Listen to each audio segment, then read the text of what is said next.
Welcome back. How you doing? Welcome back to to goo. It's time to goo. Welcome back to case 4 of the Great Ace Attorney. Hope you're doing well. Thanks for tuning in. Do I remember what happened in the case? Sure. Let's say yes. We are about to enter trial. Isn't it Tagak? Well, that's the name of the compilation. The games are still the... I don't know. Hell, I remember the other... You know, I remember a good amount, but...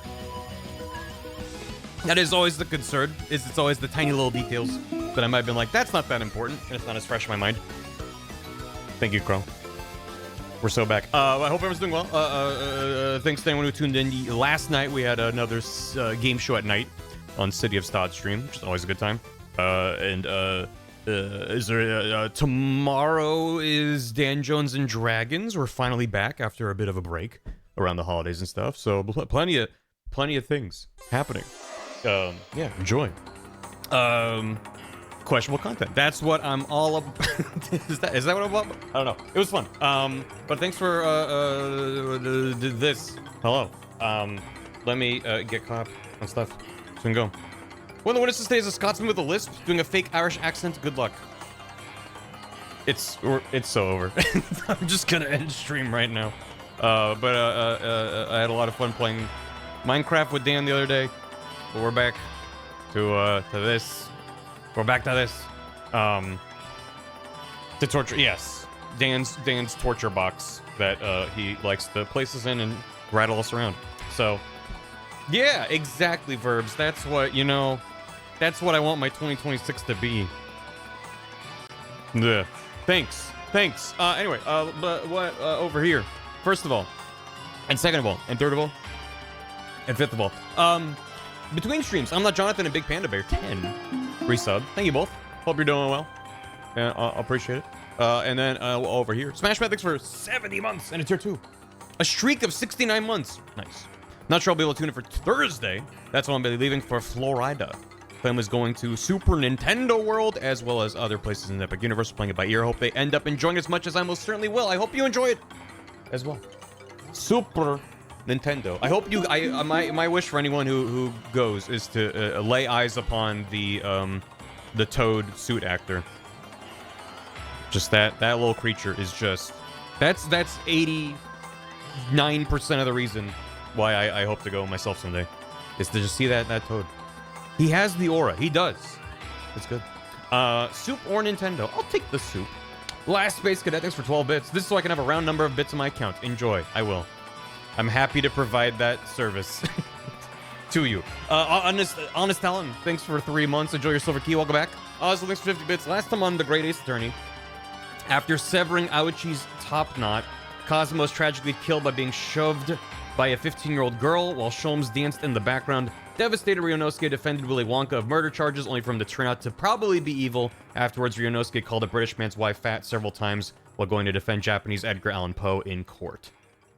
That's not the worst recap, I suppose. That's more or less where we're at. JC Bravo, thanks for 100 bits. More Ace 30 bits. Work was absolute hell. Hopefully stuff calms down for me. Hell, hope it does calm down. Cosmos died from shoving. He died because he tripped on a kitten. This is an important distinction.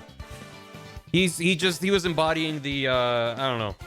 It's not really the same vibe, but it just reminded me of that one castle guard in Chrono Trigger. He was lying face down and goes, "A rat bit my toe." That's how Kazuma died. Just like that. Smash also thanks for 83 bits. There's another Emerald Rush event going on DK Bonanza.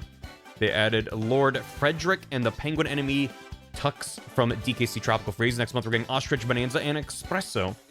Super Mario 64 mode adds Donkey Kong in his Bonanza moveset. He punches, rolls, climbs, and even picks up chunks and turf surfs. Nice. Hope you enjoy. Sarcastic Crow, thanks for gifting us sub to Bad Accents. We're so back. Sarcastic Crow, also with 45 months. As an aspiring voice actor, I have to ask, what's your method in voicing so many characters? I don't know what it says about my opinion of myself. That my first thought was, this has to be a bit, right? I like to do lots of voices for lots of characters, but like I don't think I'm that like I think I'm good at what I can do, but I don't think I'm like a voice actor for one, and I don't think I'm someone that has like a wide range. So, I do my best. I like to have fun with it. Also, like, for whatever it's worth, the way I like to do voices on stream is like me fucking around and entertaining myself, as well as reading it out. If I was like, oh, this is a role, and I have to embody this character, I don't think I would approach it the same way. So, do Starscream. No. I'm being very mean. Okay, gotcha. Good to get the confirmation. So, yeah, I don't know. I don't have... whether it was a bit or a genuine question, I don't really have an answer for you. Just, I don't know, fuck around and find out. That's what I do. Squid for Brains, thanks for 93 months. When did all these months happen? Oh, they just keep on coming. And they don't stop coming. And a bar Naruho don't. I hope you enjoyed. No, it's not. Alice Talent, thanks for 20 bits. Be gone, bits. Get rid of them. End the bits. And end the bit. They do have sarcastic in their name. That is true. What took you so long? When voice just higher pitch? Yeah. Yeah, I feel like that would get grating to listen to. And then it would just be me doing a falsetto for an hour. And like, I don't think that'd be that fun to listen to. So I feel like a lot of times I just kind of, I don't know. I've done this long enough that I sort of like, there's certain bits and certain characters where I'm like, I need to find a version of this voice that I can do for 6 hours. That's my most, like, at the peak of my mind when a new character shows up is, can I give them the voice that A, I'll remember what voice I gave them based off of how they look, and then B, will I be able to do this voice and be able to talk tomorrow? So, yeah. They're all just Luke, correct. Oh, I wish all this shit. So, more about timbre than pitch. Power pop voice for Roman, that's what would be Merlin throwing the chest ears. What about Luke? What about him? Just do awful voices, Sammer can punish. Yeah, exactly. It's already, I'm sure it's gonna be the entirety of January already. Anyway, thank you for all that. Let's get back into it. So, here's what I remember about case 4, the case of the guy who was in the wrong place at the wrong time. We have Natsume Soseki. I'm confident about the last name. I think, was it Natsume? It was Soseki. I think it was Natsume. And he's based off of a real Japanese author whose works I am horribly unfamiliar with. Soseki Natsume. Okay. And thank you. He was walking down the street. Well, he's an exchange student of sorts from Japan, studying in London. And he's walking down the street having just gone to a used bookstore, I think is the timeline. He's on his way back, he's walking, it's foggy, and someone falls over dead, having been stabbed in the back or front? I don't remember. They've been stabbed. And then he goes, ack, drops his books and runs away back to his flat that he's renting, which is like across the street. Not dead. They're not dead? Oh, right, they're recovering in the hospital, but they're unconscious. That's true. They're not dead. She's fine. That's an important distinction, because I'm sure they'll come into play during the case. I'm not dead yet. So, they were stabbed and fell over, and he went, ack. Fortunately, he's like, there were no witnesses. And the only way they found me is because Herlock Sholmes showed up with the police, and he was like, hey, these books are from a store, and they're like, yeah, it's from this guy, and then they found him. But he didn't realize that there were like 30 witnesses, just that all saw him near someone who fell over stabbed.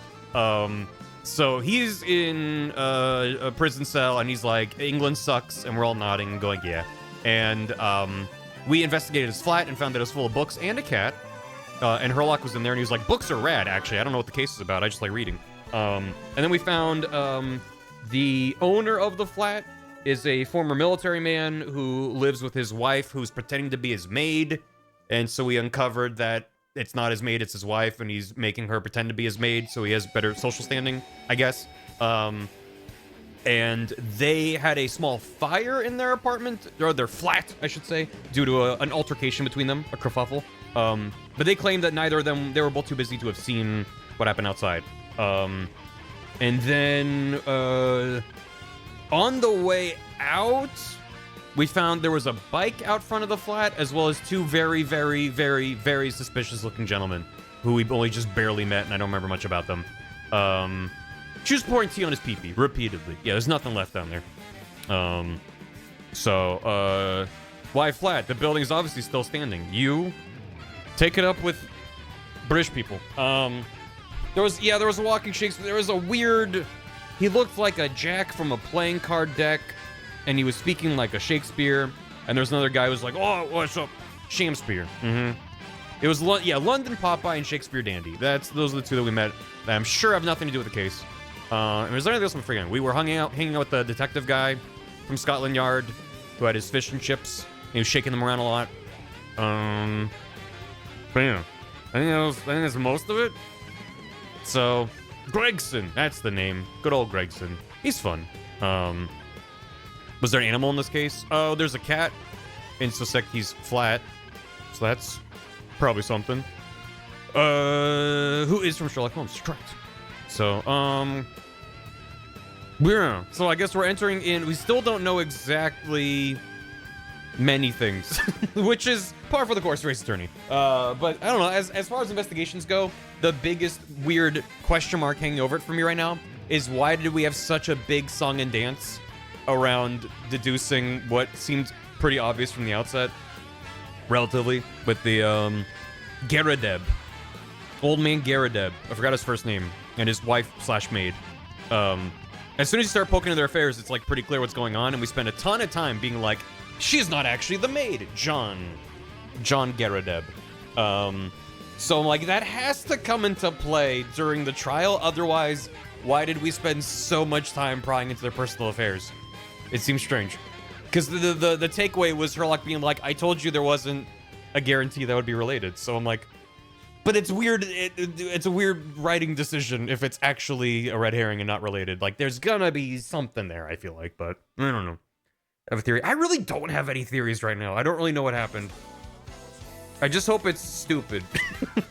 I just my hope is that it's dumb and I'm mad about it, because a woman getting stabbed by fog is suspect. There's a spider who's watching me poopin', watching me poopin', watching me poopin'. He's on the wall and he's watching me poopin', watching me poopin', watching me poopin'. Oh God, he's crawling here. It's that time he disappeared.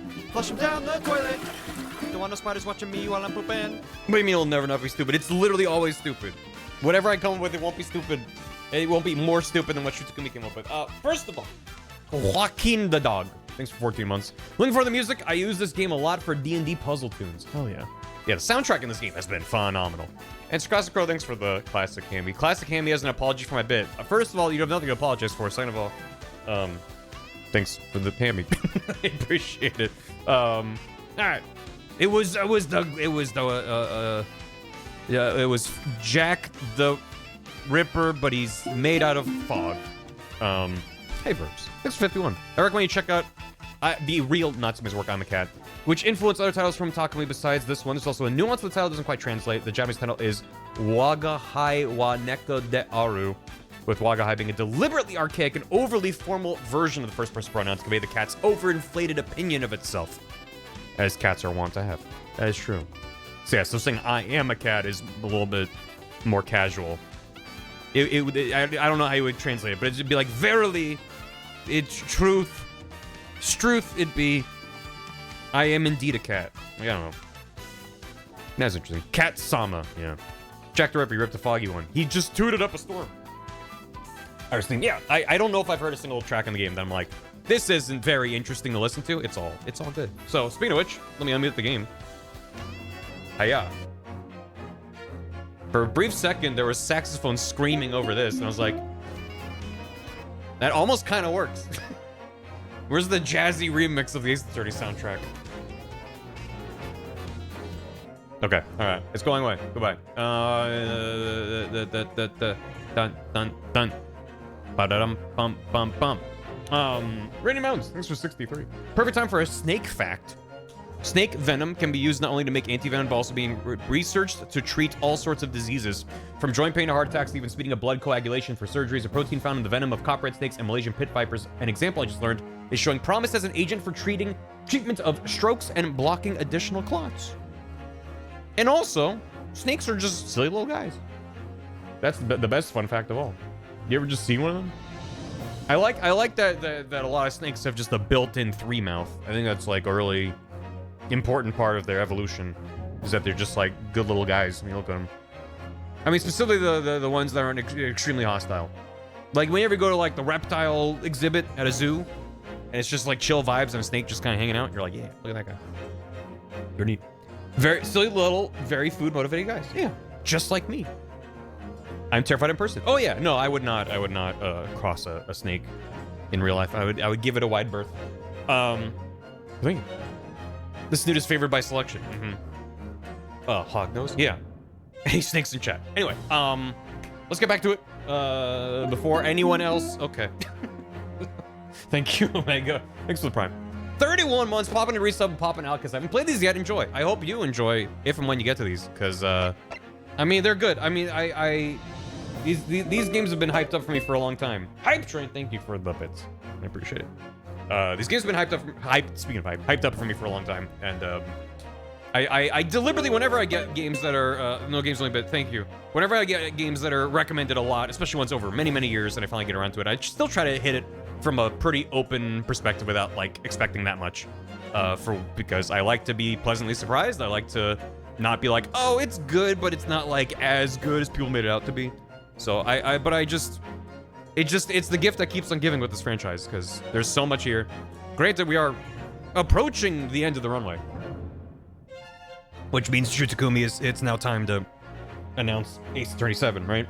But yeah, I've really enjoyed playing through these, and there's a good chunk left to go in just this game, let alone Taga 2. So we're gonna go. Thank you. Thanks for the hydrate as well. Let's go. I know it's a long time. It does seem like good one, thanks. It does seem like at the very least Capcom kind of probing the market with all of these compilations re-release. Like, they're not just good for preservation and for finally localizing some of these games that never got official Western releases. So all of them are out now, right? With the Investigations collection, is there anything else that's like a big obvious thing that Capcom could do other than a new game? So, been in production hell for years. Has it actually been in production?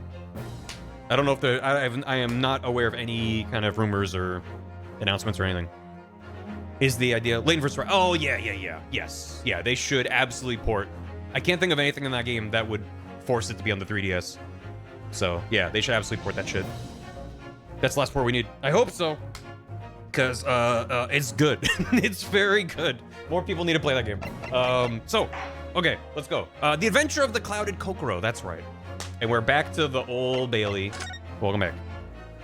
I remember everything that happened with my perfect memory. It's the 20th of February? That doesn't sound right. Well, I never expected this. Hey, well, welcome. It was developed a while ago, and the director left Capcom 2019, the whole project got scrapped. Gotcha. I feel like if it was in active development, we would know more about it. Who would have thought we'd be back here again so soon? Those cuts in HD, yeah. We are on a study tour of Great Britain with the intention of learning the country's legal practices. The creature lives with Sholmes. We did meet Iris. Precocious child counter goes up 1. In order to research the latest court procedures here, we need as much court experience as possible. Well, yes, I suppose that's true, but for the person in the dock, we may as well be his or her one and only time in court, and it could be life-changing. It's for the racism counter. It's very important. In which case, treating it as research may seem a little crass. I'm glad they draw that distinction. They're not just like, well, it's another case for us to learn how we're... It's like, no, for the client, they don't care. This is important to them. When you put it like that, you're quite right. Favorite animal appearance? I mean, is there anything that could... There he is.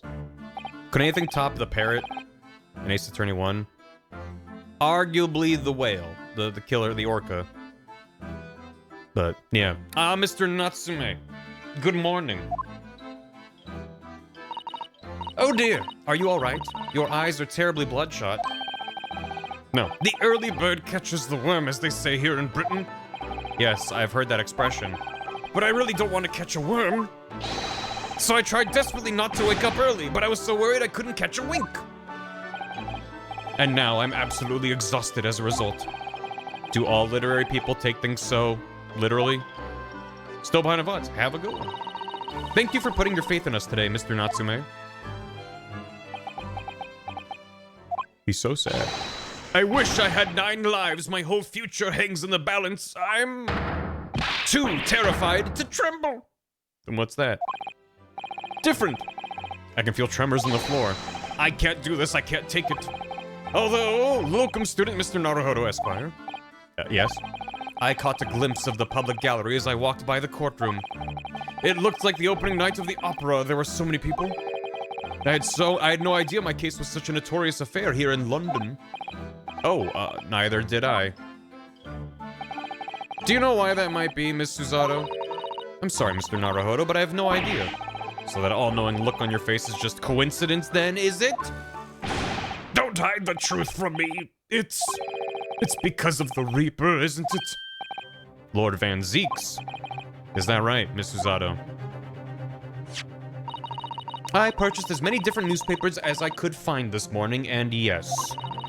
Lord Van Zeeks is on the front page of every one. I knew it. Sometime after the prosecutor was dubbed the Reaper of the Bailey, he stopped appearing in court, it seems. It's been several years now, in fact, until the day before yesterday. Yeah, Inspector Gregson told us something similar, didn't he? I remember. Oh, yeah. The trial 2 days ago marked Lord Van Zeeks' return to the courtroom after a very long hiatus. The trial of Magnus McGilded. Oh, what a harrowing experience that was. Feels like yesterday. I believe that appearance made even greater waves here in the capital than today's. We wouldn't have realized, of course, having only just arrived in the country. Why is the Reaper back in the Bailey so soon for what appears to be a mundane murder? That's the question the papers are asking, and they're all speculating various answers. Mundane? It's the most significant saga of the century to some of us. Oh, I meant no offense, Mr. Natsume. That is how the papers are describing it. My friend I've been playing Tagawa with since 2022. We finished it yesterday. Let's go. Lest we also forget the fact that it could spark an international incident. Screaming in Mel Blanc's voice. Excellent. Obviously, the reappearance of this infamous prosecutor has caught people's attention. But there's another blatant similarity with the trial of 2 days ago. Yeah, I agree. Locum student Mr. Naruhodo Esquire. It's you! Me? Well, I suppose that's true. Both times it is you who stands against this legendary prosecutor. It can only mean that you're friends with the Reaper. Please, I don't rub shoulders with Deathbringers. Stop thinking about his shoulders. I'm afraid that there's really only one other explanation. It can only be another example, Mr. Naruhodo, of your uncommon bad luck. Thanks for that. Oh, this is just my luck. Why must I be represented by a man with such frail fortune? By the least lucky lawyer alive. Well, let's not forget that it was you, Mr. Natsume, who asked me to represent you. Yes, it's true that I'm just a student, new to London, with little in the way of experience, or skills, or luck. But I promise you this. I will fight your corner until the bitter end, and I will believe in you, Mr. Natsume. Oh, benevolent locum student, Mr. Naruhodo Esquire. You're not alone here with us, Mr. Natsume. Whatever happens, we will always be on your side. Oh, benevolent non-locum assistant, Miss Mikotoba Esquirus. I am in your debt forever. I shall never forget this great kindness for as long as I live. Mr. Natsume, counsel for the defense. The court session is about to begin. Kindly make your way into the courtroom at once. Yippee. All right then, Mr. Natsume. It's time. Let's go. Yes! Yes! This is it. My second appearance in a British courtroom. And my second trial against the Reaper. I hope you're watching over me, Kazuma. Because this time, I won't let my faith waver. I'll believe in my client to the last. Just like you believed in me. I believe I can do this now. I'm ready for this fight. And random incriminating bullshit in 3, 2, 1. Welcome. 10 a.m. Old Bailey. Oh. Wait. I think there's already a conflict of interest, Your Honor. Okay. Well, in the name of Her Majesty the Queen, I hereby declare this court to be in session. Sorry about that, I'm worried about it. I now call upon the counsels for the prosecution and defense to declare their willingness to proceed. The prosecution is fully prepared, my lord. The defense is ready, my lord. The Japanese are a truly fascinating breed. Sorry, what? Lord Strongheart has told me all about you. What? But we've met before. That you are a student. Oh, yeah. Who arrived in London but 2 days ago. A mere amateur. Yeah, I already beat you in court once. What does that make you? Do you have a point? Being a compatriot, you feel compelled to try to help the accused, I suppose. Typical Nipponese arrogance. Okay, man. Forgive me, but I do not believe arrogance is an appropriate description. Susato-san! After all, at our previous encounter, the defendant was found to be innocent. Goblet. Is the judge just like eating popcorn, watching us go back and forth? Very true, a most fascinating, if dark, trial it was too. The tragic conclusion came later, of course. Here's to the acquitted and his unfortunate, violent end.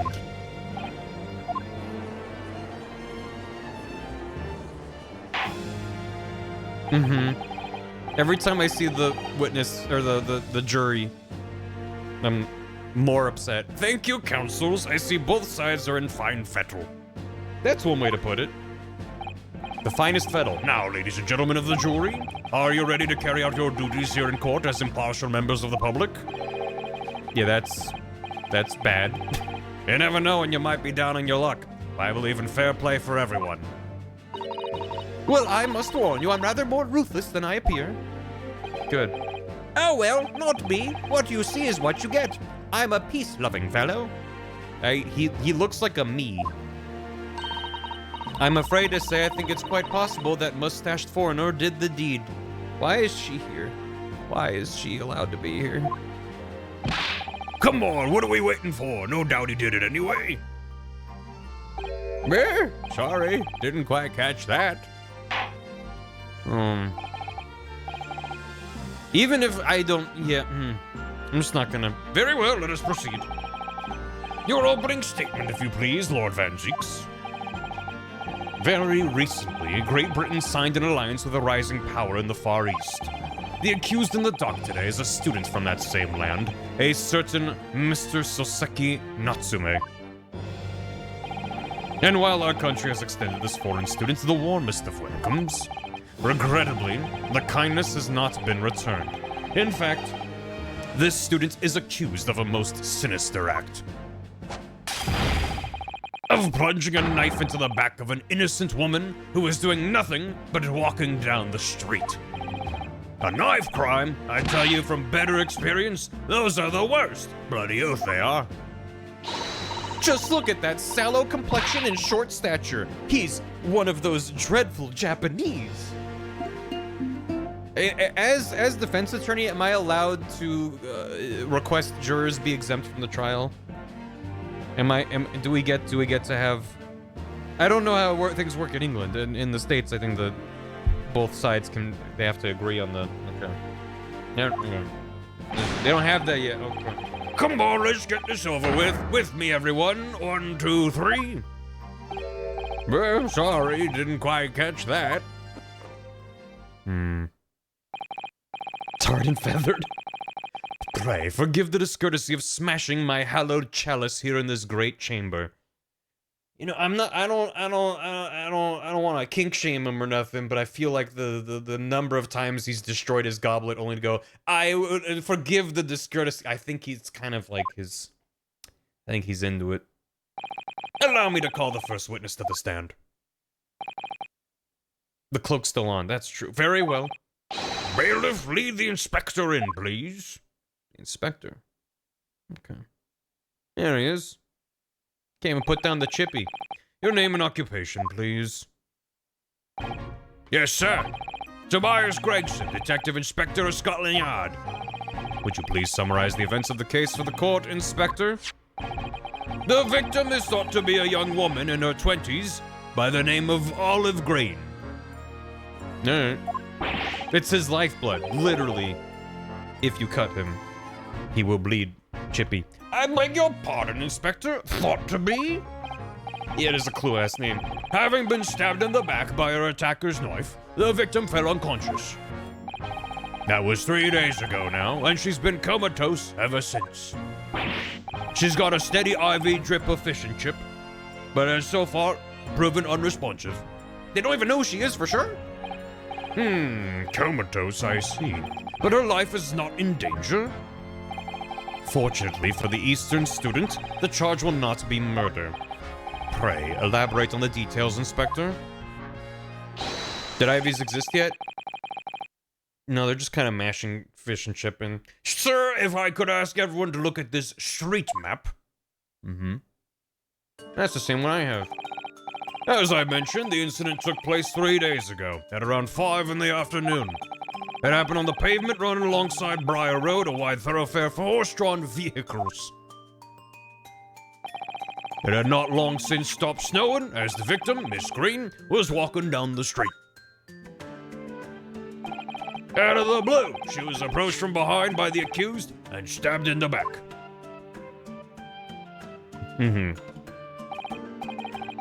Yes, sort of. Plastic IV drip bags, no. What about a newspaper bag filled with chip and fish? Luckily, the young lady's life was spared, and she's currently being treated in one of the city's hospitals. But being unconscious as she is, we've been unable to take a statement from her, of course. This is the case file with everything we know about the victim so far. Well, thank you, Inspector. The court will accept the documents as evidence, if you please. Let me take a look at that real quick. What about it? Okay, so we got the map. We've got our book receipt, which I guess helps place him at a certain time and place. So all we have to do is prove the stabbing happened earlier, and then he's fine. A file containing an overview of the case and details about the victim. She was found with a knife in her back and is currently in hospital, yet to regain consciousness. Young woman under consciousness by falling and stabbed wound in the back. Olive green, female, stout build, early 20s. Pavement of Briar Road, east side. Reporting officer was Rolly Beat. Okay. Victim remains unconscious. Her name was gleaned from her personal effects. Other details are unknown. Apart from the single stab wound from the large knife, no other signs of injuries were observed. Assailant was seen running away by the reporting officer and was successfully arrested the following day. When we go up to identify our attacker, there's no time. Chop, chop. We gotta go. What of the weapon that was used? Sir, I have that here. It was removed from the victim's back. Ouch. That big thing is starting to make me scared to walk down the street now. With a heavy blade like that, almost anybody would have been able to stab the poor woman. Even the scragged-looking Sozeki-san, I suppose. A common or garden jackknife, I would say, rather nondescript. Thank you, Inspector. The court accepts the blade as evidence. Hygiene, general cleanliness wasn't understood practice surprisingly recently. Yeah. Alright, let me take a look at this. Large, complex folding knife found lodged in the victim's back. Nothing immediately suspicious about it. What about... Take the blade out. It's been cleaned? There's no blood. But it's dented or chipped. Look here, Mr. Naruhodo, just at the tip. A small piece of the blade appears to be missing. You're right. Well spotted, Miss Susato. I wonder what could have happened to it. Yeah. You don't think it could still be lodged in the victim, do you? Oh dear, I do hope not. That sounds terribly painful. Yeah. Is that just to close it again? Yeah. Okay. What about the fish? Oh, that also just opens it. Is that all there is to glean? Maybe. Usually they don't clean the weapons. I feel like there's usually still blood on them. So I find that already maybe sus. I'm not gonna overthink it. But the chip out of the tip is definitely suspect. What do we know of the motive? Money or valuables, I presume? From what we can tell by looking at the woman's possessions, it seems like she's a poor student herself. Hard to imagine she would have had anything much worth pinching, my lord. I see. Well, in that case, are we looking at some deep-seated resentment toward the victim? Chippy off the chippy, Your Majesty. Don't call me Your Majesty. I'm afraid I couldn't say. Apart from visiting second-hand bookshops, the defendant, Mr. Natsume, doesn't appear to get out much. At this moment in time, we haven't been able to establish any sort of connection between him and the victim. Yes! That's my... yeah. If theft and grievance had been ruled out as the motive, what reason could Mr. Natsume possibly have had for stabbing the young woman? Yet you arrested the man in spite of that, in a totally unjustified and heavy-handed way. Objection!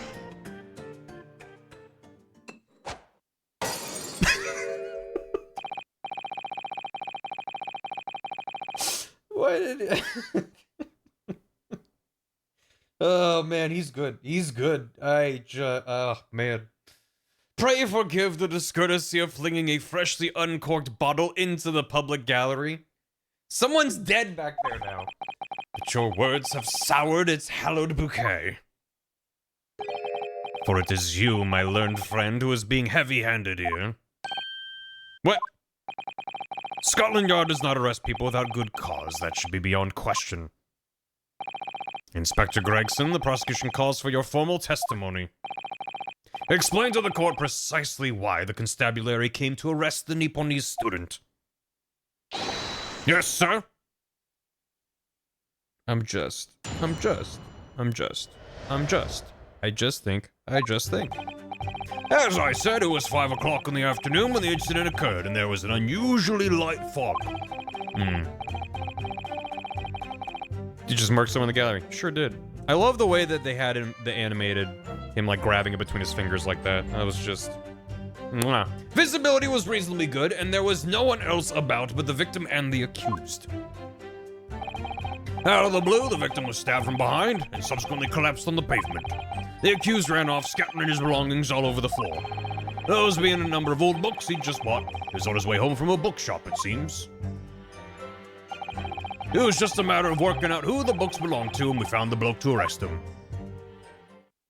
I didn't notice anything suspect about that. Old books, you say? Yes, my lord, I have a photograph here of the scene of the crime, taken immediately after the incident.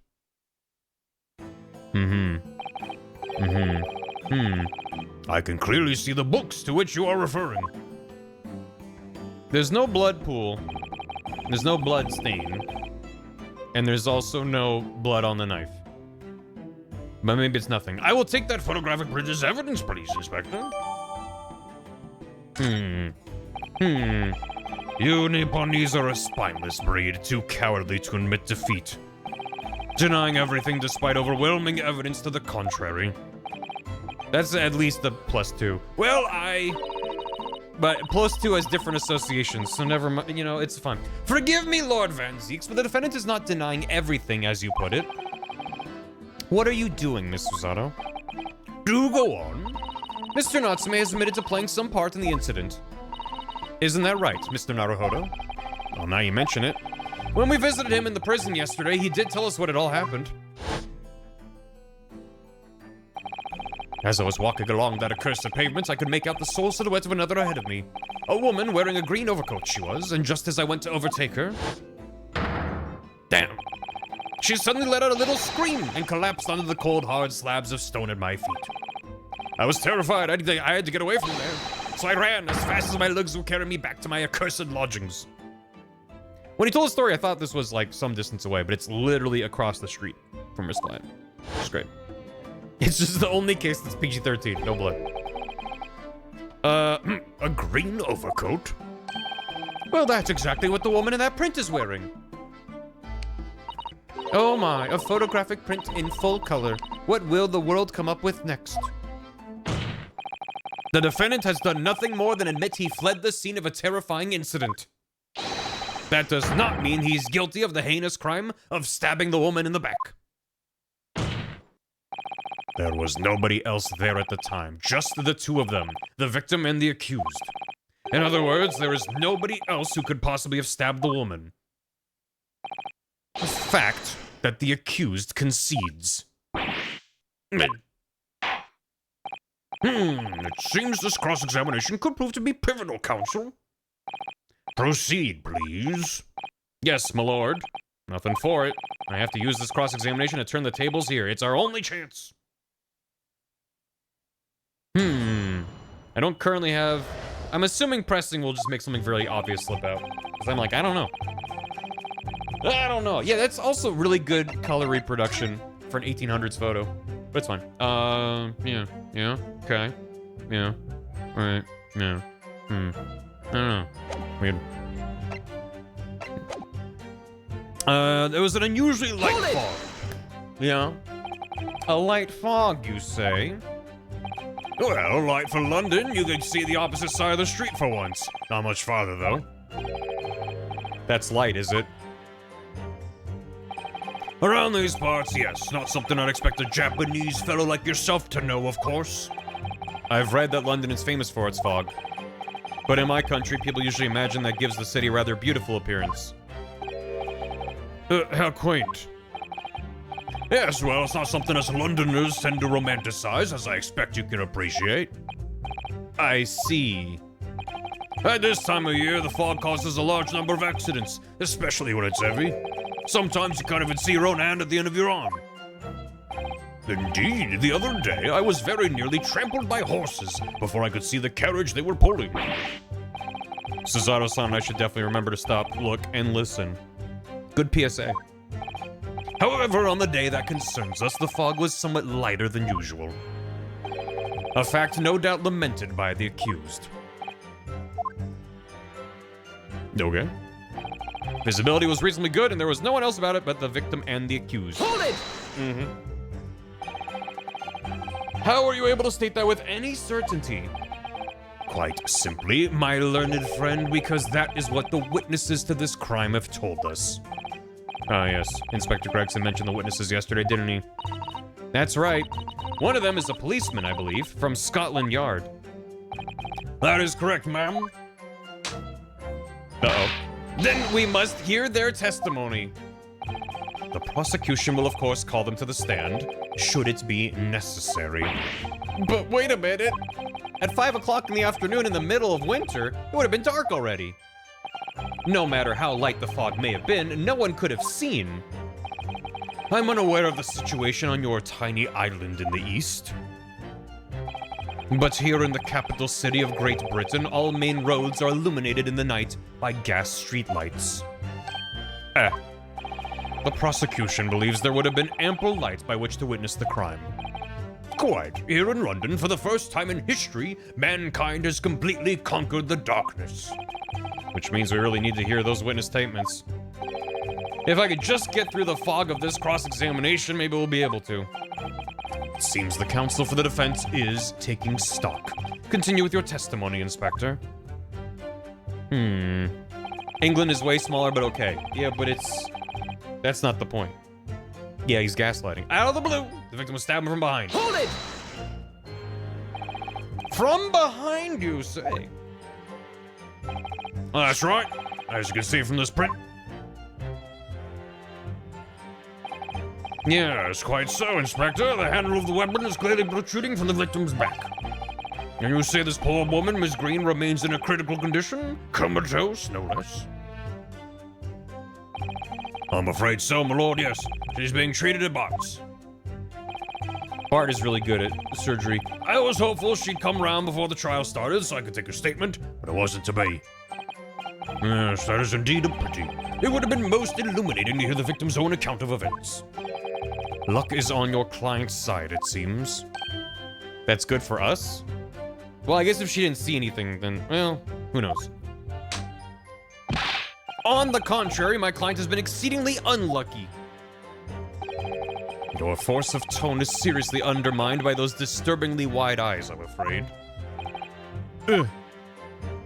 Yeah. Did surgery on an olive. The accused ran off, scattering his belongings all over the floor. Hold it! Mr. Natsume's belongings, I think you'll find it's all there in the photographic print of the crime scene. Well, maybe those are her books. I don't know. Granted, her bag is closed. The 3 books on the floor. That's right, my lord. Second-hand books they were. Irreparably damaged after falling in the snow, of course. Really? Irreparably damaged? from falling onto some snow. When it's still, The accused could easily have carried all 3 books in one hand. They got soaked instantaneously. Which means they got cold. The books got cold. His other hand would have been free to wield a knife, for example. No, he binds that fish and chip paper. Isn't it usually just newspaper? He's very clever, isn't he? What do you mean? He's made it extremely hard for you to assert that Mr. Natsume had his hands full with his books. He's managed to close the one avenue of escape we might have had before we even knew it was there. You mean to say the defendant was holding his belongings as he thrust the knife into the woman's back? That must be what happened, my lord, yes? I have nothing, what the hell? Those be a number of old books he just bought. Hold it! Yeah. The defendant apparently visits a second-hand bookshop on a daily basis. Yes, so I understand. A shop full of old English literature. I commend the accused on the lofty subject matter of his scholarly attention. The bloke's room is stacked floor to ceiling with those musty old books. Can you tell us more about the bookshop in question, please, Inspector? Well, if I must, I'll have to ask you to look at the street map again, I'm afraid. Oh, this might be exactly what I need. Never mind. I was like, if I can prove he would have been walking towards her, even though he said he was approaching from behind her. Damn. The closest second-hand bookshop to the accused lodgings is this place here, Bourbon Books. Does that match what I have? Your books! We got him. We finally got something. A little place on the corner of Briar Road and Mischum Street. Mischum. As it happens, the accused is currently living in lodgings on the other side of Briar Road at the opposite end. Which means it doesn't take a genius to work out the route he would have taken home. Diddle-do-do-do-do-do, move it like this. He's like acting it out. Something like this. Logo map information is updated. Yeah. Oh, our books. We don't have any of your books. Well, your books. I concur with your conclusion, Inspector. The defendant would certainly have passed the scene of the crime on his way home from that particular shop. Mr. Naruhodo, I think that what the inspector just told us could turn out to be of vital importance. Yes, I agree. The most important point that the inspector just made being the bookshop's name. Inspector Gregson, may I ask you a favor? What? Would you kindly add the name of the bookshop to your formal testimony, please? I believe it may be of vital importance. Maybe? Oh, well, you know, I mean, yes, it could be a very important clue. Very well. Not that I can see it being of any great significance, but please revise your testimony accordingly, Inspector. Yes, sir, my lord, whatever you say. Could the man be any more sardonic? He was on his way home from Bourbon Books, a second-hand bookshop. Hold it! Hold it! So the shop is called Bourbon Books, is it? That's right. That's the closest second-hand bookshop to the accused's lodgings. And to get from there back to his room, he go do stab do. He would have gone right past the very spot where the incident took place. If I could just confirm one point, can we be sure that the defendant really did visit Bourbon Books on the day in question? Well, we haven't actually confirmed it, no. You haven't confirmed it? Why the devil not, Inspector? Well, the thing is, the shopkeeper's gone on a trip, you see. Left the morning after the incident to collect more stock, I'm told. So we, haven't been able to ask the bloke if the accused visited his shop on the day in question or not. Well, in that case, what did the defendant himself have to say about it? No recollection. What? According to the statements he made at the time, the accused has no recollection of where he'd been. Of course he doesn't. The bloke clearly has his head in the clouds whenever he's walking about town. He claims he just wanders into whatever bookshop he happens to be passing and rarely notices the name. I should say the man ought to learn to look where he's going at the very least. So, it's just as I thought then. Is something the matter? Inspector, you may continue with your testimony. It's just a matter of working out who the books belong to. Hold it! You asked for the help of the famous detective Herlock Sholmes to locate the defendant, I believe? Stuff and nonsense. Sorry? That jack in office, that busybody, just comes and sticks his oar in whether we ask him or not. But according to what I have here, Mr. Sholmes was shown to the scene by Scotland Yard detectives. Well, that was nothing to do with me. The lads at the scene must have done it without my permission. Ag. I'll tell them time and again, whenever something happens, send word to headquarters. Then follow your bloomin' instructions. I see.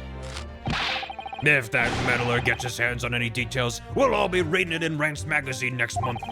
And you can bet your last farthing that I'll be in there too, stripped of all my hard work on the case. Yes, Mr. Sholmes. No, Mr. Sholmes. Aren't you clever, Mr. Sholmes? That's all the thanks I'll be getting. Inspector, if the man is proving detrimental to the Yard's activities, perhaps I should step in and deal with him. Ow! He just dropped a lot of chippy. It appears Inspector Gregson is lost for words. Yes, the Reaper's words carry a lot of weight, obviously. Anyway, the point is this, that little Japanese bloke's already admitted it. He's admitted that those books all over the pavement at the scene were the ones he bought that day.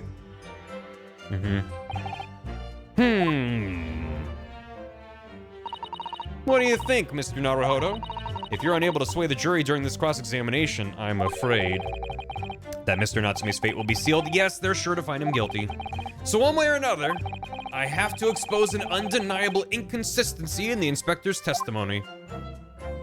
And finally, I know what to do. So, that's good. Bum, bum, bum, bum. Objection! Objection, my good man. If I could just stop you there, Inspector Gregson. What is it, sunshine? I'm a busy man, you know. This is a receipt that we found in Mr. Natsume's room. It was issued on the day of the incident and details the purchase of 3 secondhand books. And you found that in the accused's room, did you? Yes, but the point is not where the receipt was found, but the name of the shop printed on it. Go on. This receipt was issued from a bookshop called Your Books. Your Books? Y-O-R-E, I presume? Yes, my lord. So Mr. Natsume did indeed purchase a number of books at a secondhand bookshop that day. However, the bookshop in question was not Bourbon Books. What? What? Inspector, do you know of this other bookshop? Yes, sir. Your Books is another secondhand bookshop not far from Bourbon Books. It's just that, well, it's such a small place, I didn't think the accused would have known about Objection! it. But in fact, that is the bookshop which the defendant visited on the day in question. And this receipt proves it. Objection! Yes, for what difference it makes. Wherever the man purchased his musty tomes, it makes no difference in the final analysis. Objection! I disagree. I mean, after all, I have the street map here if that might be of help. Yes, thank you. Have a look at this, please. If the defendant had been returning from Bourbon Books, then yes, he would almost certainly have passed the place where Miss Green was attacked. However, if we take into account the fact that he was actually at another bookshop, Your Books, it may very well turn out that he wouldn't have passed that location at all. Could that be true? My, it rather depends on where this other bookshop is, but I do declare it may be a possibility. Is that right, Mr. Lawyer, sir, what you just said? Absolutely, it absolutely could be right. Please don't be like it's next door to Bourbon Books. You got very confused. Good. Inspector Gregson, where is this Your Books establishment? Well, obviously we looked into that. Please, please, please, please, please, please. It turns out that Your Books, please, please, please, please, please. Damn it! Shit! Ah, nuts.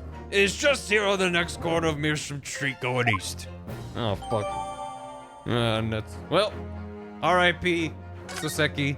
We hardly knew ye. And there you have it. As you can clearly see now, Oh. Good. My learned Nipponese friend is obviously in training to be a clown, the way he regales us with such witticisms. To your future career in the circus. You put that glass down now, or I'll put it down for you. Thanks for the hydrant. You see, we thought that maybe Ryunosuke is like an ancestor to Phoenix, but actually, he's actually a predecessor to Mo, the clown. That's the true lore reveal. I didn't think I needed to spell it out, but here we go. If the accused was coming home from your books instead of bourbon books, there's no doubt he still would have passed the place where the victim was stabbed. I mean, maybe he went clockwise. He's actually Apollo's ancestor. Thank you, Inspector. Can we stick Suzato? Flip him. Give him the old Suzato takedown. Allow me to reiterate from my learned, if somewhat slow, Nipponese friend. Ow. Wherever this man purchased his musty tomes, it makes no difference in the final analysis.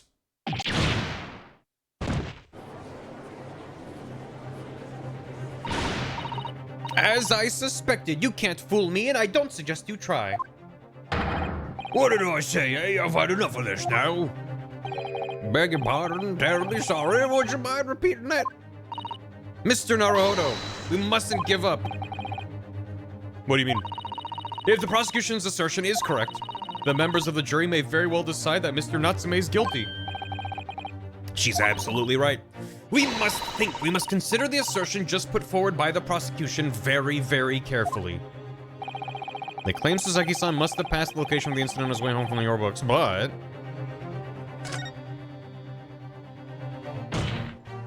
The objection!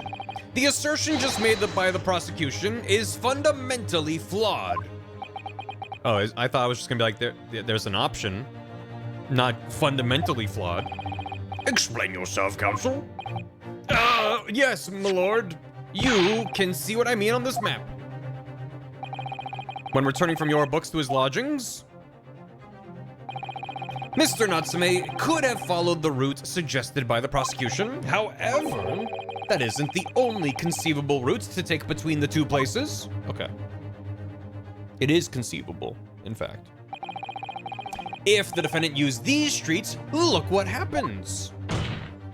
He arrives back at his lodgings without passing the location where the victim was attacked. This seems like a fool's errand, considering his own testimony was like he was walking up behind a woman in a green cloak, and then she fell over and he ran away. So, unless the body was moved, which is possible, it's Ace Attorney. I don't know. Objection! I prefer turning right. This is legit. I mean,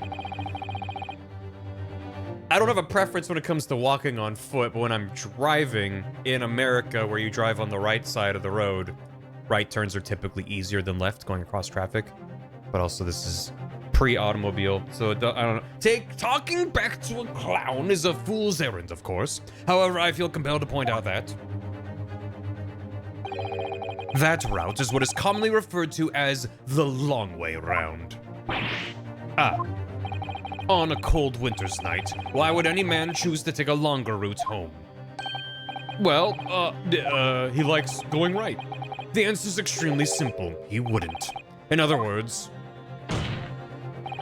the accused took the obvious route back to his lodgings and is the obvious perpetrator of this crime. Objection! But, yes, I've got it. Obviously, we must ask the man himself. Ask Mr. Natsume which route he took home. I have already informed the court of the accused's response to such questioning. He claims he has no recollection. That's right. As I said, the bloke seems to spend his time outside, wandering aimlessly from A to B. That day was no exception. He says he doesn't remember where he was or which route he took home. Great. I don't believe this.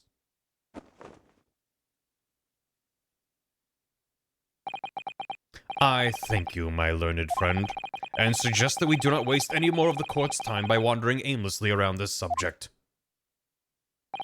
Pray, what say you insightful jurors?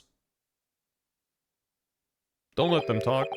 But even if that is the case, the defense still...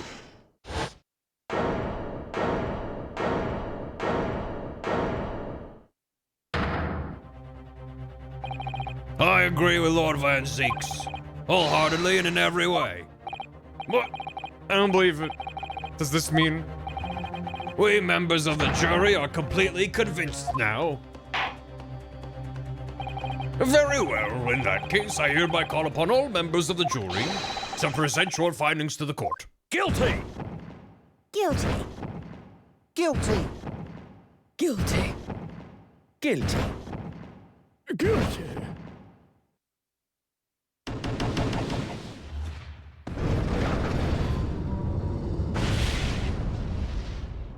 It's a short case.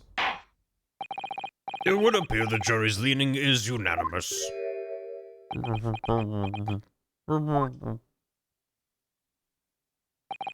To the insightful members of the jury, I applaud your brave resolve. You serve... what's this? Welcome, VOD watcher here. Hey, how are the VODs? Welcome. To the insightful members of the jury, I applaud your brave resolve. You serve Queen and country admirably. Mr. Naruhodo. No, not yet. This isn't over yet. I still have one last chance to sway the opinion of the jury. I have to tip the balance of those scales the other way. I have to turn this around. Turn them about. Somehow. Those are the eyes of Corey, not yet willing to give up and die. So I presume you intend to wield your rights again in this trial? Blech. Rights of the defense into antiquated British law that should have been buried long ago. Call it antiquated if you will, but it's the defense's prerogative to carry out a summation examination if it so chooses. Very well, counsel. In accordance with the letter of the law, we shall proceed with a summation examination. The voice juror 5 has, Are the members of the jury ready, Mr. Foreman? Of course we're ready. I'm all too familiar with that Nipponese whippersnapper and his onkus refusal to throw in his alley. Very well then. Ladies and gentlemen of the jury, you will each explain on what grounds you have determined the defendant to be guilty.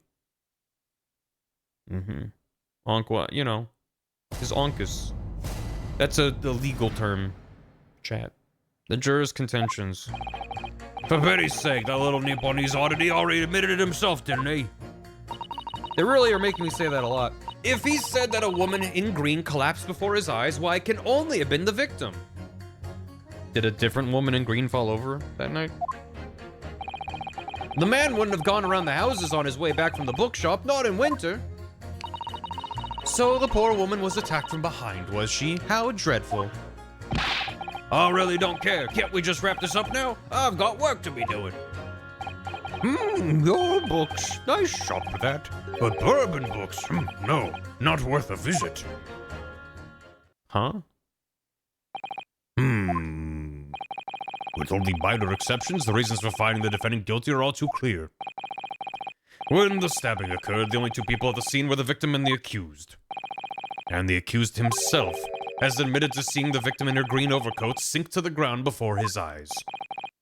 Furthermore, we have heard from the inspector that the defendant then fled the scene. I have a theory that doesn't make sense. Which means maybe there's something. Which maybe someone fell over wearing a green coat and then someone took off that coat and then put it on the other woman. Because I'm just still thinking about the lack of blood. So, like, what if someone was stabbed and then they put the coat and then pushed her over or something? Like, I don't know.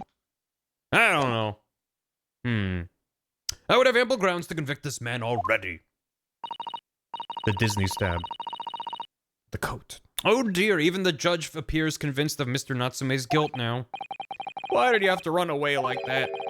I'm just thinking, like, how could they plausibly... If he was either in a different location, or maybe there was more than one person that fell over at a different time, I'm just like... How could that logistically have worked out on that map? How are we supposed to believe in some phantom attacker that nobody could see? This is impossible. How can I possibly make a case for the defense? Except, like, there is a report from the hospital. It's like, yeah, she was stabbed. So, we're not going to stab wounds to the back. So, like, it's not like, oh, she's fine, actually. So, I don't know. It's weird. This is no time for grumbling. If we want to force the trial to continue, I don't know. I have to turn the tide. I must make the jurors change their minds. Well, 4 of them, at least. Exactly. We have no choice but to forge forward. You have the floor, counsel. Begin your summation examination. Yes, my lord. Time to grow some legs. I just need to keep this trial going somehow, whatever it takes. Come on, Ryunosuke. You can do it. Legs. Oh, my God. Look at Gregson back there. Fences rebuttal. For pity's sake, the Lord already admitted himself, didn't he? Hold it! Excuse me, but aren't you... Yes, that's right. I was in the witness stand myself just 2 days ago. You gotta be able to get like a jury summons exception. If you're like, I was literally in trial 2 days ago. I don't know. That's rough. I had a feeling I knew your face, or the side of it anyway. If I remember correctly, you're a banker, aren't you? That's right. After the gold rush down under, I came back to London for work. And it was all going swimmingly until you started fossicking about. Bruce Fairplay was a man of repute. Sorry. Don't think I've forgotten how you treated me the other day. You had me and that young hatter pegged as criminals. Oh, well, you know, water under the bridge. Now there's all sorts of rumors buzzing around, and the police have been badgering me non-stop. If I could turn back the clock. Well, anyway, I don't know about the hatter, but at least I'm in the clear now. And free to make up my own mind about who's guilty and who isn't. Thank goodness. Alright, maybe I might struggle to change this man's mind given our awkward history. Oh dear. I wonder what's become of Mr. First now. Yeah. If he said that a woman in green collapsed before his eyes, why, it can only have been the victim. Hold it! Yeah, we're screwed. You're right that at the time of the incident, the defendant admits to having seen someone wearing a green overcoat walking ahead of him.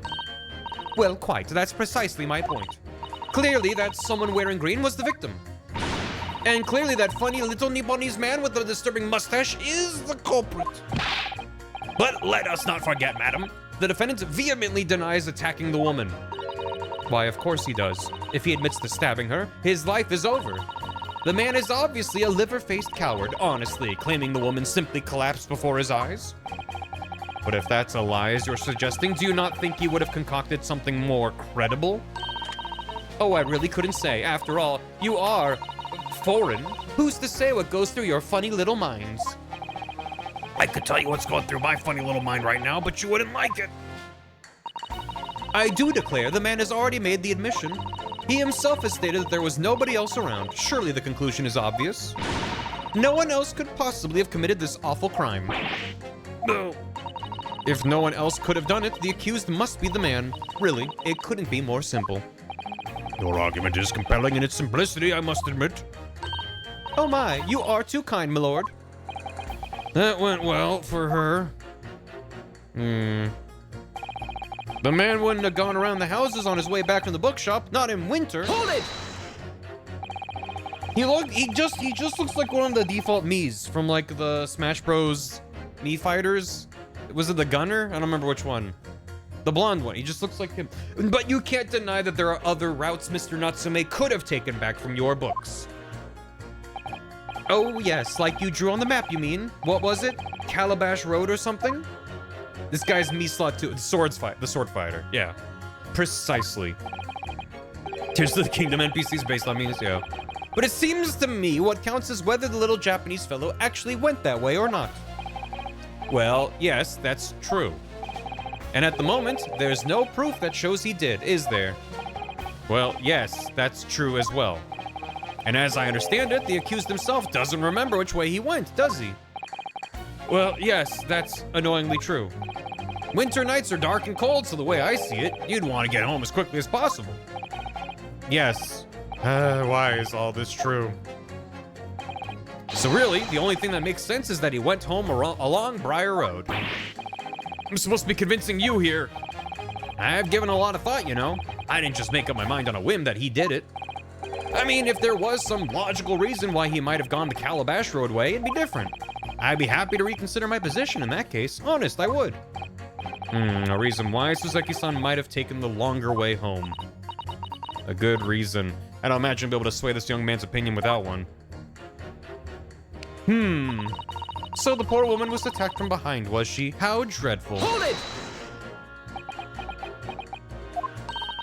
Whatever's the matter, young man? You're the wife of Mr. Garadeb, aren't you? The landlord who rents Mr. Natsume his room. The master's wife? Where do you get your ideas, sir? I'm the maid, you understand? She's keeping up that charade. This is gonna be awkward. Why didn't you mention this yesterday? That you'd been selected for the jury in this trial, I mean. Well, I was told not to mention it to anyone until the day of the trial, you see. It was in the letter I received. The instructions were very clear, so I'm afraid I had no choice. I see. Anyway, Mr. Natsume. What do you mean, anyway? Your Honor. This juror has a personal connection to the accused. I don't think she should be here. Anyway, Mr. Natsume, the defendant takes lodging in your master's house, does he? Yes, that's right. Although he's only been in there for a little over a week now. Always the bridesmaid and never the maid. And in time, surely you must have taken stock of his character. Does Mr. Natsume look like the kind of man who would commit a crime such as this? Oh my goodness me, yes. He's just the sort. What? Spending all his time in that dark and dingy room, sporting that unscrupulous mustache. The man never speaks, and don't get me started on those shifty eyes. All the neighbors are talking about him. I've heard them, you know. People think he must be building a bomb in there or something. Oh dear, poor Mr. Natsume. How could people say such things about him? He's just a harmless bookworm. Nothing more. Well, you just called him a worm, so... Anyway, I better be careful about inviting this maid to speak. She's said enough damning things already. Stash system? I really don't care. Can't we just wrap this up now? I've got work to be doing. Hold it! A man's life is on the line here, sir. This will take as long as it takes. Don't get clever with me now, son. My life's on the line too, and so's my family's. The likes of you wouldn't understand, but a laborer like me can't afford to take time off. If I don't work, I don't eat, and neither do the wife and kids. I see. That must be very hard. I go to the union every morning to find out what needs doing. If you're late and the work's taken, it's tough. This time of year, there's water and gas supply pipes bursting left, right, and center. They're after cheap labor to get the roads dug up to fix it. It's a hard slog from dawn till dusk, it is. So, you were out digging up the roads on the day of the incident as well, were you? That's right. In fact, if I remember rightly, it was just round the corner from where it all happened. By that old bookshop it was. What? Another coincidence. That's right. Mischium Street, it was. Mischium Street. On the map, Mr. Naruhodo, there are only 3 named streets. Juror number 5, I need you to add that information to your formal statement, please. What's the point in that? Can't we just get this business over with now? Please, sir, it's important. Yeah, fine, I'll do it then. Oh, the juror's not paid? I don't know. Not even a stipend? I mean, typically, even in modern day, the stipend you get is very, very, very minimal. On the day it happened, I was digging up Mischium Street from dawn till dusk. Hold it! So, if I understand correctly, you're a day laborer and you were doing road maintenance that day. Yeah, like 50 bob. That's right. Like I said, you get a lot of burst gas and water pipes underground in the middle of winter. It's the only time of year fellows like me can actually make a few bob. Bob reference, and I'm missing out today. And when you say from dawn till dusk, well, the work has to be completed within the day, see? No coaches or pedestrians can pass while it's happening. They get paid in entertainment. I wonder if I could trouble you, sir, to mark on the street map the exact location of the works you were carrying out? Give it here, then. Let me have a look. All right, let's see, then. Here we are, Mearsham Street. Yes, it was just here like. Oh my god. It was a tiny dig, I can tell you. We had to get through all the drifts of snow that had frozen solid. I hate this game, I hate this game. Thank you for the emotes. Thanks for the bits. My brain. Missed the pregame, yeah. Not sure I was mentioning him. Is finally getting cross-bridge in the start of the month. I saw the blurb. I haven't read into it. But I definitely need to read up on that. Because, what? A tiny what? Oh, so what time did you finish the work? Thanks for the emotes. Enjoy the bits. Yeah. Because I only recently bought Hitman on PC, but all my progression is on PS5 and PlayStation. So if I can just import that into PC, that's great for me. We started the morning and we can't have finished before gone 6, I'd say. The snow had stopped coming down, but it was long past dark for sure. It's the German for sea foam. Oh. It's pronounced something like Mearsham. Mearsham? Mearsham. I'll try Mearsham. Thank you. It's cross listeners can bring up percent. Let's go. I not to get on a whole tangent, but the fact that Hitman has been online only since the trilogy started, and they have this IOI account that they have been pushing for several years, and it was like, what's the player benefit? If after all of these years we finally get one thing, that's like the reason why they've been so adamant about the online stuff. It doesn't forgive the online-only bullshit, but at least I get something for it, so goddamn. That means the road work was still going on when Miss Green was attacked at around 5 o'clock. I'm still in the owl. Mearsham. Mearsham. Roadworks on Mearsham Street, huh? Roadworks? I hope it. Your books, nice shop that, but bourbon books, not worth a visit. Hold it! Good. Sorry? Fold it, you say? Fold what? No, what I said was hold it. I wish he had one of those old-timey ear horns, but I think that was in Leighton crossovers, so it's fine. I wanted to ask, do you visit your books often? I like the old books they have in there, yes. I enjoy reading them over a nice cup of old tea. You have to have old tea with the old books, right? That's my daily routine, you see. Same thing every day, including the day you're talking about. And at what time did you visit your books on the day in question? Well, I was picking out books in there all afternoon, and it would have been just before 5 that I left. That's my daily routine, you see. Same thing every day, including the day you're all talking about. Just before 5, you say? Exactly when the victim was attacked. Are you sure about the time? Oh, yes, no mistake there. I remember it well. I'm not about to forget that day in a hurry. Not after the dreadful time I had. What do you mean? Well, I was walking down Calabash Road when I slipped on the ice and donked me head. It's always worse after the snow stopped falling. That's when it's most slippery. Knocked myself clean out, I did. God damn it. God damn it, no. Oh, god damn it, no. Son of a bitch. Okay, all right. It's coming together. It's coming together. I'm getting it now. Okay, all right. I really thought my number was up. Wait a minute, let me get this straight. This happened on Calabash Road. Which one's Calabash? Son of a goddamn. Okay, all right, okay, yeah. God damn it.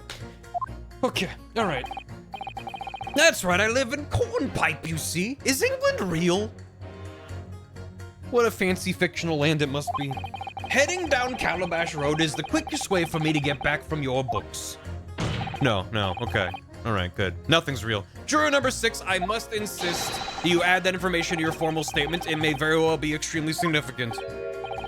Sorry? Extremely sick? No, I'm quite all right now.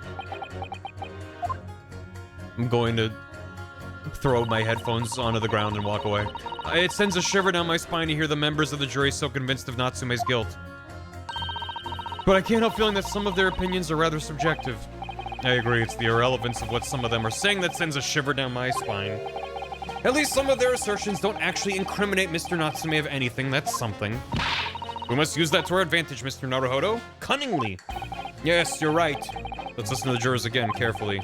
And if any of their assertions are at odds, I'll pit them mercilessly against each other. Don't hold back. Yeah. Does it say? Yeah, it's good. Is his line updated? I slipped over that evening in Calabash, knocked myself clean out, you know? Hold it! I used to live in Sussex. It's not real either. It's got the word sus and the word sex in it. How can you take it seriously? That was around 5 o'clock, you say, the same time as the victim was attacked. I don't know anything about the girl who was stabbed, but my dinner's on the table at the same time every day. And for the record, could you please identify the precise location of your fall? Goodness, it was aeons ago now. I'm not sure I can remember. It was 3 days ago. Try dredging your memory, please. Well, let me see. It was especially slippery around about. Ah, I remember now. It was just on the corner here. What happened to you then? Were you all right? Well, you don't get too many people down Calabash Road, you see. So there was no one around when I fell. No one around when I knocked myself out. No one around when I came to again. And no one around when I sneezed. So I picked myself up and went back to my nice warm house where my grandchildren were waiting for me. A sad and lonely picture you paint, sir. You were fortunate not to have frozen to death. Yeah, how lucky he wasn't more seriously injured. True. Sounds like it was very nearly another hospital admission. Or worse. Ah yes, one more thing. Were you wearing that same green overcoat on the day in question? Absolutely. It's the only coat I have. It took until this morning to dry out properly. Good job too, but I've had nothing to wear here. So count your blessings, I say. Ho, ho, ho. I suppose we should. This gentleman certainly has had a close shave there. No. Let's do some pitting. We only have one outfit. I mean, people did not necessarily own a ton of clothes back in the day. You would have like your fancy Sunday wear and you'd have your daily work wear. He made it himself. He said the woman green class those eyes would only have been the victim. Can I do that? Against that? Objection! You! Those two statements clearly show a flaw in the juror's reasoning. A flaw? What are you talking about, counsel? Well, juror number 2, juror number 6. My whatever do you mean, sir? Is this not correct? I think perhaps the old man didn't hear you. Unbelievable. It's not like I was loud or anything. There's at least one fact of which we can be sure here. The bookshop receipt found in the defendant's room clearly indicates that on the day of the attack, he had been to your books and purchased a number of second-hand titles. He then returned home on foot. It felt like I had the answer wrong there. But the man says he has no recollection of his return journey. That's correct. But what he does remember is seeing someone appear in front of him on the way. Someone in a green overcoat who suddenly collapsed on the pavement before his eyes. We're all well aware of this. The poor young woman who was stabbed, obviously. Objection! Can we really be sure of that, madam? My, whatever do you mean? I'm sure you heard juror number 6's account of what happened to him that day.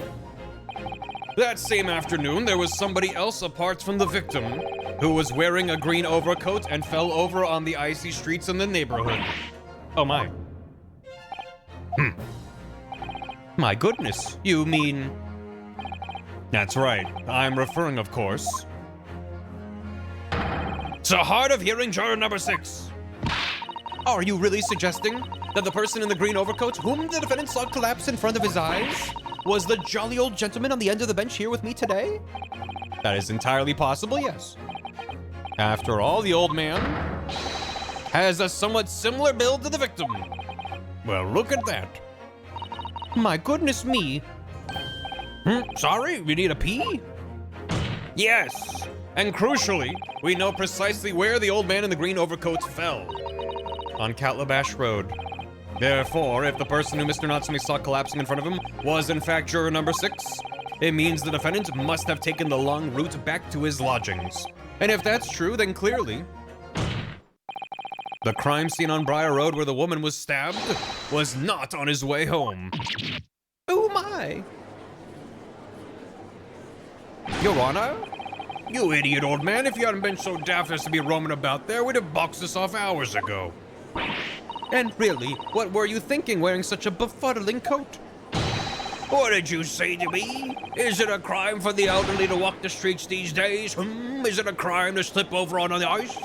Is it a crime to keep up with the latest styles and wear a beautiful green overcoat, is it? It is a quite lovely shade of green. Also, yes. A succulent Chinese meal? My lord, I do hope it won't cause any inconvenience, but... You'd like to change your leaning, I presume? I do declare that I would. I should like to call for a verdict of not guilty. Thank you. And I would too. What? Is it a crime to change your mind? Is it? Well... It is actually a crime. Death!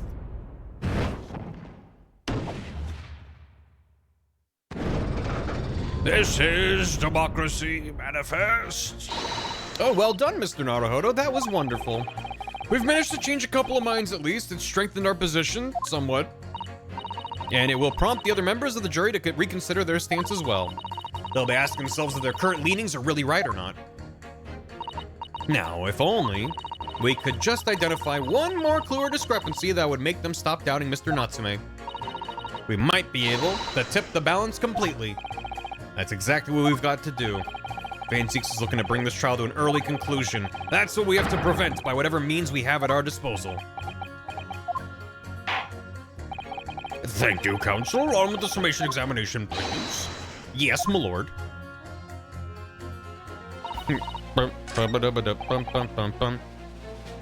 Hiya, you and you. Objection. Those two statements are clearly at odds with one another. At odds, counsel? Explain yourself. Please don't point. It wasn't me, I swear. What? I just want to get this done and dusted. Well, juror number 3. Oh, me, sir? What do you mean? Juror number 5's words just now are extremely significant. Let's take a moment to consider the implications of what's been said on our map of the local area. A relevant meme? Oh my god. On the day in question, Mr. Natsume visited this bookshop to purchase a number of secondhand books. Anyway. And on the same day, we now know that there were works being carried out on Meerschaum Street. This is... I don't know why you're just posting a screenshot from the game. Unaltered. That's just the same as what is in the game. So, I'm not sure why you would present that to me. I don't get the bit. Thank you. We know there are works being carried out. Oh, Meerschaum Street make it impossible. Impassable. Juror number me, which means the defendant's route home could not have taken him along Meerschaum Street and down Briar Road. Oh, yes, of course. What do you think, sir? Well, yes, you can't argue with that, really, can you? We must have had a good 2 yards or more of the pavement up. Every gentleman and gentlewoman that came along had to turn back and go the other way. So, the only conclusion is this. The defendant must have taken the longer route back to his lodgings. Yes, I suppose he must have. I suppose that must be right, eh? Juror number 3, you said the following. The man wouldn't have gone round the houses on his way back from the bookshop, but we see now that he had no choice. Yes. My lord, Mr. Judge, sir, if I may. Yes? I don't think in all good conscience that I can say the man's guilty now. Yep, I'd like to see this trial continue so we can get to the bottom of what really happened. Maybe.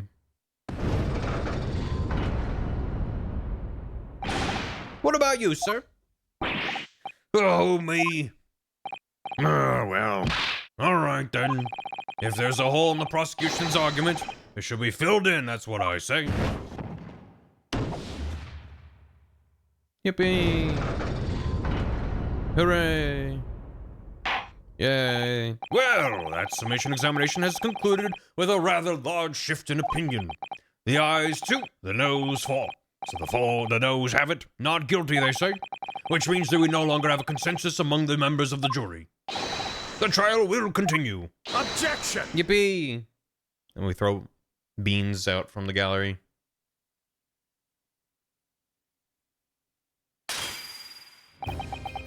Could it seem churlish of me to drink from my hallowed chalice moments after raising an objection? Most churlish. Only to crush it in disgust. Pray forgive the discourtesy. Lord Van Zeeks? It seems I must retract my earlier remark. What do you mean? I mistakenly credited these jurors with intelligence by describing them as insightful. Yet we have just witnessed them falling for a cheap trick performed by an Eastern entertainer. Eh? Whatever do you mean? Objection! Why is he like this? I don't know. I haven't tricked anyone. Everything I've said is the truth. Indeed, Stalwart's juror number 5 was undoubtedly repairing the road, as he claims. I believe you said it was a good 2 yards of the pavement which you had excavated, sir? That's right. Took me the whole day and they paid me a measly 2pence for it. Now, my learned Nipponese friend, tell me, do you have any notion of the distance that 2 yards represents? If I'm honest, I don't have a clue, no. 2 yards is a little less than 2 meters. Less than 2 meters? That's not much at all.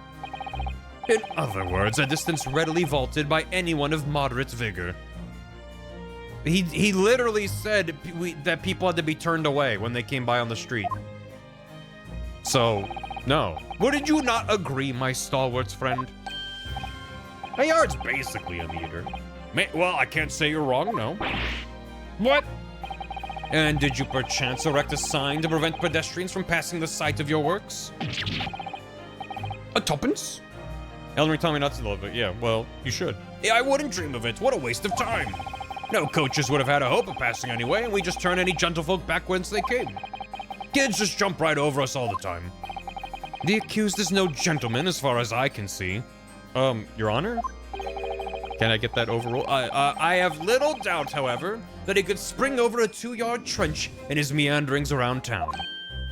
Ah. Is that true? Is it? I think he would remember doing that. The incontrovertible truth is that the books just purchased by the accused were found at the scene. There can be no doubt that on his way back to his lodgings, Mr. Natsume walked down Briar Road. Crushed in a single sentence. Are we? And old man. Cold man, you can talk. You say that around 5 o'clock on the day in question, you slipped and fell on Calabash Road. Pray, was there a suspicious-looking Nipponese behind you at the time? Oh, can't say as I remember. You don't remember. He slipped and donked his head. Why would he remember? How about a wager, my learned friend? You say it was this old man the accused saw, but I would lay 1,000 to 1 against you being able to prove it. Why is he like this? British. Hold down, Lord Van Zeeks, explain yourself. My lord, if you had such a trenchant argument up your sleeve, why in the world did you not proffer it during the summation examination? I wanted to give this young foreign student the sightseeing experience he no doubt came for. I wanted him to see for himself how the opinion of the jury is so readily swayed. I thought prosecution wasn't allowed to talk during the summation examination, but okay. But my hospitality has its limits, and they have been reached, I feel. Oh no. So, my learned friend, today's sightseeing tour of London is now over. What are you talking about? My lord, the prosecution requests permission to call its next witnesses to the stand. Maybe they amended it since last case. Granted, bailiff, bring forth the witnesses. It's next witnesses. Mr. Naruhodo, do you not remember? We've been told on several occasions that there were eyewitnesses to the incident. I remember. One of them being a Scotland Yard policeman, no less. I'm afraid that's likely to be the prosecution's next witness. Alright, no matter who Van Zeeks brings to the stand as his witness, and no matter what they say, I believe in Soseki-san. I know he's innocent. And I'll keep believing to the very end, until this battle is over.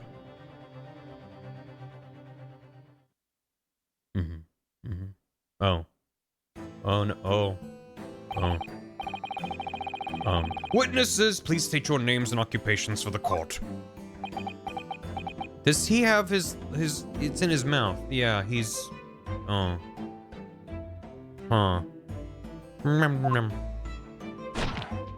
Oh. Constable royally beat, sir. Nothing to report on the street, sir. Oh my god. And I'm Miss Beat. Mrs. Beat. Patricia's my name. I'm proud to say I'm this young town hero's wife. They're both baby. What's the story here? Well, in truth, we have not been married long. In fact, we celebrated our first anniversary only the other day. No, it was your husband I was asking about. He seems tired? Hardly surprising. Whilst being an honorable occupation, patrolling the beat is the most demanding work in the world. Oh, really? I'm sure I've heard that before, actually. Indeed, apart from rare days off, our gallant officers trudge some 20 miles a day, you know.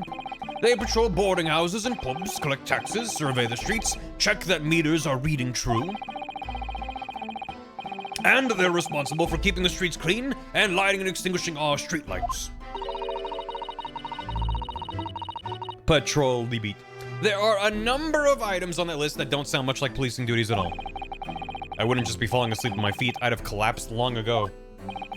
But it goes without saying that a policeman's primary duty is the apprehension of criminals. Even when he's off duty, a constable is expected to investigate and resolve any crimes on his beat.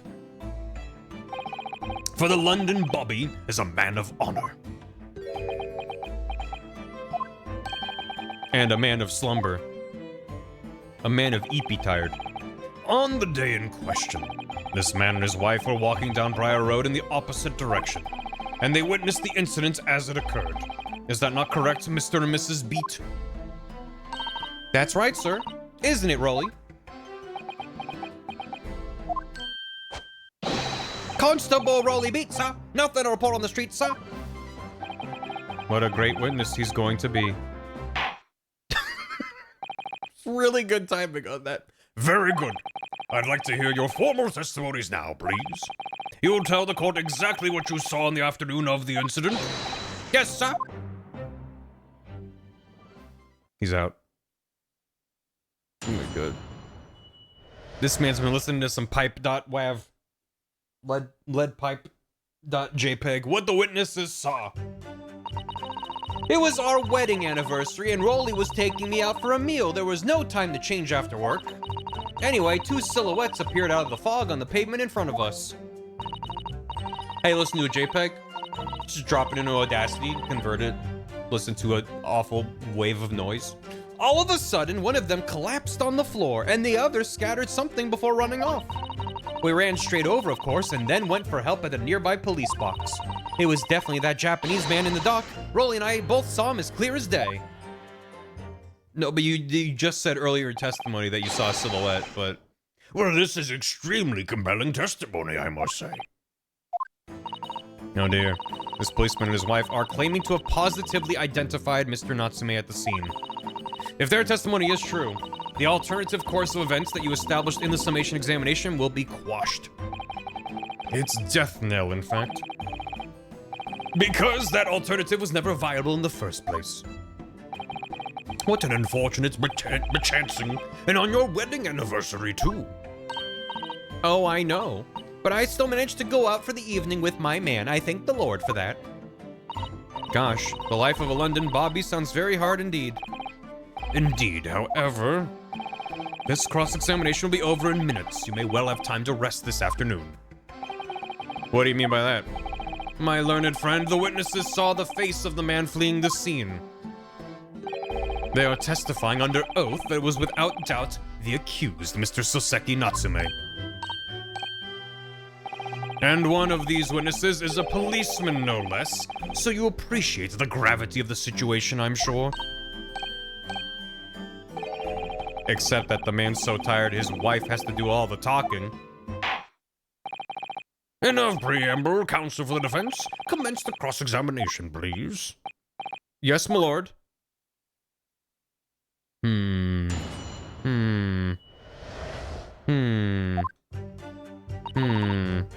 Hold on. First of all... Oh. I wanted to look at my, my people. See what their details are. But I can't while I'm in this, screen. So time. It was our wedding anniversary. Hold it! My badge. No time to change after work, you say? Are you also a member of the police, Mrs. Beat? Oh no, sadly not. It's a job for strapping young men only. Women, children, and the elderly can't even apply.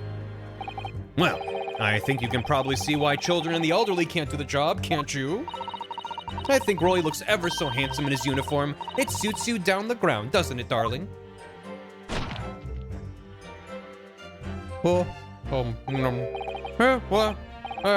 I just finished my beat. Pat and I were heading back to the station. I was actually planning on getting changed there.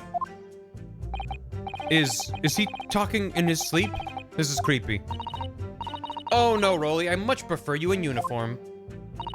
Sometimes I don't recognize you when I see you in plain clothes. Oh dear, that doesn't seem healthy. Kindly adhere to the point. You were going for a meal after you had finished your beat for the day, correct? That's right, sir, yes. Although I was fit to drop, to be honest, after spending the whole day on my feet. But policing's my life, sir. As long as I'm the proud owner of this, I'll serve my city and my queen to the end. What's that now? My warrant card, sir. Proof that I'm a London copper. It has the noble founding principles of the force written on it as a reminder to all of us policemen of our sworn duty to patrol the streets of London town and uphold the peace of the common man. Sir, and for such a noble cause, I cover 20 miles every single day without fail and without a grumble. Because I know that the plodding of my boots is all Londoners need of here to feel safe and secure. So fighting crime doesn't appear to come into it then. But sir, just on that one particular day, I was looking forward to celebrating my wedding anniversary. Mrs. Beat puts up with a lot being married to a bobby like me. I wanted to show my dear wife how much I care. What a pose. Looking good. Oh, Pat. Oh, Rolly. They're great. This is why having multiple witnesses at the stand is fun. What a charming couple. Their young love is such a joy to behold. Can I look at... Okay. What's their fucking deal? 23 and 21. A devoted London Bobby who witnessed the incident while walking down the street with his wife of a year, Patricia. Wife of Constable Rolly Beat, who is the witness of the incident. She's relatively recently married and fiercely proud of her policeman husband. Patrolly. The straights are out again. Are the straights alright? Nah. Victim of the case was found with a knife in her back. Luckily, the one wasn't for favorable woman. Okay. They're middle-aged, yeah. What a charming couple! Your young love is a joy to behold. If a little over the top, perhaps? And then, kindly describe what happened next. 23's number 1. Two silhouettes appeared out of the fog on the pavement in front of us. Hold it! Two silhouettes? That's right. They were coming towards us, walking up Briar Road in the opposite direction. I just want to make sure. I don't remember the... Yeah, Briar Road. Yep. Okay. Good. Oh. It just needs the JoJo, the katakana characters, whatever the... Menacing. There was a rather plump figure followed by a scrawny, thin-looking man. Go. That's the one. Yeah. That does sound exactly like the victim as pictured in this print, and like Mr. Natsume.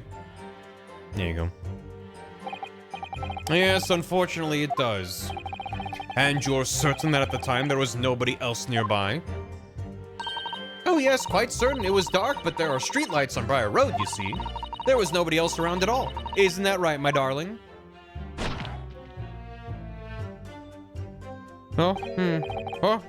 Yes, that's right. Of course, there was a light fog on the ground.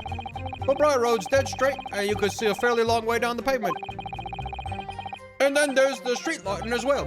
I didn't see any other pedestrians. Before sleep takes a firm hold, your answer, please, Mr. Beat. Are you quite sure of what you've just said? Yes, sir. As a copper who spends all day every day keeping watch on the streets, I'd swear to it, sir. And I'm as sure as my love for Patricia is true.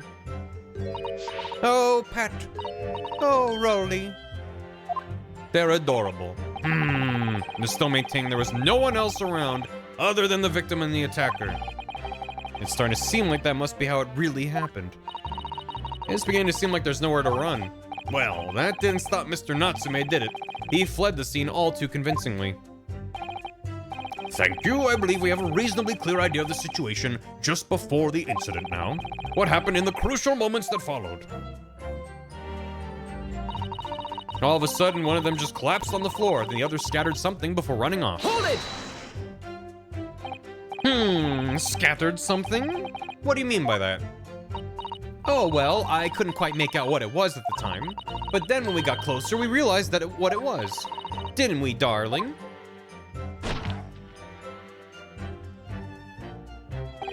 Oh, yes, that's right. It was some old books. I see. Old books. We're not really getting any new information. Yes, sir. The culprit dropped a number of them all around where the victim lay on the pavement. Indeed, as clearly pictured in this photographic print. Yeah. Scattered about is an odd turn of phrase, but I don't know. That rotten Japanese man did that when he did the deed. Hold it! Let's not forget that it remains to be established that the defendant was indeed the attacker. But we saw him. It was the man in the dock without question, sir. That mustache, the hunchback, the cat-like eyes, the taut mouth, the snub nose, everything.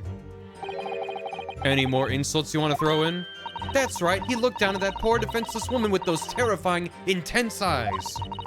And then suddenly threw his books onto the pavement and ran away. I see. This is tough. They seem as though they're telling the truth here. May I remind the court that this unambiguous testimony comes from a policeman and his wife. Yeah, thanks. Now please continue. Yes, sir!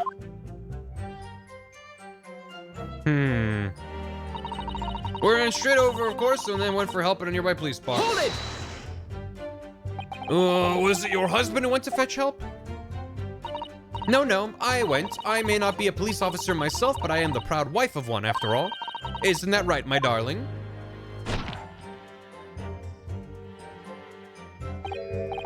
What? Oh, yes, that's right. I asked Mrs. Beat to go. I was off duty by that point, but Bobby's never truly off duty, of course, so I felt obliged to stay and guard the scene. Very laudable, Mr. Beat. Preserving the scene of a crime is a task of considerable importance. That's why I sent Patricia, you see. I told her where to find the right police box. Oops. Forgive my ignorance, but what do you mean exactly by the right police box? Depends on a crime's location, you see, as to who deals with it. Where the woman was stabbed wasn't actually on my beat, so I told Patricia the way the police box for the beat the incident fell under, so she could go and report it. I ran there as quickly as I could and asked for help from the Bobby on duty. There is nothing more potent than a young couple in love working together, you know. And thanks to your swift response, the case was quickly resolved. The actions of two model citizens. Oh, please, you're making us blush, isn't he, darling?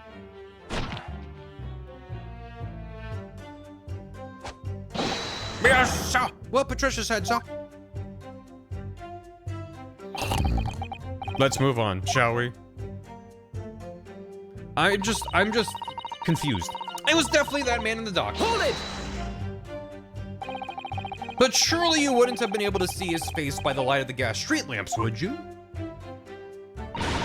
We absolutely could. Us Londoners have exceptional eyesight, I'll have you know. Oh, that poor man. Oh, God. Oh. Right. The light from the street lamps was more than enough. And my husband already told you the fog was only light, didn't he? Yes. And what of the fog? We're famous for it across the globe, I believe. But it's an absolute menace to those of us who have to live with it, of course.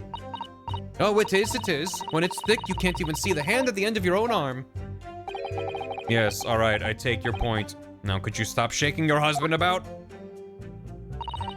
The constant fog makes our eyes very sharp, you see. That's why we can tell you for sure and certain that it was that little Japanese man we saw. Can't we, darling? What? Oh, yes. It was the accused, no mistake. The mustache, the hunchback, the cat-like eyes, the taut mouth, the snub, is unmistakable, sir. As far as this couple's testimony is concerned, there can't be any question.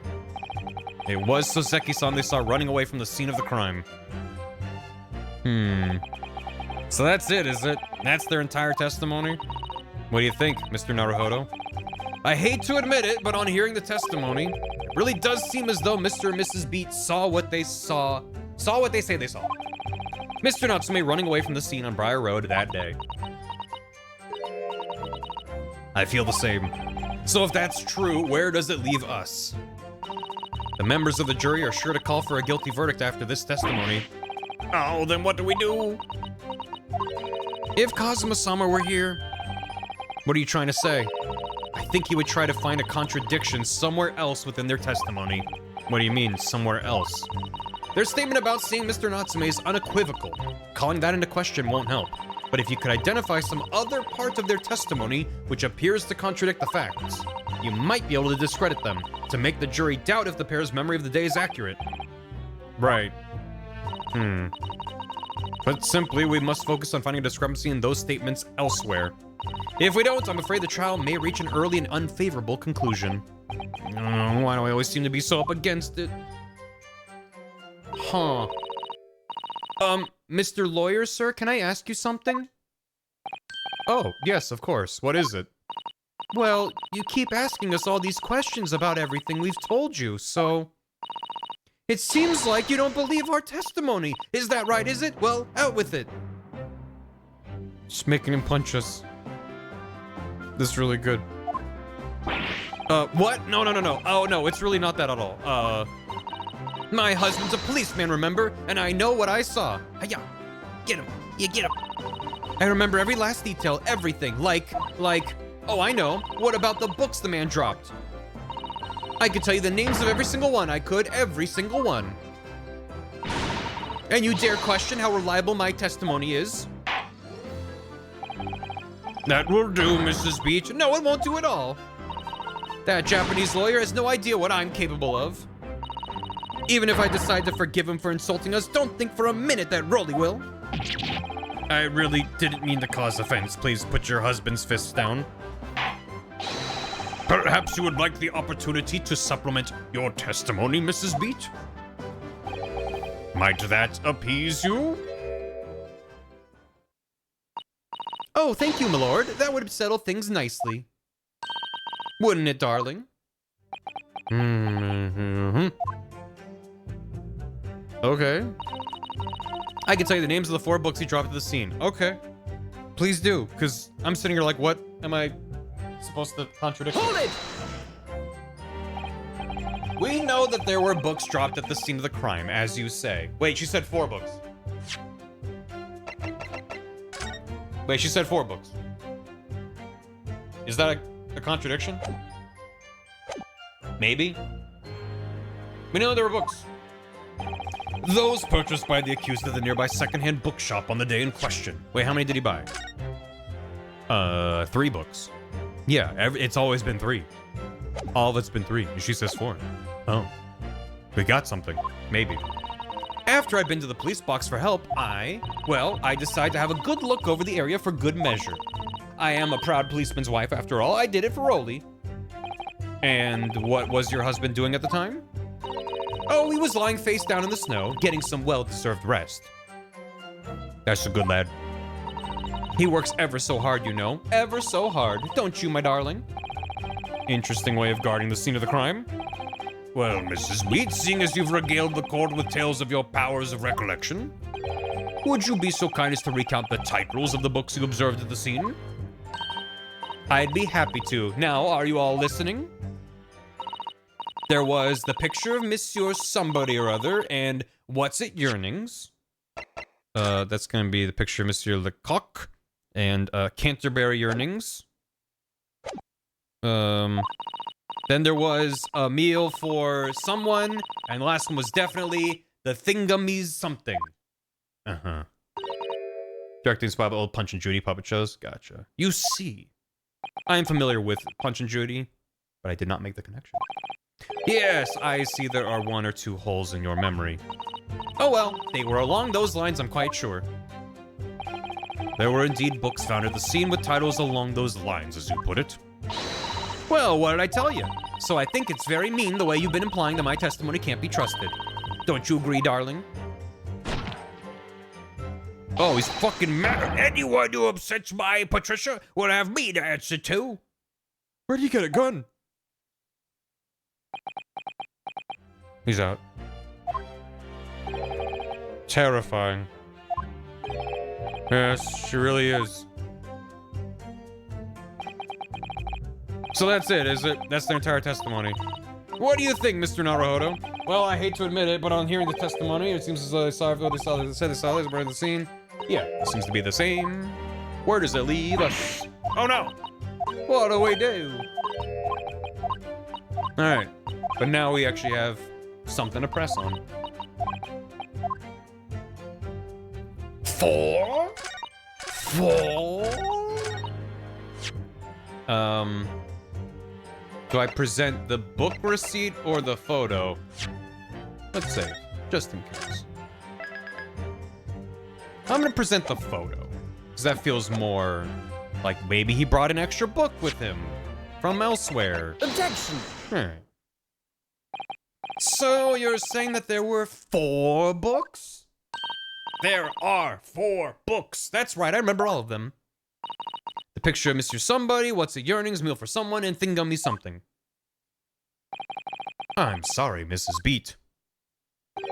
But there is a fundamental flaw in that statement of yours. Oh no, what flaw? Simply that at the scene of the crime, there were only 3 books, not 4. What? Have a good look at this photographic print of the scene of the crime. As you can clearly see, there are only 3 books. But no, that can't be. I saw them.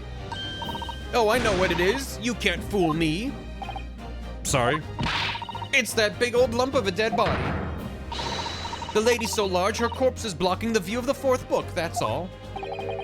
Let's at least try to remember that the poor woman isn't dead, even if we're insulting her size.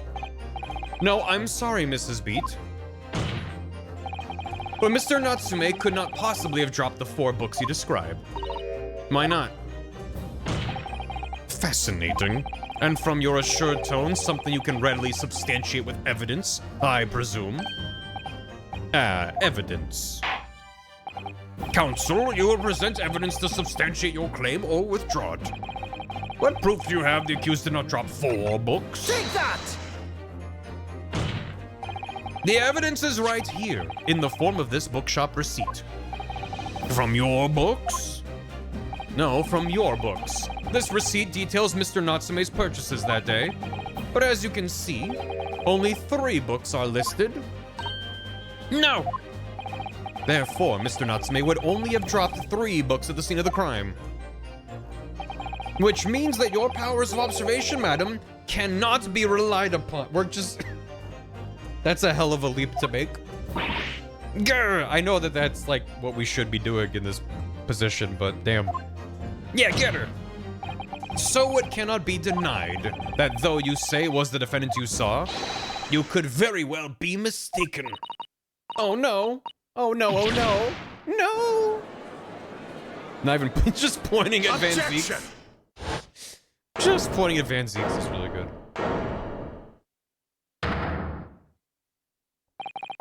It's plainly evident. That is your powers of deduction that cannot... It is your powers of deduction that cannot be relied upon, my learned Nipponese friend. What? Again, what cannot be denied is that these 2 witnesses saw the accused running from the scene. A fact that you know very well you have no hope of disproving. So you've striven to avert attention from that by dint of some inconsequential discrepancies. Would that be fair? He sees right through me. but your plan is somewhat recoiled against you. What are you talking about? It's quite simple. Let me explain with a toast. To the policeman's wife and her entirely accurate testimony in every respect. Oh. Huh. Forgive me the impudence of having a little sippy. He's got a little sippy cup lid on his goblet. You see, the matter is not up for debate. At the scene on Briar Road, a total of 4 books were most definitely found. Objection! But what about the photographic print? It only shows 3 books. Quite right. Only 3 can be seen in that print. That print? You mean to say... Allow me to present another. One that shows the victim's hand. Wait, why was she holding a book? The Lion's Pride. Where have I heard that before? Oh, fuck. This is when it's coming back to bite me that I didn't play the first part of the case today. When did that come up before? Son of a... comply with discovery. That's not real. It was something in his flat, I think. No, I'll ask if I want more. Maybe the game will remind me. I don't believe it. The way they give me flashbacks, I'm like, I don't need that flashback. And then I'm like, thank God. She aided it. It's the 4th book. As you will observe, the 4th book was hidden from view in the original print by the victim's torso. What is up? No!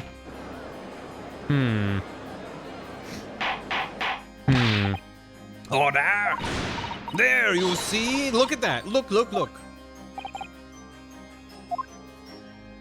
Yeah, it's just like I said, isn't it, my darling? A miserable pile of sippies. A miserable pile of chippies. Yes, sir. Patricia's always right, sir. Let us study the receipts for the books purchased by the accused on the day in question. Mrs. Beat, the titles once again, if you please. Yeah, I got it. Chat pointed it out as well. Of course, the picture of Monsieur somebody or other. The picture of Monsieur Lecoq. What's it, yearnings? Canterbury yearnings.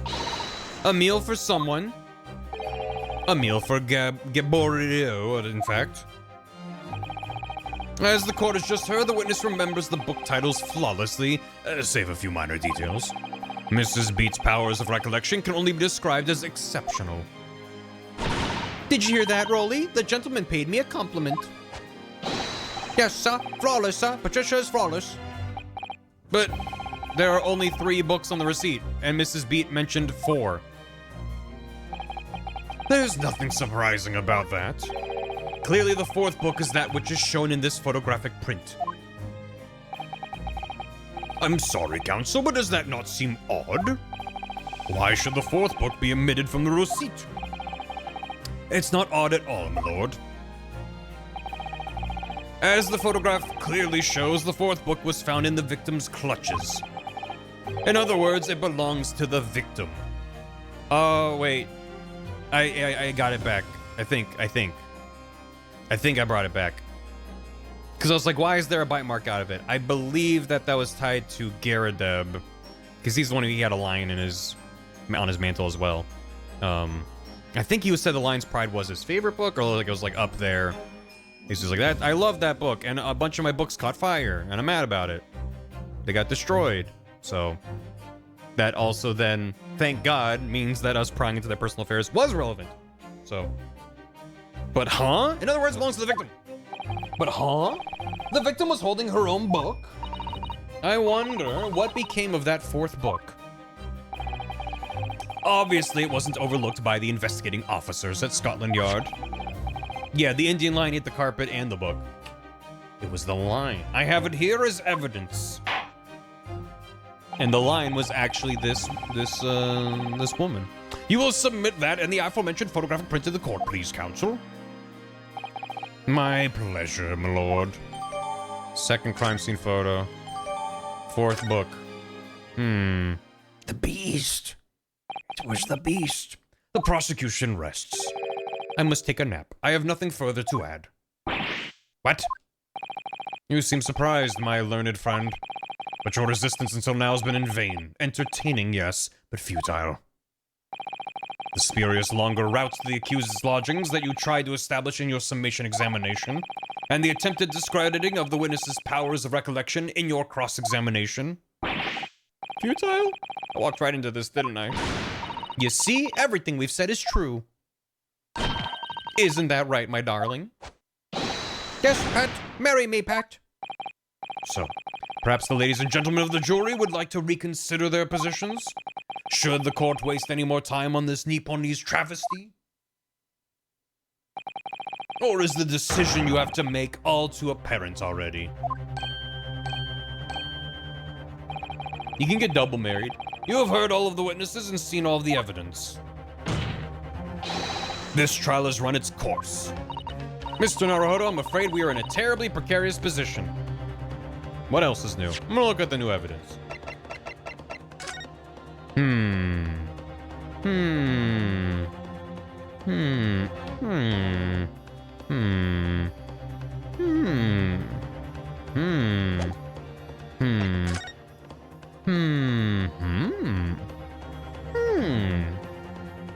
Bum, bum, bum, bum, bum, bum. Let me see. It's a book entitled The Lion's Pride. I'm afraid I don't know any English literature at all, so it wouldn't be something I've heard. Wait a minute. The Lion's Pride? That's strange. I think I've heard of a book by that name before. And recently, too. I recognize it too, Mr. Naruhodo. Happy Lion's Pride Month. This book's been badly burnt. You're right. You'd never be able to read it in this state, especially not the latter pages. What a terrible waste. Judging from the scorched edges of the paper, I think the damage must have occurred very recently.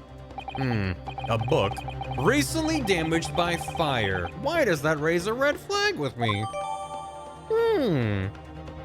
I can't remember. Dun dun dun dun dun dun dun. Anyway, I know, but if I fight back in the wrong way now, I could very well just make matters worse. Think, Ryonosuke, think. What do you do now? Probably raise an objection, but I will safety save. The memory of a goldfish and the constitution of a gerbil. Objection. I'm not done yet. No, my learned friend, it's over. That last cross-examination was your final chance to establish a credible defense, and you failed. We just have two new pieces of evidence. So I feel like no? I feel like no. The die has been cast. There's no more room for debate. Well, it might be over as far as you're concerned, but... I can't think of what to say. Save me, Suzato-san. If I may, Lord Van Zeeks, thank you, Suzato-san. It seems somewhat boorish to close down the debate at this point. Oh, shit. Yeah, call him a boor. Your insignificant little Eastern Isle must be a lawless hole indeed. For a lowly judicial assistant to have the audacity to intervene at a moment like this. Oh. No, don't let him win. I am, to my shame, still a very inexperienced lawyer. So you'll have to forgive me, but I consider my assistant's advice essential and her opinions invaluable. Cheers, Mr. Naruhodo. One of this land's great guiding principles is tolerance. So, the court will hear you, madam. Go ahead, Miss Suzato, please.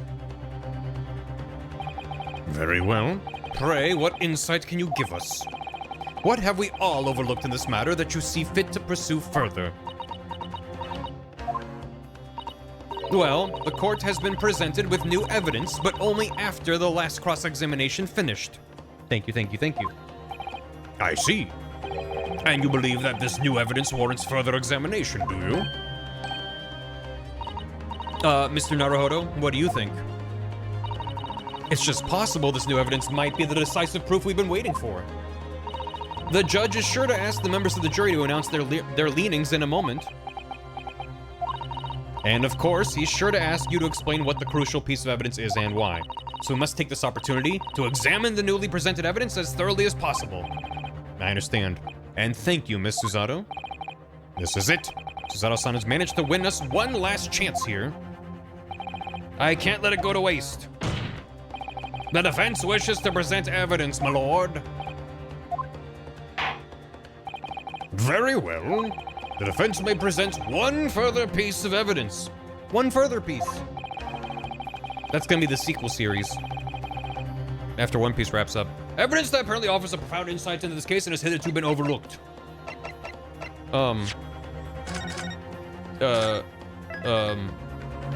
Second piece. I mean, it has to be one of the two things we just got. So what's more important, that she has the book or the nature of the book? Probably the nature of the book. Take that! The evidence in question is what we can see from, okay. It just accepts either. That's fine. I'm like, what's probably more important is proving that that book did not come from the book shop. I don't know what significance that has, but yeah, it's fine. The whole point is present the new evidence, so I'm glad it accepted it. The evidence question is what we can see from the newly presented photograph of the crime scene. Your Honor, I mean, my lord, the fourth book found in the victim's hand. Objection! Very good about it. Yeah, I always appreciate whenever Ace Attorney accepts more than one logically connected thing. Moon poop. Moon poop. Hi, Reb. What were you streaming? Moon poop? Welcome. Hi, thanks for the raid. I hope you had a good stream with your moon poop. You got this at Borders. Welcome to this racist vampire. We're playing routine, and then OBS shat itself. Let's go. Congrats on being routine. And happy moon poop. We're playing Great Ace Attorney. We are a good chunk of the way through case 4. If you're gonna raid and run, no worries. If you're gonna stick around, in a nutshell, our client, the accused, was walking down the street and saw someone fall over, walks up, oh my god, she's got a knife in her back. He drops a bunch of books and runs away back to his flat that he's renting. And we are now trying to prove that he dropped 3 books and there was a 4th book. My voice made a really weird thing there. A fourth book that seems to be connected to a domestic dispute that we investigated yesterday. And one of the people involved in the altercation is one of the jurors because, of course, there's no conflict, no such thing as conflict of interest. So, yeah, I think that it should make sense. It's actually not the worst area to come in on. But anyway, if you are gonna raid and run, I appreciate you stopping by. And everything's good. Everything's fine. This game is super normal. Other than it being in the victim's grasp at the time of the incident, no significance has been attached to it. Pursuing the matter further would be a flagrant waste of the court's time, as you well know. Ag. Yes, I'm afraid, counsel, I must concur with the prosecution on this matter. When I afforded you this opportunity, you led the court to believe that the evidence in question contained a hitherto undiscovered, I don't know how to speak anymore. Undiscovered clue. Undiscovered, the concept of, I must insist you elaborate, counsel. You will identify this clue at once. Undiscovered. Do I make myself clear? Oh, yes, my lord. It's, Mr. Naruhodo, I believe the prosecution's trying to avoid a thorough examination of the evidence, which means you may very well be on the right track. He didn't think I was gonna take this book and spin it around. We gotta end the case. Don't turn it. Don't turn it. No one can know. Yes, I think you might be right. So, counsel, precisely where is the vital clue to this case, which this 4th book conceals? Yeah, right, there. Got it! Yeah. I would ask the court to observe the back of the book in question. The back, or do you? Good gracious! It's been burnt to a crisp. So, we have to ask ourselves, why was the victim clutching what is clearly an unreadable book? It is undeniably an extremely unnatural thing for her to have been doing. What if it has a nameplate? What if? Objection! He believes Japanese people can't spin things. He does. Unnatural, you say? And what of it, my Nipponese friend? Oh. Were I to concede the point, if it bears no relation to the case, there is nothing to discuss. So should you wish to assert that this fire damage is some veiled clue as to what happened that day? Pray, do enlighten us all. What truth does this charred book hide? A charred book. There is just one possibility here, which I can't quite bring myself to rule out. It's an outside chance, certainly, but worth a try. Alright, I'll explain my theory. Don't keep us waiting any longer then, Council. Explain this theory of yours. I mean, it's just a theory. What are you suggesting you can ascertain from the fire damage this sorry tome has suffered? The shop sold its owner, its content. Its owner! My lord, the burn on the back of this book reveals a startling truth about the book's owner. I beg your pardon? But we already know who the book belongs to. The victim was gripping it in her hand as she fell to the floor. After all, it's obviously hers. Nuh-uh. The question of how this book came to be in the victim's hand has yet to be answered. However, as to the questions of who the book really belongs to and where it originated, the defense has very credible answers. Don't ask how I know. Good gracious, how can you possibly? Very well, I'll play along with this futile attempt to delay your inevitable demise. But do remember, the members of the jury may well burn you if your little gamble goes awry. Well, at least one member of the jury shouldn't be here, if not like two of them. Counsel, the defense's response here is very unlikely to influence the final outcome of the trial. So tell the court, who would you claim is the owner of this burnt book? Take that! God damn it. The answer is that the book belongs to the couple who own the house where the defendant has his lodgings. I love when I spin. The camera spin around, he spin around. A certain Mr. and Mrs. Garradeb. The landlords? And whether this is some extraordinary coincidence or some kind of fate at work, I don't know. But John Gary's mod, all the people in London, one of the 6 chosen for jury duty in this courtroom today, is none other than Mrs. Garradeb herself. Oh my goodness. Me? I think you must be mistaken, sir. I'm not Mr. Garradeb's wife. I'm his maid. Things would be so much easier if you would just drop the pretense. You're literally wearing your wedding ring. All right then, how about a simple question for you? Have you ever seen this book in Mr. Garradeb's house? I would never presume to know all of the books he keeps, sir. Objection! This is outlandish behavior. This woman is the accused's landlady, you say? You implicate this hard-working member of the public. You besmirch her without a shred of evidence. Your actions are unforgivable. Objection! This is not mere conjecture. The defense happens to know that on the day in question, at almost exactly the same time as the victim was stabbed on the pavement below, another incident was taking place in the room on the top floor of Mr. and Mrs. Garradeb's house.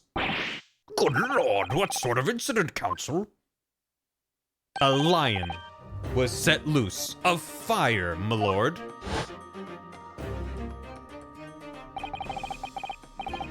Why is the soundtrack so good? Afraid to say it was. Happened in the blink of an eye, you know. The whole place filled with smoke. Couldn't see a bally thing.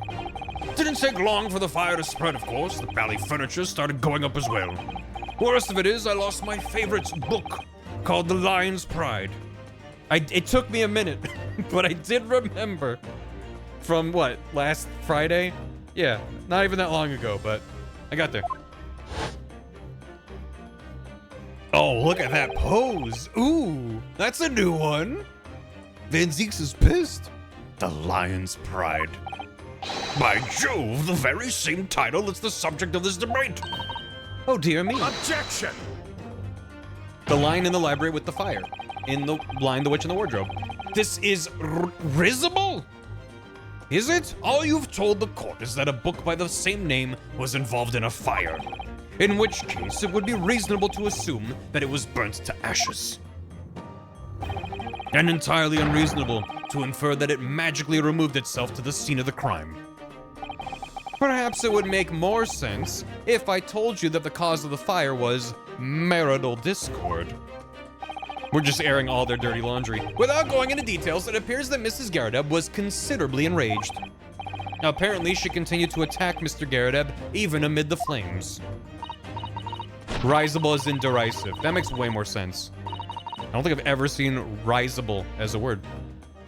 But I like learning things. How awful!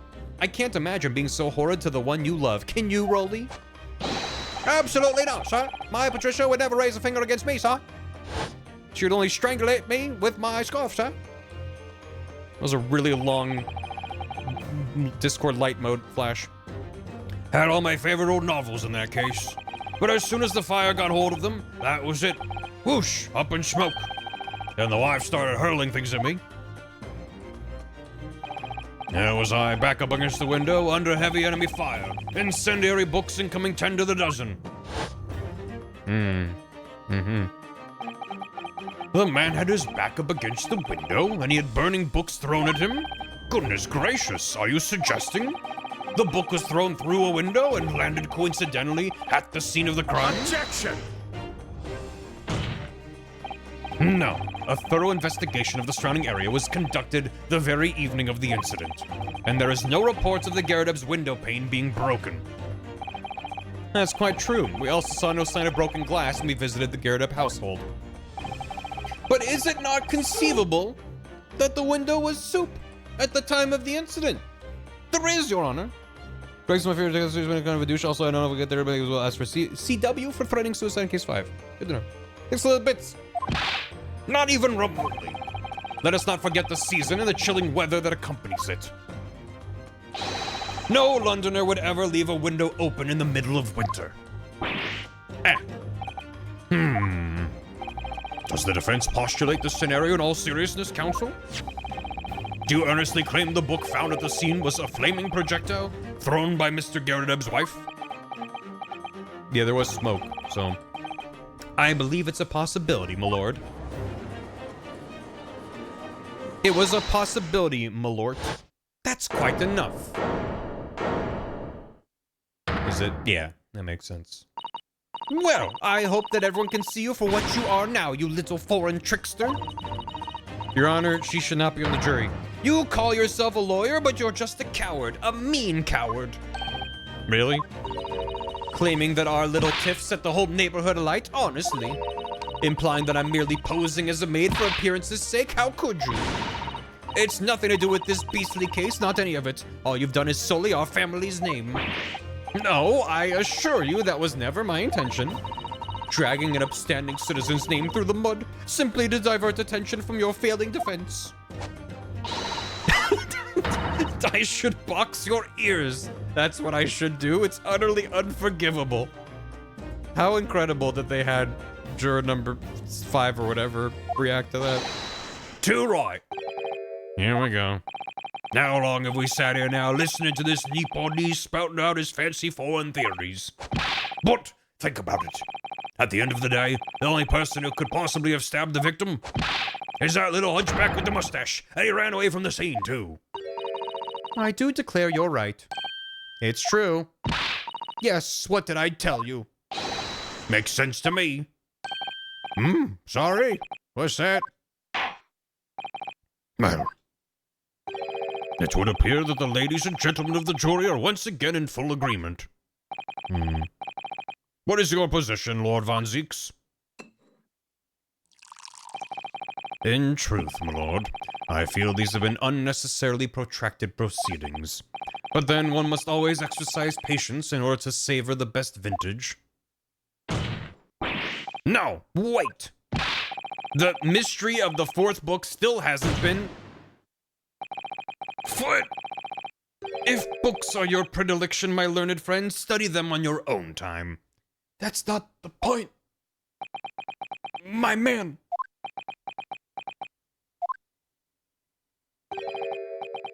No forgive the discourtesy this time?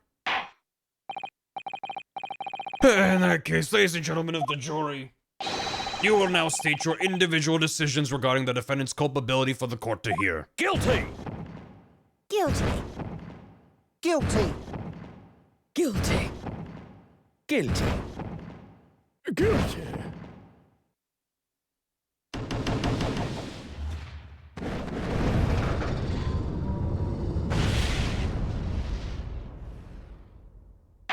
Well, thank you for that unambiguous response. That's twice now. It's over. Mr. Naruhodo, don't give up. Miss Susato, have you forgotten? The battle isn't over yet. You're not suggesting... Of course, the defense has the right to another summation examination at this point. You could still convince the jurors to change their minds. You have one more chance. My lord, the defense has to exercise its right to summation examination. You believe you still have tricks up your sleeve? I don't intend to trick anybody. I intend to uncover the truth. This is no time to be downcast. As long as there's a chance, I have to stay strong and determined.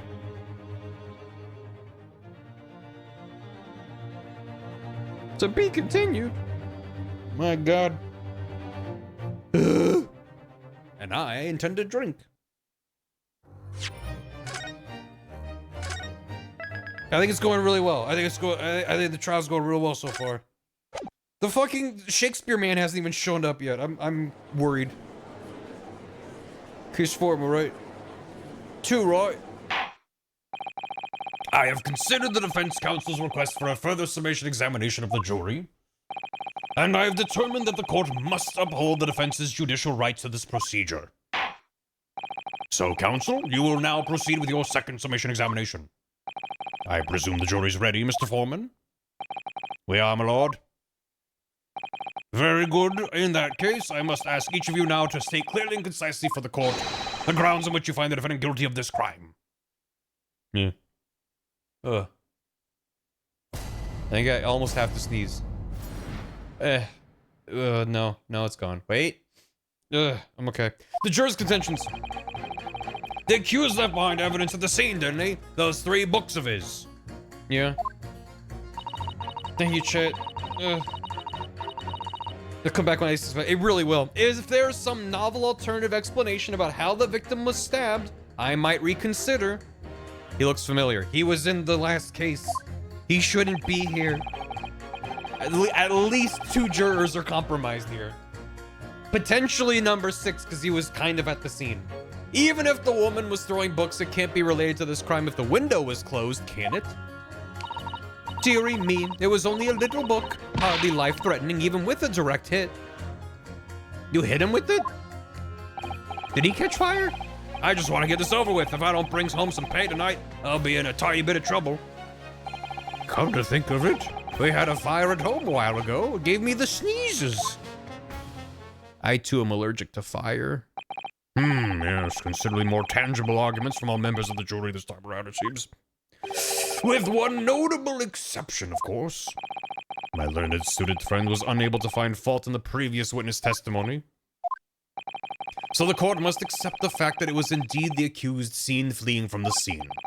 And moreover, no one else was even at the scene to commit the crime. Well, if the eyewitnesses are correct, it would seem as if the conclusion is somewhat set in stone.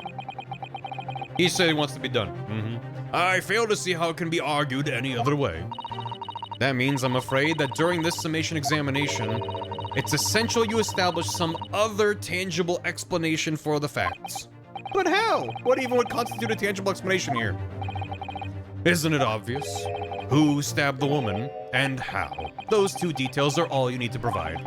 Simply give us a name and a method by which the attack was conducted. And there I was thinking this might be hard. Wait. What if... I can't open this book. But what if... inside of this book, or perhaps something else... if she was throwing things out the window... what if, perchance, one of the things she threw had a knife? Except if the building was there and then she was there, she'd have to have her back. I don't think the angles line up, but it's a theory. It's something. Maybe. Which would be kind of crazy. I don't know. We haven't had really juries as most of these games, but even still, I don't think we've had a jury where it's like, actually, the person that did the murder is in the jury. Potentially, if that's a truth, if that theory turns out to that's. We've had witnesses turn out to be actually the culprit, right? That's not uncommon, but yeah, she's not dead. She's not dead. She's not dead. She's fine. So, we'll see. We'll see. But yeah, I'm like, if this is the building and it was like that window, and she threw something that hit the woman there, I don't know if that. It is kind of every case, because otherwise you need some connection to the culprit. But I guess my point is like they're not always brought up as like they were a witness to the crime. It's just like, well, you were brought up for an unrelated reason that's tied to the case somehow, and it turns out they're more invested than they realized at first. Or than you realized. Anyways, fine. You have to do it. I know it's literally we're calling a witness to the stand, but it's fine. This will be where the trial ends. The orca did it. No pressure then. Is Joe my prime suspect? She is now. She wasn't before. But now I'm like, that's quite enough preamble. Proceed with the summation examination, please. Who else had victims do it? We've had a lot of things. You can play no more time? No. I presume you're prepared, counsel. Oh, yes, my lord. All right, Ryonosuke, focus. Dun dun. Clearly, the key to the summation examination is going to be juror number 4, the maid. Or should I say, Mrs. Geradeb. When she received a court summons, what name was the summons under? We have a book that disappeared from the Geradeb's house on the evening of the incident, and the 4th book found in the victim's hand. There must be a way to link the two. That's what we have to find. Using every technique I've learned in my short career so far, whatever it takes. Just said the maid. Don't forget to keep an eye on Mrs. Geradeb and how she reacts even to the things other people say. Yeah, right. Yeah, all right. Legs. Defense's rebuttal. Rahamsel. Rahamsels. Let down your hams. I don't know how that would work. The accused left behind evidence of the scene, didn't he? Those 3 books of his. Hold it! Listen, I don't know. But as we now know, there were 4 books, not 3. Well, what difference does it make? There's every possibility the 4th book, in fact, belongs to the defendant's landlord. Yes, that's the part I have a problem with. Sorry? Well, at the point the woman was stabbed, this landlord fellow was at home, wasn't he? Enjoying a fiery scrap with his wife or something, you said? That's not exactly how I put it, no. Well, anyway, the point is, the fellow and his wife were somewhere else when it happened. I think that's what you call a strong alibi. So it couldn't have been the landlord who did it, which only leaves the Nipponese fellow. Yeah, honestly, I can't see what all this palaver's about. It's a done deal, isn't it? I suppose it is, since I've nothing witty left to say. If there was some novel alternative explanation about how the victim was stabbed, I might reconsider. Hold it! Where is that damn 4th Chaos book? So you might be willing to change your decision, you mean? Oh my, such delight on your face, but I'm afraid I shan't be swayed by emotion. Despite what you may think of me, I am a very modern, metropolitan, and rational woman. That's great. He does not give a fuck. If one reads the morning papers, it's all forgotten by tea time, isn't it? So why read them in the first place? Too right. You see modern, metropolitan, and rational thinking, wouldn't you say? I simply do not see the horrors, and not at all extreme. As I see it, an overwhelmingly suspicious Japanese man has been implicated by overwhelmingly strong testimony. So despite 1 or 2 minor puzzlements, I do declare the man is overwhelmingly guilty. Modern, metropolitan, and rational logic, wouldn't you say? Overwhelmingly. But us modern gals are always delighted to embrace new fads, you know. So I'd be only too happy to consider an exciting new theory if you could come up with one. I'd be happy to do that if only I could. Let's do our very best not to disappoint the modern and metropolitan young lady. I'm glad you omitted rational there. Thoroughly how dare you. Even if the woman was throwing books that can't be related to this crime if the window was closed. Hold it! But what about the possibility that the window was open? What about it? I mean, there's just no way it could have been. How can you be so sure? Oh, prosecutor fellow over there said it earlier, didn't he? Winters in London are no joke. You don't want to invite that sort of cold indoors. So no, that window wasn't open. Us Londoners like sitting by the fire and staying warm, see? But you couldn't categorically state that the window wasn't open, could you? It just wasn't. They wouldn't have opened it. Then what's the point in even having windows, huh? Counsel, you will kindly refrain from childish bickering. Sorry. Somehow I need to show there's an undeniable possibility the window was open. Because this young man isn't going to budge otherwise. Stupid me fighter number 2. Dearie me, it was only a little book. Hardly life-threatening, even with a direct hit. Yeah. Hold it! But the little book was on fire at the time, was it not? With flames of love, I'll have you know. There's really no such thing as a loving incendiary bomb. Well, he brought it upon himself. It's playing with fire to betray a fiery love. Isn't it? Well, don't you agree? I thought you're just the maid. Oh, well, any kind of betrayal is certainly a bad thing, yes. But I think the argument may have arisen out of your misunderstanding, Mrs. Garadeb. Never you mind that. The point is, we were just having a jovial little dispute, nothing more. And I won't have any more of these suggestions that it was anything whatsoever to do with this crime. Right, well, we'll see about that. What about juror number 5?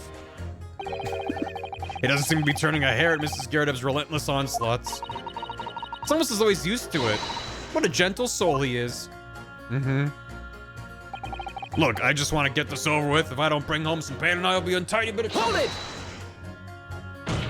I mean, he's dodging it. She's not hitting him. You just want to get this over with? How can you sit there and say something like that? A man's future's at stake here. Well, him and me both then, like I said before. What? I told you already, I'm a day laborer, aren't I? If I don't bring home some readies with me tonight, you'll find me floating face down in the Thames tomorrow morning. What? You heard me. My missus isn't one to mess about, you know. She could be fierce, you believe you me. Another shining example of marital bliss, then. That's 1800s London, my boy. A situation like this cropped up the other day. It was, well,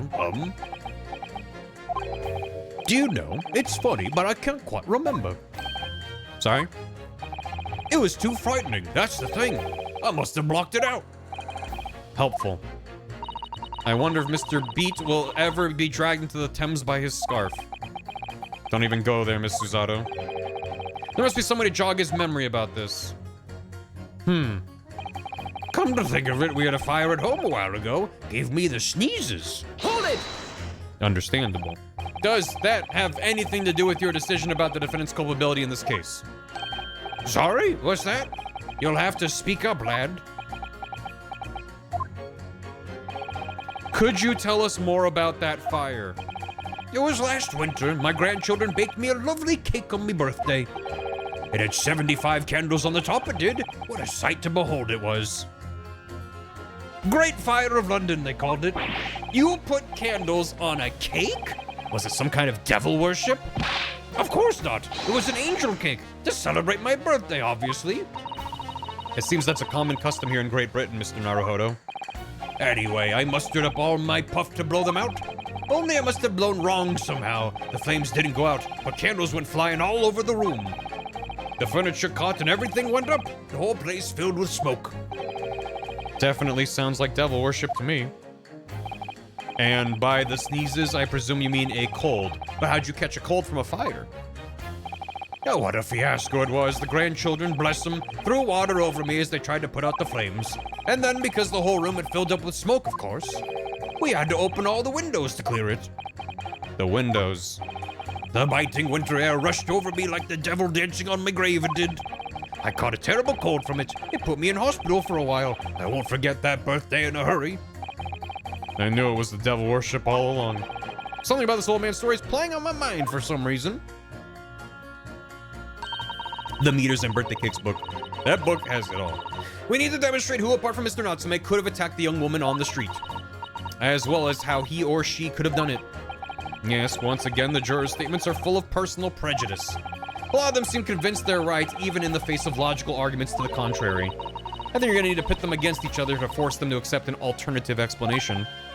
Yeah, the wintry bite of 87. I don't necessarily need to find contradictions between their assertions, just a connection might do the trick. Let's see what I can do. If anything stands out, I'll go in for a strike. That's the spirit. All right. So let's go with, yeah, you and you. Objection! You and you. You gotta bundle up when it's that cold. These two jurors' statements clearly contradict one another. They do? How exactly, counsel? Don't point me out again. Don't point at me again. I told you it wasn't me. What's that you say? Speak up, lad. Speak up. Juror number 3, do you see? Oh, me? See what, sir?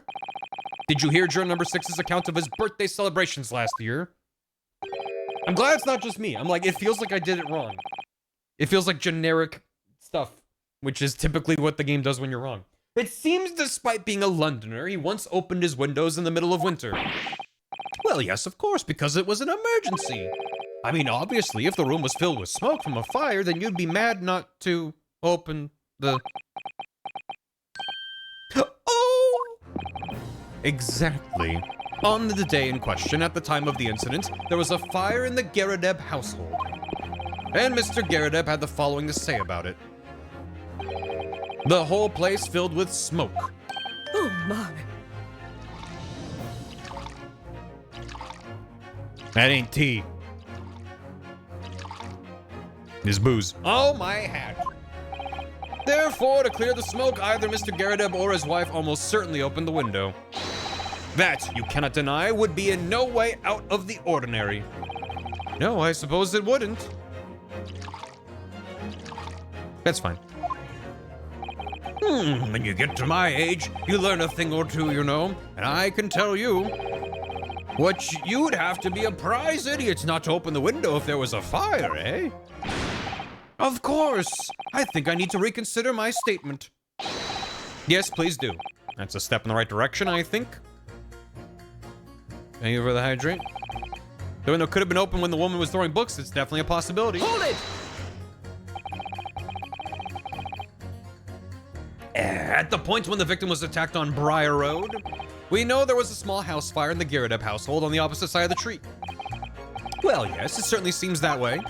And on account of the smoke, I imagine they would have had the windows wide open in spite of the cold.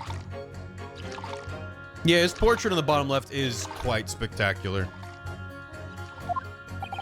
We also know that Mrs. Garadeb was throwing flaming books at her husband.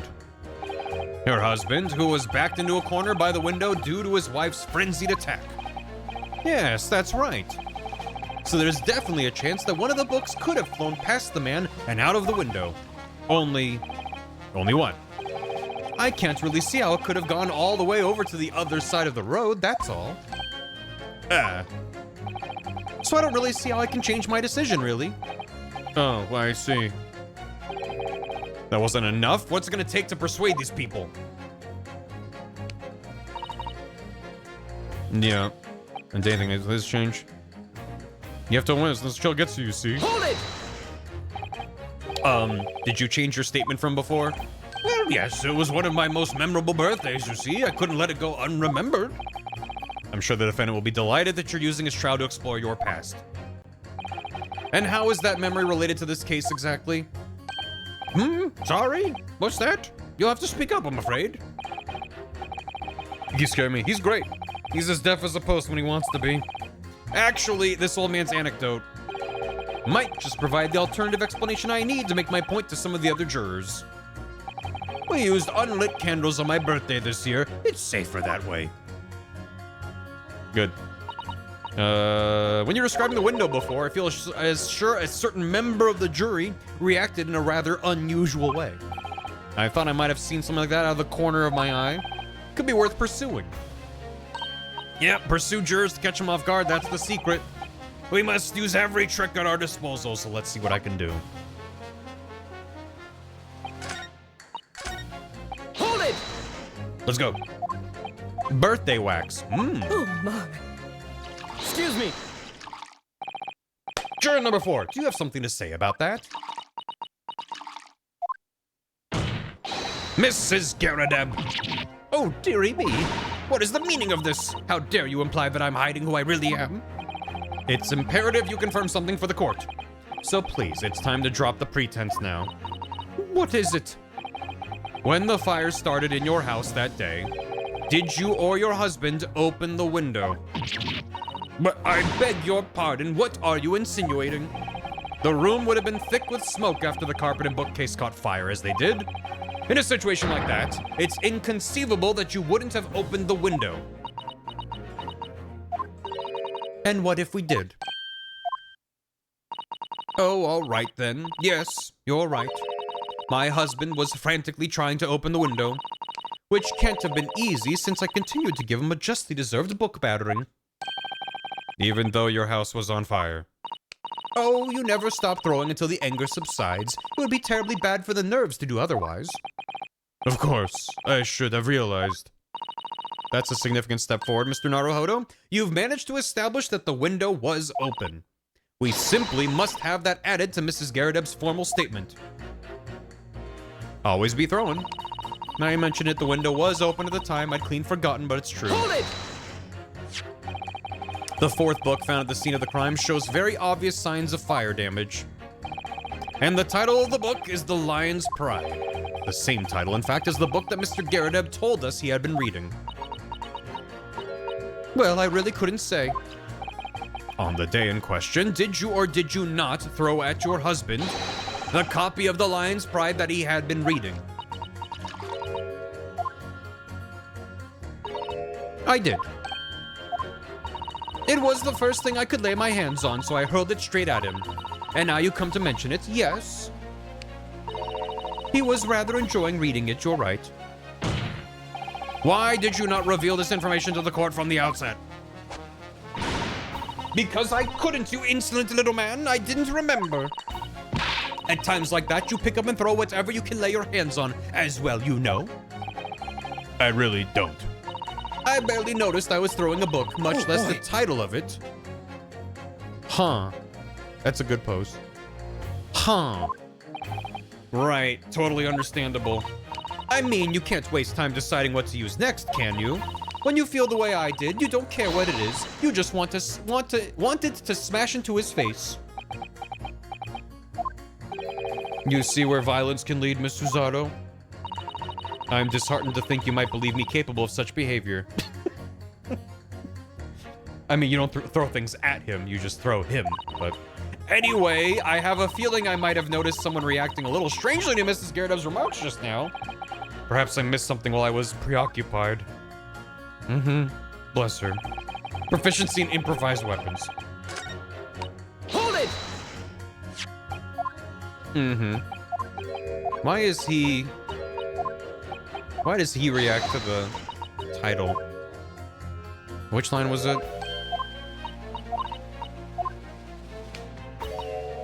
He was reading it. No.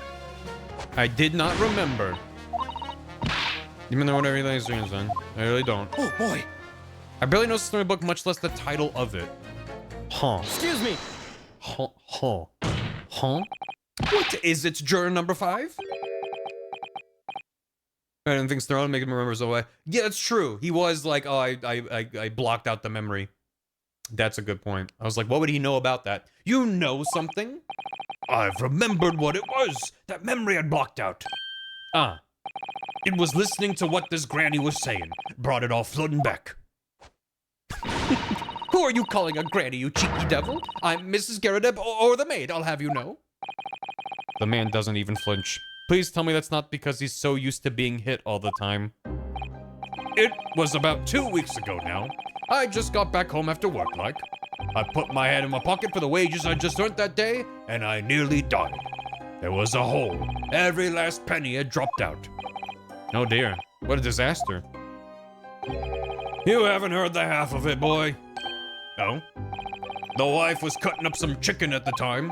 I could hardly get the words out, but I told her straight, I've lost the day's wages, love. Next thing I knew, the blade was whistling past me ear. Stuck into the wall next to me, it did, about an inch deep. No words, just terror.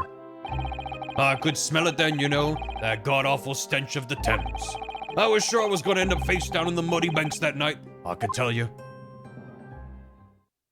Now, that's a real disaster, isn't it? I'll never use the word lightly again. Anyway, the point I'm trying to make is this. When women lose their rag, they'll throw anything at you. Knives, hatchets, hammers, you name it. Mr. Naruhodo, you mustn't think that all women are so short-tempered and unrefined. God forbid a woman have hobbies. No, I wasn't thinking that. Throwing household objects at people it's so uncivilized. At least attack with honor, using a bow or the like. What, attack? Who are you going to attack? Never mind. Anyway, this man's words could be rather significant, I think. All right, we'll come back to the bow and arrow thing later, if I dare. Throw people at objects. The woman in rage will hurl almost anything at you. A kitchen knife really brought that home to me. Hold it! Yeah. Who am I supposed to... Okay, your wife really threw a kitchen knife at you? Practice judo moves. Yeah, that's different, though. She was chopping meat with it. Had a tidy edge on it, believe me. Still, it's all memories, isn't it? Started with that smile she threw me when we were courting. And since then, the list of things she's thrown at me has grown, along with our relationship. There was a cup, then a glass, then a pot, a kettle, a chair, a wardrobe, a cooker, a bathtub. Your wife must be even beefier than you. And things came to a head last week when she threw me right into the Thames. Still, she's not so bad when she's calmed down. She's a little sweetheart, really. I'm so happy for you. If you want to know what I think this whole idea of ladies first that we're so obsessed with this in this country was thought up by some clever lads who've been tossed into the Thames a few too many times by their wives. That's a very interesting theory. What a terrible thought. On the face of it, this juror's statement just sounds like a really extreme anecdote. But I think it might turn out to be an extremely powerful weapon. A weapon I might be able to use to make the jurors accept an alternative explanation here. Get yourself a wife that can throw you. Is this a separate counter? I don't know. So can I present that against this? Or is it 2 or 3? Because he was the one who was like, I can grant you the window is open, but how could it get across the street? So can I be like, yeah, but women can throw things really far? Is that... Or, well, he's talking about the kitchen knife. I'm gonna save. I'm gonna save. I feel like you could probably throw it to either. Pun not intended. I'm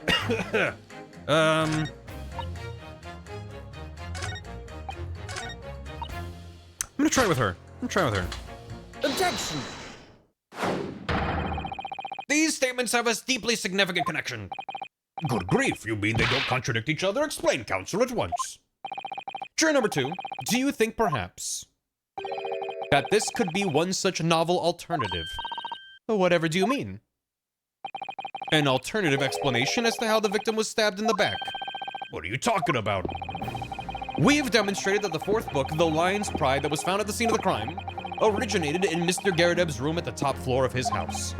Therefore, it's equally possible that some other object besides the book could have found its way from the Garrideb household to the street below. What's that now? After all, Mrs. Garrideb could have thrown any number of different objects at her husband. Isn't that right, juror number 4? What are you insinuating now, you little beanpole? I'm beginning to think that, ever since the true origins of this book came to light, perhaps she's had a feeling this might be what happened. Now you listen here, you Eastern Gala. As the foreman of this jury, I demand a straight answer. You give us this yarn about some other object making its way out of the house. What? What was it? I'm really taking a big gamble here. That was a bold accusation to make, but I haven't any real evidence to back it up. But I'm certain that at the very least this warrants further investigation. All right, Mr. Foreman, I'll try to explain the defense's theory. The other object that found its way from the Garrideb household to the scene of the crime was a knife. Take that! You call that a knife? Juror number 4. Mrs. Garrideb. What now? I must apologize in advance for this. But I need you to confirm something else for the court. This knife. Have you ever seen this knife before? Huh. Good Lord, Counsel, what on earth are you doing? That's the weapon that was lodged into the victim's back, man. Can you not convince her to lie, please? Oh, I see you've played Kinky Spoony before. My lord, remember that when the victim was attacked, Mr. and Mrs. Garrett were in the throes of an argument. Mrs. Garrett was hurling anything she could at her husband, who had been backed up against the window. A window that had been opened to clear the smoke, and through which a book sailed to land at the crime scene. You can't seriously believe that the book was found in the victim's grasp. Are you saying that it flew out of the window and across the street to land neatly in her hand? Even my missus hasn't got a name like that. Yes, I admit there are many details we don't yet understand. But that's the point. That's precisely why We must not allow this trial to end, not right now. Oh my. Mrs. Garrett, your answer, please.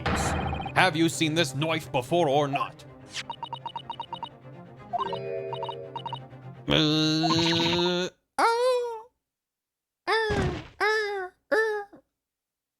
She's down.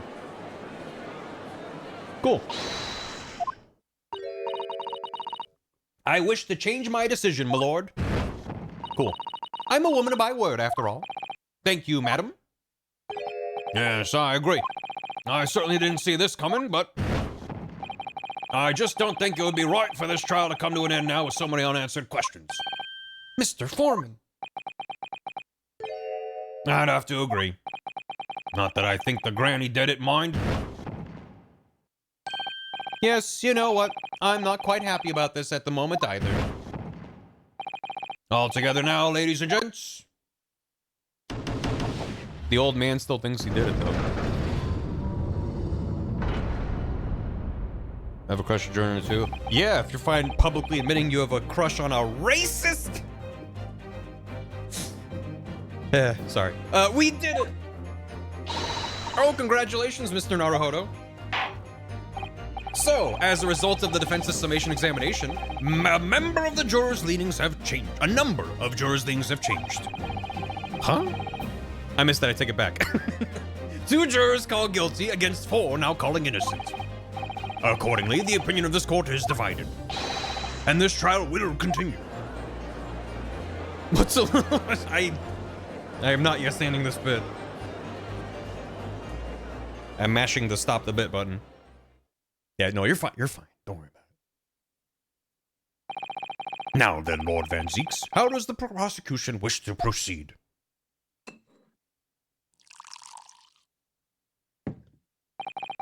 This trial is rapidly descending into a farce. But like a funny one?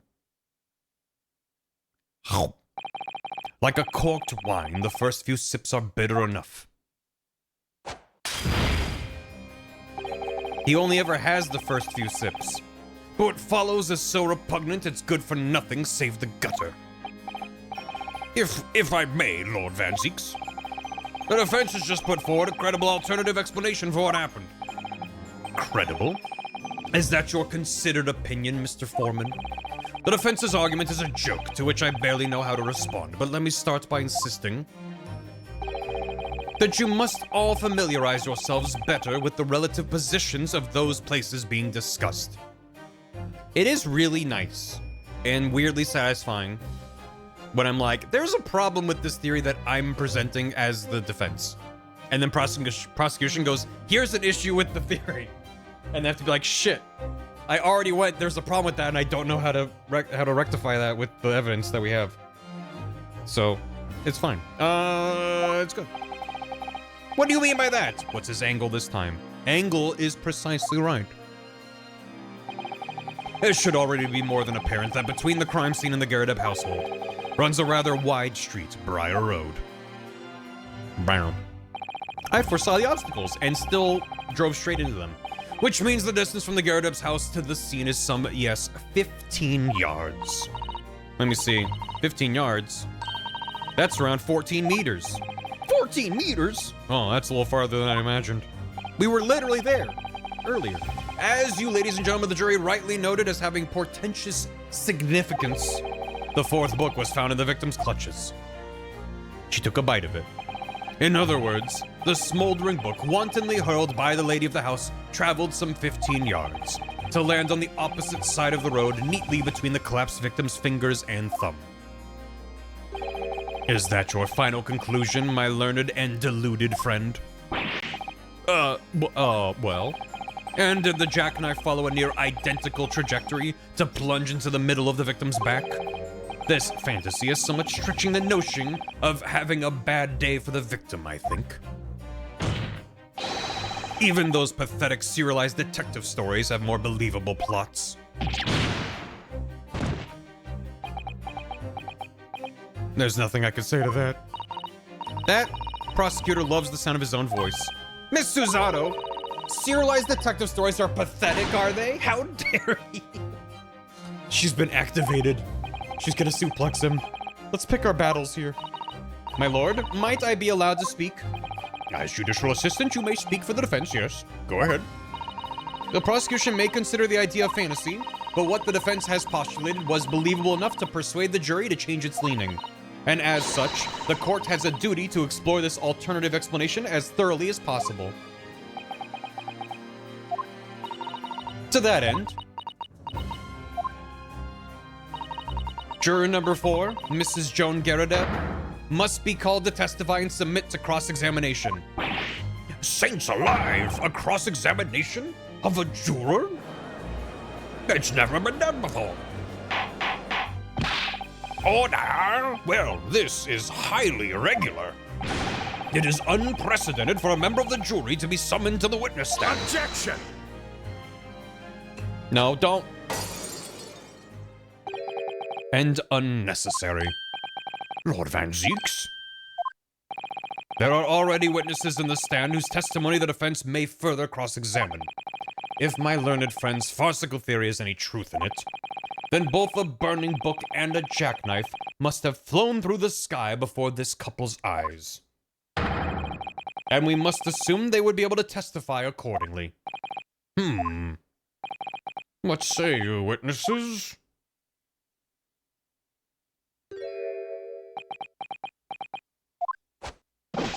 Yes, sir. Constable Rolly Beat reporting for duty, sir. Well, good morning, officer. Sorry for dozing until now, sir. I think the janitor just doesn't listen. Yeah. Dies a little inside and outside as he's standing there mopping up the wreckage from the previous bottle, and then another one conks him on the head. Sorry for dozing until now, sir.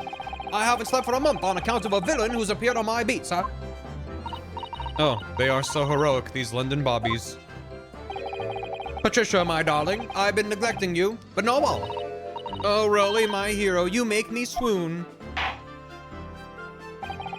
Very well, I hereby reject the defense's request. Oh. And order the witnesses in the stand to testify again. State forthwith before the court any details pertaining to the defense's alternative explanation of events. Yes, sir.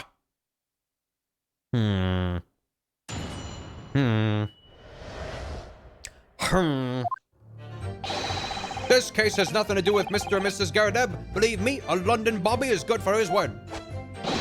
You see, sir, the windows on the top floor of the Garadeb house are top hinged casements. Oh.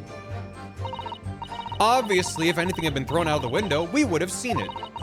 I did leave the scene to go and fetch help, but my trusty Rolly was there to make sure nothing was disturbed. How would he know that? He knows his beat. I didn't take my eye off the crime scene for one moment, sir. Nothing strange to report on that front, sir. You were face down in the snow. How do I trust your testimony? Well, this is quite startling. Top hinged casement windows. That detail was not in the police report, Constable. Oh, yes, sorry about that. I must have been a little drowsy. Oh, no, he's putting his fingers together. You can't stay mad at that, little man. Thank you for the bits. You cannot excuse your sins with drowsiness every time, Constable. No, sir. Sorry, but... what exactly is a top-hinged casement window? And you... You cannot excuse your ignorance with such trite remarks, my learned friend. Of course. Sorry. I found it, Mr. Naruhodo. Cast your mind back to the windows in Mr. and Mrs. Garrideb's room. Alright, I'll try. Here I go. Into my own mind. The window opens in order to allow air to circulate inside the house. Yeah. But as it's a top hinged casement window, it swings open along the upper edge, you see. And not that far either. I'm glad you've rectified your ignorance. The casement window's most prominent feature is its stay, a metal bar which prevents the window from being opened beyond a certain amount. It prevents it opening? This is news to me. Absolutely correct, sir. In other words, if a book or knife would have been thrown through the open window, it would have clattered against the pane and fallen straight down into the pavement below. No. You see the problem then? Good. Your education in windows is complete. There was never any possibility of either the book or the knife traveling 15 yards over the road. That is, unless the window pane had been shattered, something we've discounted already. That can't be! Did you see that, Rolly? That young Japanese man just collapsed in agony. Oh yes, my darling, I saw it. I saw how he crumbled before me. Oh, Rolly, you're so strong. How is this happening? I haven't even started the cross-examination yet and already my argument's been destroyed. Counsel, if you could drag yourself upright again, the court awaits your cross-examination. Yep, I'm back. My lord. Oh, good. Another desperate situation.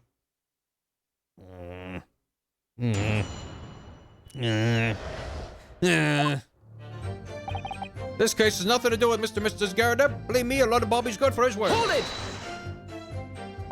Case 4, am I right? How can you say that for certain? A very good question, sir. And the answer is this. May I see it? It has the noble founding principles of the force written on it as a reminder to all us policemen of our sworn duty. He showed us that before, didn't he? Did he? I can't say I remember. To patrol the streets of London town and uphold the peace of the common man is what the job's all about. And that is why I can stand here today beside my long-suffering wife and tell you a Bobby's good for his word. While rubbing my tired eyes admittedly. So. Oh, Rolly, you're so manly. Of course I am, my darling Patricia. Oh, Pat. Oh, Rolly. No, none of this is what I meant. I meant, how can you say for certain that this case has nothing to do with Mr. and Mrs. Garrideb? Oh, I see, sir. You should have said so earlier, sir. Yes, well, so, could you answer the question? That was a waste of time, then. Absolutely, sir. I will answer it to the fullest of my abilities, sir. There is a surprising reason why Mr. and Mrs. Garrideb's domestic dispute can't be related to this case. But before I get into that, sir, just one thing.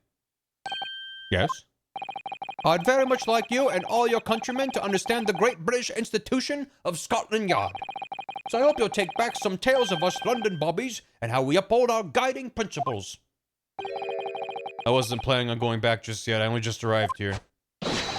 So to that end, sir, I'd be happy to lend you my warrant card for your perusal. But I must warn you, you won't be able to get through it without shedding a few tears. Thank you. I'll try. Nice of him. -1, maybe. You see! Yeah, hold on. Let me take a look at this. Small folding wall identifies London Bobbies, contains the rules of conduct of the here. Item 1. A policeman will strive to preserve the peace within his allotted beat. Item 2. A patrolling officer is expected to walk 20 miles around his beat every day for the furtherance of community relations.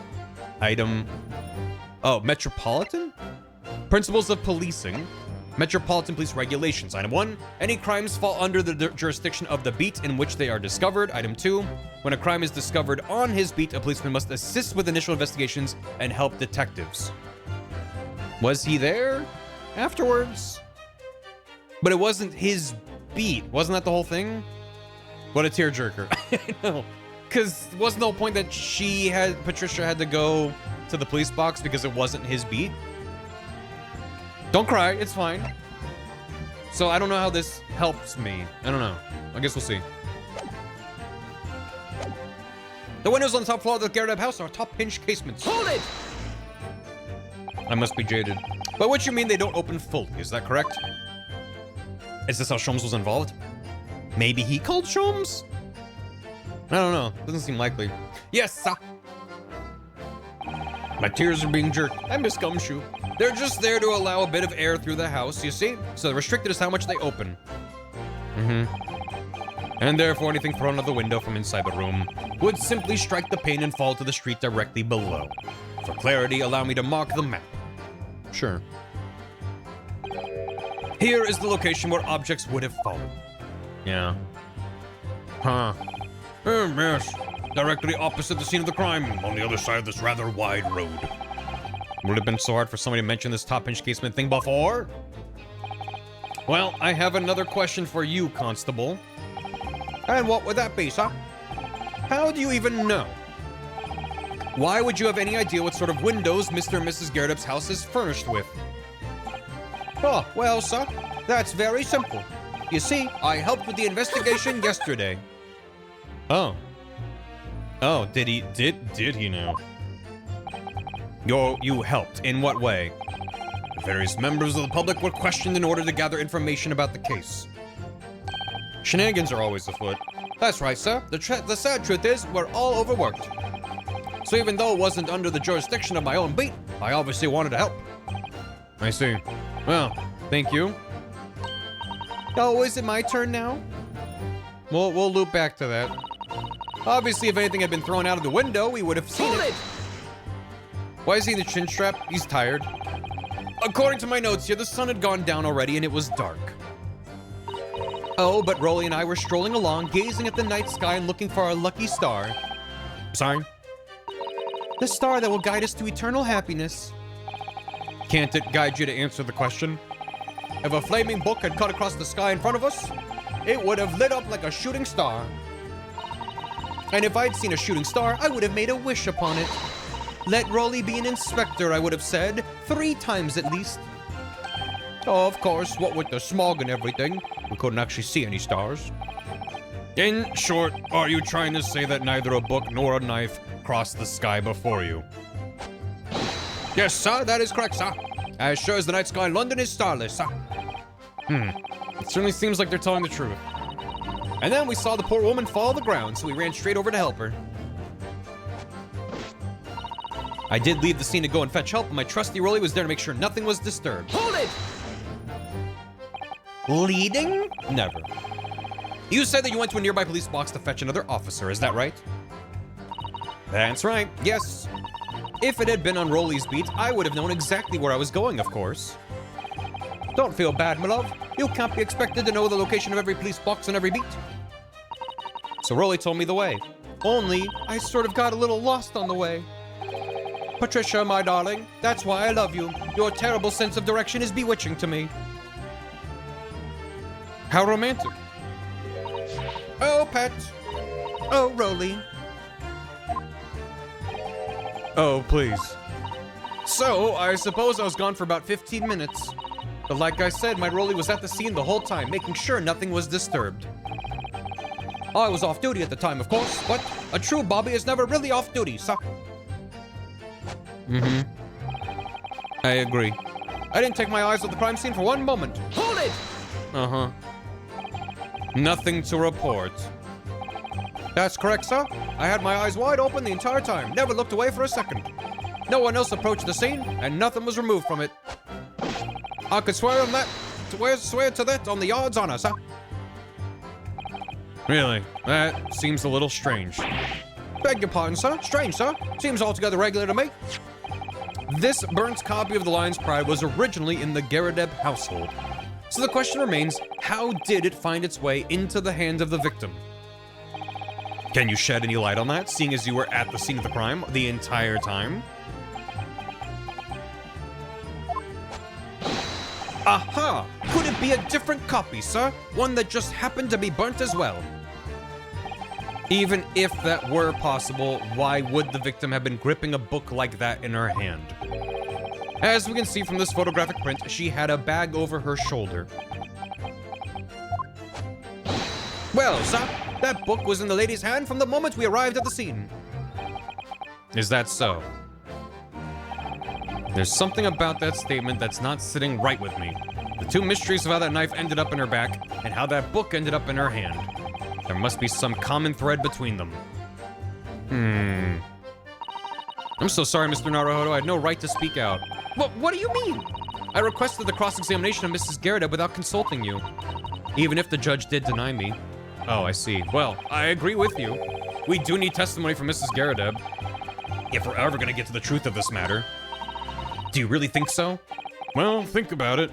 No matter how far it is across the road or how that window opens, Mr. Garrett's book found its way to the scene of the crime somehow, didn't it? You're right. And then there was Mrs. Garrett's reaction to me showing her the knife. The woman's hiding something, I'm sure of it. You're right again. We need to use this cross-examination to uncover more clues. We'll get to the bottom of this one way or another, I swear.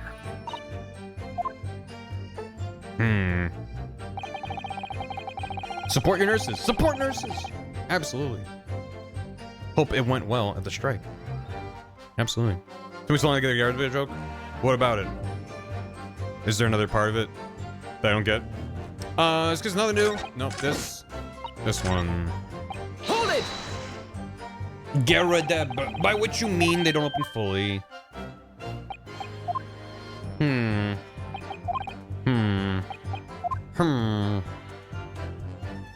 Boy, this is a lot of dialogue I have to get through. Garradeb is a Japanese pun meaning skinny fat. Oh. I see. Naruhodo. There we go. You! Excuse me! Do you have something to add, Mrs. Beat? Sorry? You look, well, delighted. Is there some particular reason for that? Hey, Bradhead. Being a vaudealer for 1,000 years, that's a long time. Thanks for stopping by our stream. Hope you're doing well. I was just remembering, that's all. We really were so lucky. Lucky, what do you mean? It's also a Sherlock Holmes reference? Of course I feel terrible for the poor woman who was attacked. Don't misunderstand me, please. But we were just so lucky it didn't happen on Rolly's beat. It was so close, you see. Oh, I hadn't realized. Oh yes, that street, Briar Road, that's the boundary between Rolly's beat and the next one. Did he move the body to not be in his beat? Did this, Bob, did he, could he, should he, did he? Isn't that right, my love? He's just too eepy for paperwork. Constable beat. Beef swap. Body. Location swap. Beat swap. It's not a beef swap, it's a beat swap. Oh. He did a beat swap. Yeah, oh, that's right. That's the reason I was helping out with interviewing the occupants of the Garradeb household yesterday. Their house is on my beat, you see, sir? But across the street, that's... Oh, fuck. Okay. That really was cutting it close, then. My favorite Homestuck AU. Constable, I wonder if you could clarify something. If the Garradeb household is on your beat, does that mean that the pavement next to it is as well? Outside Mr. Garradeb's house? Yes, ma'am. The pavement on that side of the road is part of my beat. Goddamn beat swap. I was unaware of that. We had beef swap, beat swap. We've had them all. Just think if the woman had been attacked just on the other side of Briar Road, we would never been able to go for that meal to celebrate our wedding anniversary. But that's the life of a Bobby, after all. Extraordinary people are Bobbies, tirelessly working for the benefit of all Londoners. Do you know what I think? I think it was the good Lord's way of rewarding my Rolly for all his hard work. Don't you think so, my darling? That must be it, Pat, my love. That must be it.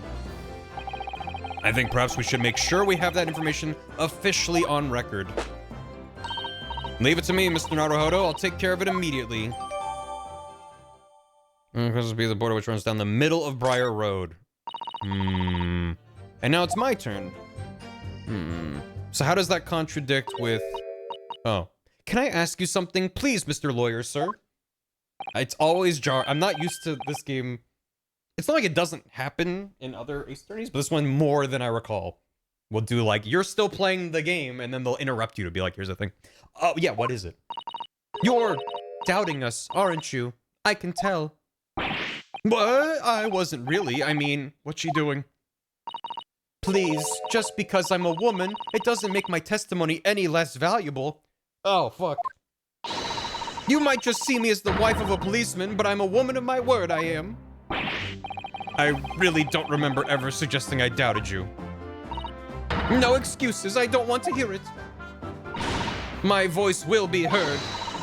My lord, you'll let me speak, won't you? Yes, Mrs. Beat, I will allow you to supplement your testimony if you so desire. Sometimes the path of least resistance is the sage one. That was a very loud mutter. I heard that. That Japanese man thinks a policeman's wife's word counts for nothing, does he? Well, watch out, sir. I might let you get away with something like that, but my Rolly won't. Duly noted, Mrs. Beat. Please, I humbly ask you to continue. What could she possibly be about to say, I wonder? Increment the sexism counter. I know what I saw. My eyes never let me down. My sense of direction is a little off sometimes, though. Hold it! Yeah. Mrs. Beat, nobody's questioning what you've told us. I saw it, I did. That evening, I saw it clearly. That little Eastern man with the whiskers and the funny curved back slinking away from the scene. And I know what I didn't see as well. I didn't see any flaming books or knives flying through the sky. All very clear. You also mentioned something about having a poor sense of direction? Oh, yes, well, that's a little embarrassing, really. I'm always ending up at the wrong place when I've made arrangements to meet Rolly. He gets ever so cross. Is he having a thought? Oh my god, her portrait is very oh ho ho. Look at that. We'll come back. Oh, well, we've all made mistakes like that from time to time, I'm sure. Him having a thought for the first time all day. I got the wrong church on the day of our wedding, I remember. It caused a terrible kerfuffle. I very nearly got married to someone I'd never even met before. That would most certainly not do, madam. Anyway, continue with your testimony, please, Constable. Yes, sir. That's bride swap. Okay. Hold it! That's a different case.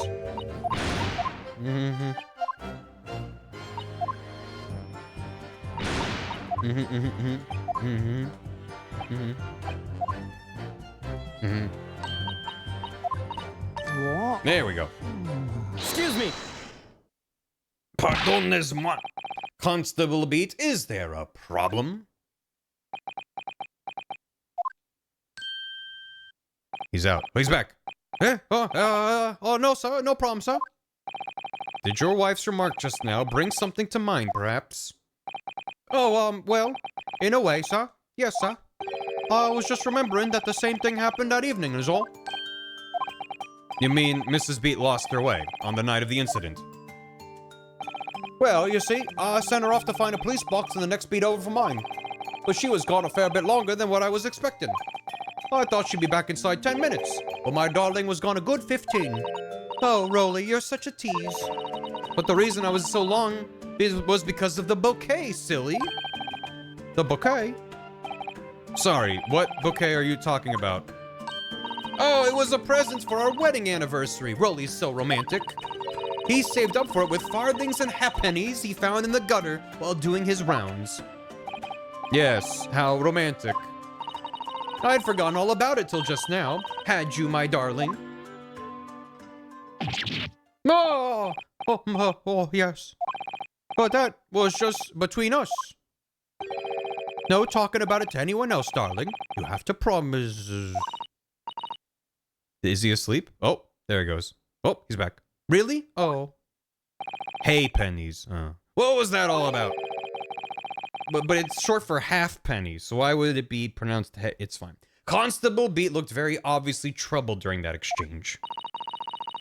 Shilling and farthing, shitting and farting. I'm afraid I can't offer any useful insight, Mr. Naruhodo. But I'm quite sure of one thing. We have to ask Mrs. Beat about the bouquet. Mrs. Beat, this bouquet you just mentioned? I'd like you to add details about it to your testimony, please. Remember, the British can't speak English. Oh, really? I'd love to. Because British. What happened was I dropped my bouquet and ended up losing my way for a while. Hold it! Don't lose your way. You mean you dropped the bouquet at the scene of the crime? Yes, that's right. I was so upset. When we ran over and saw it was a woman with a knife in her back, I was so shocked I dropped the bouquet roll he gave me. It was in a dark spot where the streetlights weren't casting any light, so I didn't notice it first. And then you went to the police box to report it to the policeman whose beat it was on? Yes, and I came back to the scene together with the other constable, you see. That's when I spotted my bouquet again. But the funny thing was, when I went to pick it up, it was nowhere near the victim's body at all. I'm going to. In case you need reminding, Mrs. Beat, the victim is not deceased. I was all flustered for a moment before I heard a voice calling me from the other side of the road. Goddamn beat swap. Your husband, presumably? That's right. Silly me, I'd gone over to the wrong side of the street. Although, I'm going to blame the bouquet this time. I can't think how it got there. I really can't. So the bouquet somehow moved from one side of Briar Road to the opposite. Curious indeed. Isn't it? But the worst of it is, I forgot to pick the bouquet up again when we left the scene. That beautiful rose Rolly bought me, with that change from the gutter he spent so long collecting. By bouquet, do you perhaps mean this sorry solitary rose? Oh yes, that's it. That's the bouquet Rolly bought me for our anniversary with odd bits of change he found in the gutter. Maybe just call it a rose. Tell us, Lord Van Zeeks, where did you come by the flower? According to the report by the police officer in charge of the crime scene investigation, it was found on the edge of the pavement in front of the Geradeb household. Alright. In front of the Geradeb's house. Although it wasn't noticed until the morning, as it lay where the street lamps cast no light.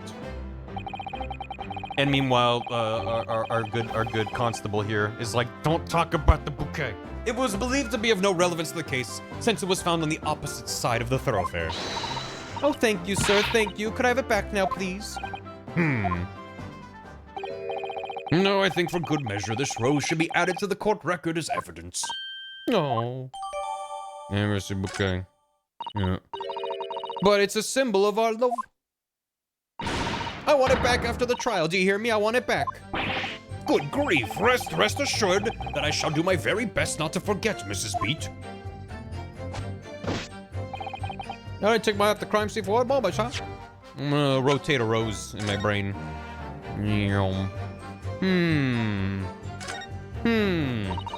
An English rose. It's such a beautiful flower. This is a rose, is it? Never seen one before. You don't take an interest in flowers, Mr. Naruhodo?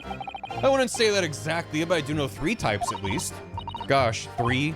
Yeah, plum blossom, peach blossom, and cherry blossom. Perhaps you should consider branching out, learning some that aren't fruit tree based, for example. That's 3 more than I know. All I know is, smells good, smells shit, and prickly, which I guess is also 3. It's very stylish paper that flower's wrapped in, isn't it? It's just an old newspaper, Mr. Naruhodo. Oh, I suppose it's because I'm not used to seeing English print. It looks so exotic to me. I see. Is something wrong? Oh, no. I was just thinking that if you wrapped a stone-baked sweet potato in English newspaper, it might look like some sort of fancy cake. Thanks, Salem. Suzato-san, you do love your cakes. Yeah, good. Which flower supposed to look? Yeah, I was thinking Rafflesia. Better flowers for a rose for Barry than flowers for Algernon. Don't make me think of flowers for Algernon. I can't cry in the courtroom. Okay. What are we doing? What are we doing? What are we doing? This has been a mess of a testimony. So how do I prove what I now know? Well, Mr. Naruto, what do you make of all this? The whole idea of an invisible attacker has been troubling me all along. I believe I'm starting to get a picture of what really happened here now. The fourth book that had no business being at the scene of the crime made me sure that Mrs. Garrett was hiding something from us, but it's becoming increasingly clear that someone else has been hiding something from us as well. I may already be armed with everything I need to strike a decisive blow here. This time, it's gonna expose the whole truth about this mysterious affair. Yeah, the stinky corpse flower. Gotta love it. Okay. Obviously, thrown out the window, we would have seen it. I did leave the scene, go fetch help, and trust the rollers there, make sure nothing was disturbed. But I was around my bouquet and ended up losing my way for a while. I didn't take my out the currency one moment, then shoot you one on the last one. So how do I, and what do I? Is my map updated? It's not really. I love this Ace Attorney puzzle when I'm like, I have all the pieces, but what evidence do I present on which line? Did I save recently? I think I did. There's nothing to do with Mr. and Mrs. Garrett. Believe me, London Bobby's good for his word. I don't think it's that line. You see, the windows are top hinged casements.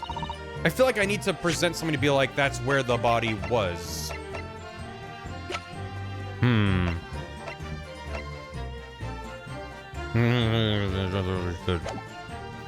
Didn't he have a speech bubble?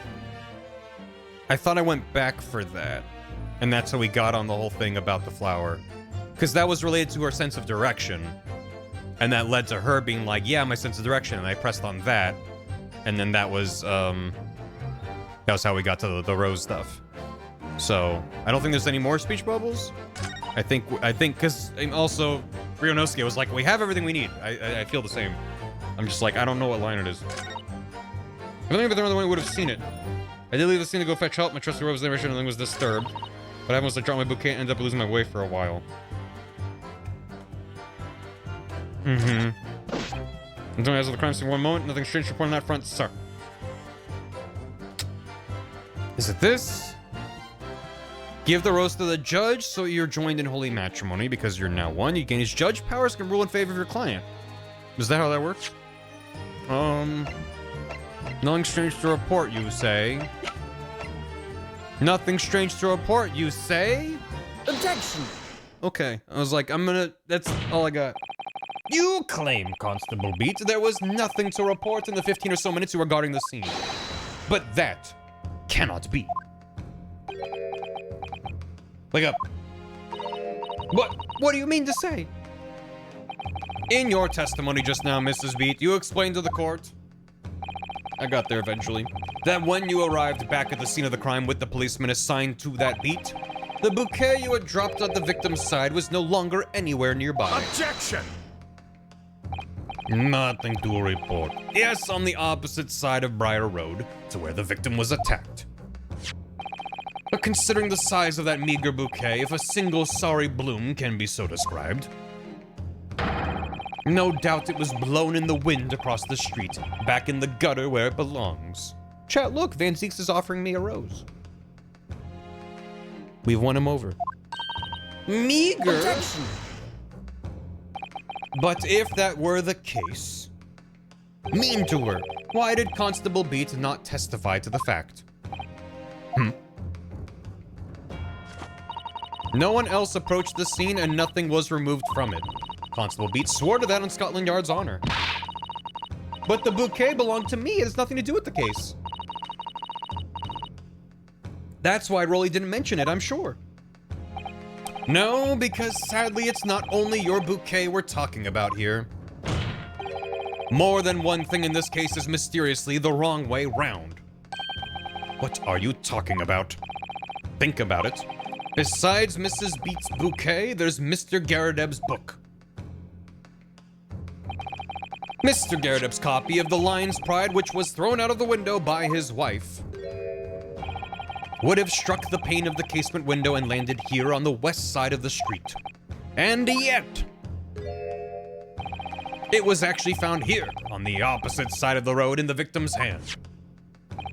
Meanwhile, according to the testimony we've heard, Mrs. Beat's bouquet should have been dropped here at the scene of the crime on the east side of the street.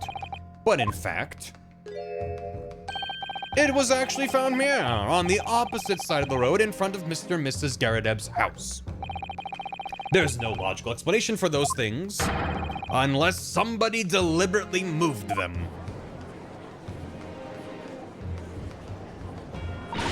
What are you trying to say? The way you're talking, it sounds like you think my Rolly's done something wrong. Don't you listen to a word that scrawny lawyer says. Wittering on about books and bouquets, why should we care? It's nitpicking, that's what it is. Oh good, Mrs. Garrideb's come round. You might call it nitpicking, Mrs. Garrideb, but deliberately meddling with the scene of a crime is a criminal offense. It's called, tampering, Mr. Naruhodo. But the person responsible for this tampering cannot admit to it for a very subtle but compelling reason. Objection! Tampering? You've barely heard the term before. Tell us, my learned friend. Who would possibly have had cause to carry out such an elaborate deception? Yes, there is someone who tampered with the scene of the crime that evening. All the evidence and all the testimony points to that one particular person. Counsel, I must demand that you substantiate this conjecture. Who are you saying is responsible for tampering with the scene of the crime? Take that! What's wrong? Obviously, there's only one person it could have been. Constable Rolly Beat, it was you. What? A policeman? A member of Scotland Yard? What nonsense! Why would my Rolly do something like that? There's no one straighter than my husband. No Bobby works more tirelessly for the people of London. No one straighter than my husband is a phrase. Mrs. Beat, you said in your testimony that your husband asked you to go to a nearby police box to fetch the officer on duty. He tried like men, but he couldn't. Listen. He needs to try harder. The 15 minutes that you were absent from the scene is the only opportunity anyone had to tamper with it. You're making it up. It's all nonsense. It's all lies. What about that Japanese man with whiskers? I bet it was him. He did it. Objection! If that was true, Constable Beats would have seen him do it. Oh. And forgive me for pointing it out, but when you dropped your bouquet, Mrs. Beat, it was after the defendant had fled the scene. Objection! First you make accusations about the landlord and his wife, and now you incriminate a policeman as well. But your accusations lack one very important thing. You claim the crime scene was tampered with, but there's only one reason anyone would commit such a reckless crime: to hide something. That's right, he's right. But my husband and I just happened to be there, that's all. So why would we have anything to hide? It doesn't make sense. You've offered no motive for this alleged tampering, and until you do, your accusations are nothing but empty threats. Constable Beat has a very good reason for wanting to tamper with the scene of the crime. That's the key to this entire affair. Mr. Naruhodo, have you solved this mystery? Finally. Counsel, you have made a very serious accusation against a London police officer. If you are mistaken, I'm sure I need not point out that your reputation as a lawyer will be irrevocably damaged. With that stark warning in mind, you will now explain to the court the motive for this alleged tampering. Yes, my lord. He was Eepy. Oh, I thought that was going to take more damage if I was wrong. His motive for tampering with the crime scene was to hide where the book fell, where the bouquet fell, where the victim fell. He felt like it. He's a sleepy little guy, Your Honor. Where the victim fell to the ground. That is what this Bobby had to cover up at all costs. What? Where the victim fell? You mean where she was attacked? What are you talking about? We told you at the very start, didn't we?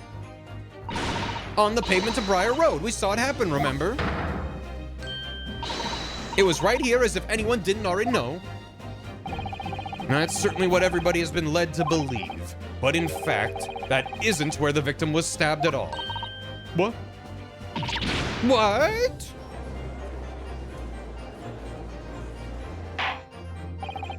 God forbid a man have hobbies. It's the classic beat swap maneuver. That's like the case study all lawyers learn about. I'm beginning to wonder where this tumultuous trial will end, counsel. If that's your assertion, then the court is dying to know, my Nipponese friend. Where are you proposing the crime actually took place that evening? Like, I don't know, like about there. Take that! Give or take. But that's on the opposite side of the road. I don't understand. On the evening in question, Mr. Garrett book fell directly down from the open window above, and your bouquet, Mrs. Beat, never moved at all. What did move was the scene of the crime itself. Good gracious. When the fuck is Shakespeare Man gonna show up? I'm nervous. Perhaps you haven't been listening to the ample testimony the court has heard. But these witnesses both saw the moment the attack took place. That's right, I saw it with my own eyes. It was 5 o'clock in the evening and already dark. There was the typical London fog on the ground. Dang crime scenes. Is your crime scene running? You better go catch it. When you saw the incident unfold and ran to the victim's aid. That was actually on the west side of Briar Road. No, that's not true. It can't have been. Constable Beat then arranged for you to be absent for a while by sending you for help. And during the 15 minutes you were away, he transplanted the crime scene. Wasn't it snowy out? I know some of it had melted. But had enough melted that there would be no obvious signs of a body having been dragged across the street? It's fine. Shakespeare Man transitioned into Pat Beat, and good for her. Oh, good for her. The drop Shakespeare Man, I'm just like, how can there be another twist? I don't know. He moved all the things shown in this print, the victim herself, the 4 books. He moved everything to the pavement on the east side of Briar Road. Extraordinary. Very strong for the sleepy self. I mean, the desire to do a lot of work now to not do more work later. Well, it's usually the other way around. Not doing work now and going, ah, fuck, I have a lot to do. Well, it's fine. The constable overlooked one thing. A secret tool that will help us later. What did he overlook? The bouquet, I presume. Exactly. The prosecution told the court just a few minutes ago about the discovery of the rose bouquet. And the blood. Yeah, still not a lot of blood. Lord Van Zeek said it wasn't noticed till the morning, as it lay where the street lamps cast no light. Yes, it couldn't be seen in the dark, obviously. Which is why it was only the bouquet that was found in its original position on the pavement on the west side of Briar Road. And that is the defense's theory about what really happened that evening. How do you respond? Constable Rolly Beat?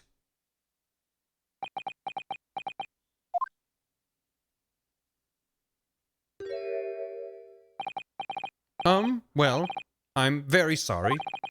I didn't mean to nod off again, but I haven't slept properly in a month. Did I miss anything important? Oh, Rolly. It isn't true, is it? What that lawyer said is all lies, isn't it? I know it is, because you're the most upstanding, righteous man I know. Well, I had a dream. A terrible dream. All the things I did that night. This motherfucker was sleepwalking? Everything come out. Everything exposed. Only it seems it wasn't a dream at all. Good golly.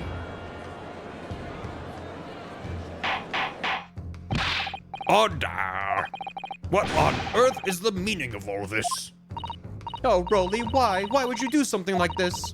Moving a corpse is a criminal offense, isn't it? Wishing the victim dead should be one too. Constable, explain yourself. Why would you do this? As a respected member of Scotland Yard, your duty is to protect the good people of London Town. I can't say, sir. What? I really am ever so sorry about all this. For damaging the Yard's reputation. For everything. Okay, it wasn't sleepwalking. I have a possible explanation for why, on that particular evening, Constable Beat felt compelled to move the scene of the crime. I can think of one reason. What? How could you possibly know? You, a foreigner, presuming to understand the mind of a Scotland Yard policeman. And yet, Lord Van Zeeks, it is this foreigner who has uncovered the startling truth of the matter thus far. I believe it would be beneficial to the court to hear this extraordinary young lawyer's theory. Counsel for the defense, if you please. Yes, my lord. Now then, I think you'd better show us some evidence. At once, my lord. England, Japan, it makes no difference where you come from, human emotions are the same. And I think I have a fairly good idea of the feelings behind this man's actions. What gives away the motive? Constable Beat's unthinkable actions. Take that! I realize that I'm a foreigner in this land, and I've only just arrived from Japan, which is why all this information about London's so-called bobbies is completely new to me. I've learned that, though honorable, patrolling the beat is the most demanding work in the world, for example. Keeping the peace, looking after the citizens on his beat in all kinds of ways. There's no doubt that the young bobby is charged with a great deal to do each day, certainly. But for Constable Beat, the day in question was special. Special? How? On account of this bouquet, my lord. Oh yes, it was our very first wedding anniversary. Constable Beat had worked so hard to be able to afford this simple gift for his wife, and was so looking forward to taking her out for a celebratory meal, when he and Mrs. Beat stumbled upon a crime along Briar Road. When he saw that shadowy figure through the fog collapse on the pavement ahead of them, what must have gone through the man's mind? That's gonna be a lot of paperwork. But sir, just on that one particular day, I was looking forward to celebrating my wife's anniversary. Mrs. Beat puts up with a lot being married to a bobby like me. I wanted to show my dear wife how much I care.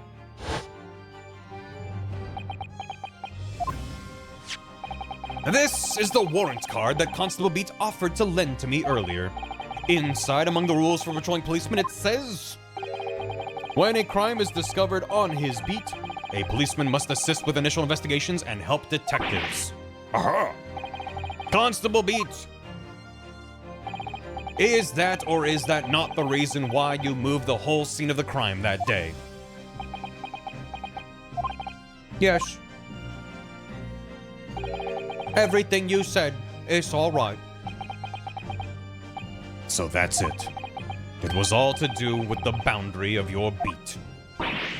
Oh. Exactly. To summarize, the incident actually occurred on Constable Beat's beat. Good gracious! Constable, do you realize the gravity of what you have done? You've committed beat swap.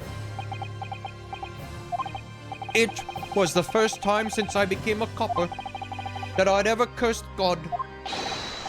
Stay close to me, Pat. The criminal could still be lurking somewhere. As we ran over to the scene, I had every intention of doing my duty as a police officer. We've got to report this to the station as quickly as possible. But then, it dawned on me. I realized where we were, where the victim was lying, and what that meant for me. When a crime is discovered on his beat, a policeman must assist with initial investigations and help detectives. Beat Swap Galaxy. Why here? Why did this have to happen here? And why tonight, of all nights? Why? Yeah, that's also my thought when I see a stabbed body. Is why me? It's a copper's job to guard the scene of the crime, so I told Pat she'd have to go to the nearest police box and fetch whoever was on duty there. It was then, when I opened my mouth to speak. It just came out. I couldn't believe the words that were coming out of my own mouth. This is the next beat to mine, Pat. So you have to go to the police box that covers it, turn right along Meerschaum Street, and then...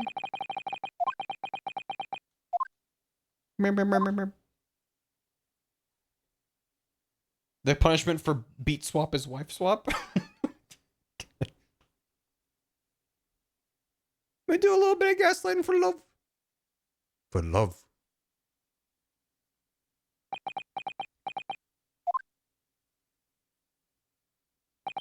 Oh no.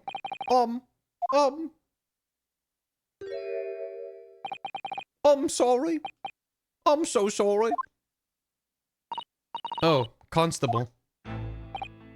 I just wanted, just that one night, to take my Patricia out for dinner. Oh, Rolly. Just that one night.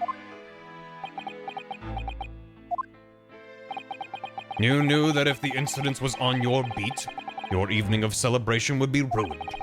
And so you decided to move the entire crime scene outside your jurisdiction, just across the street to the east pavement of Briar Road, which falls under the neighboring beat's care. You see, I thought, well, I was sure the victim was dead, you see. I beg your pardon? Oh, of course he did. Otherwise, my Rolly would never have left the poor woman on the freezing cold pavement. Ah, I see your meaning now. But God got me back from my sins, didn't he? That's why I missed the rose I bought for Pat. Oh no, Rolly, that was all my fault. I should never have dropped it in such a dark place. I'm so sorry, Rolly. And can you tell us, Constable, how many books did you move from one side of the road to the other in total? Oh, 4 it was. Yes, sir. Definitely 4. 3 of them dropped by Mr. Natsume, and the 4th being the one that fell from the window upstairs in the Garrett household, of course. But what made you place that book in the victim's hand? When all the others were scattered haphazardly around, I mean. Oh, well, sir, that's because that's how I found it. How you found it? What do you mean? When we first ran over to the scene, the victim was already holding the book. So, when I moved everything, I made sure it was still in her hand. Huh. You're sure it was this book, The Lion's Pride, that the victim was holding? Oh, yes, sir. No doubt about it, sir. Interesting. 4th book update report. I thought it was an open and shut case at the time, you see. There were only the 2 people at the scene, and Pat and me both saw it happen. However which way you looked at it, it had to be the fellow who ran off who'd done it, I thought. I couldn't see the harm, really. I didn't think moving it all over the road would make a jot of difference. I suppose this is it for me now. I've had it. My lord? Yes, Lord Van Zeeks? I believe that concludes the cross-examination of the witnesses. Constable, you may withdraw. Yes, sir. Mr. Prosecutor, sir, what will become of my Rolly? What will happen to him? For now, you are free to go home. The police will contact you in due course. Please, don't punish my husband. This was all my fault. Death. Chad is out for blood. It's because I'm always moaning at him for coming home late. Leave it now, Pat. Let's go home. I'm tired. All right then, my love. One last thing, Constable. Sir? Let this be a lesson to you. In a criminal investigation, every detail matters, however insignificant it may seem to you. Yes, sir. Carve that lesson in your mind. And never again make the mistake of tampering with the scene of a crime. Well, never again, sir. You mean to say? Leave now. This trial is not yet over. Sir! Dude needs a vacation. Yippee. Well, what a happy ending to the case. Case closed, right? Quite a startling revelation, I must say. Whoever thought of a third party transplanting the entire scene of a crime like that? Indeed, my lord. Nevertheless, there are some immutable facts here, principally. that the accused Mr. Soseki Natsume is the only person who could possibly have committed this crime. What? Objection! No. What? No. What? No. No, I disagree. Now that we know the true scene of the incident, there is someone else. Another person who could be responsible for the knife in the victim's back. Forgive me for being presumptuous, but I believe the prosecution is probably well aware of this possibility already. Lord Van Zeeks, is this true? Very well. Name the person if you will, and if further investigation is warranted, the prosecution has no objection to the trial continuing. You will name this other person who could have perpetrated this crime. The maid wife, Joan. Take that! Sholmes did it. The defense would once again like to request the cross-examination of a new witness, my lord. Suzato definitely did it. Once again? My assistant made the same request earlier. In order to finally reveal the truth about this case, it's imperative we cross-examine juror number 4, Mrs. Joan Garadeb. Me? Oh, dearie me. Objection! That request has already been denied. Objection! But the situation is very different now. Mrs. Garadeb, answer me this. What do you want now, you little toad? At the time of the incident, you were engaged in a violent argument with your husband, Mr. John Garadeb. In the course of the argument, a minor house fire was ignited, and to clear the smoke from the room, your husband opened a window that looks out over Briar Road. Well, what of it? You threw this book at your husband when he was cornered with his back against the window. Upon striking the pane of the open top hinged casement window, the book plummeted directly down, finding its way to what we now know to be the true scene of the incident. Yes, and as I said, what of it? During the argument, you were beside yourself with rage. As such, you threw not just books, but anything you could lay your hands on. So, let me ask you one more time, Mrs. Garadeb. This knife, the one removed from the victim's back, have you really never laid eyes on it before?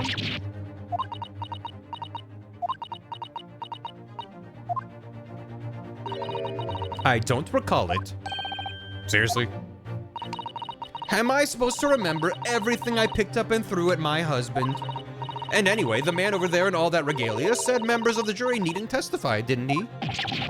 Conveniently, yes. Objection!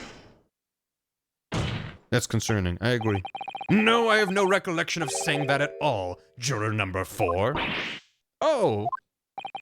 Make no mistake, you jurors are not special in any way. You are not immune to the judicial process.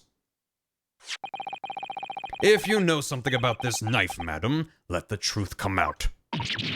But that's just a common or garden knife. It could have come from anywhere. We have several like that at home. If one went missing, how would you expect me to know? What's that? Are you joking? What are you saying, please, Mrs. Garadeb? Now you listen to me. I refuse to believe all this nonsense. I couldn't bear the thought that I'd injured someone. Do you hear? Other than your husband. Oh, the poor woman. So, yes, I want evidence. I want to see hard evidence if you're going to insist on this being my fault. You're going to have to prove to me that I threw that knife if that's what you think. Come along now, chop chop. Do your worst. Well, Mr. Naruhodo, if I had evidence like that, believe me, I would have thrown it at her already. Then take the stand, juror. Oh. The prosecution does not object to the defense's request to cross-examine this woman. Thank you, Lord Van Zeeks. I'm going to have to testify? Juror number 4, as I'm sure you will appreciate, having observed it with your own eyes today, witness testimony can lead to the most extraordinary truths being unearthed. Truths of which the witnesses themselves may not even have been aware. Oh, dearie me. So I demand your full and unadulterated testimony, Mrs. Garadeb, and mark my words, in this court of law today, we shall extract the truth. Do you concur, counsels? Certainly, my lord. Oh, that's what I'm hoping for, my lord. Sure. The only lie he allows is bigotry. I mean, this is such a strange feeling. For the first time since arriving in this country, it actually feels real.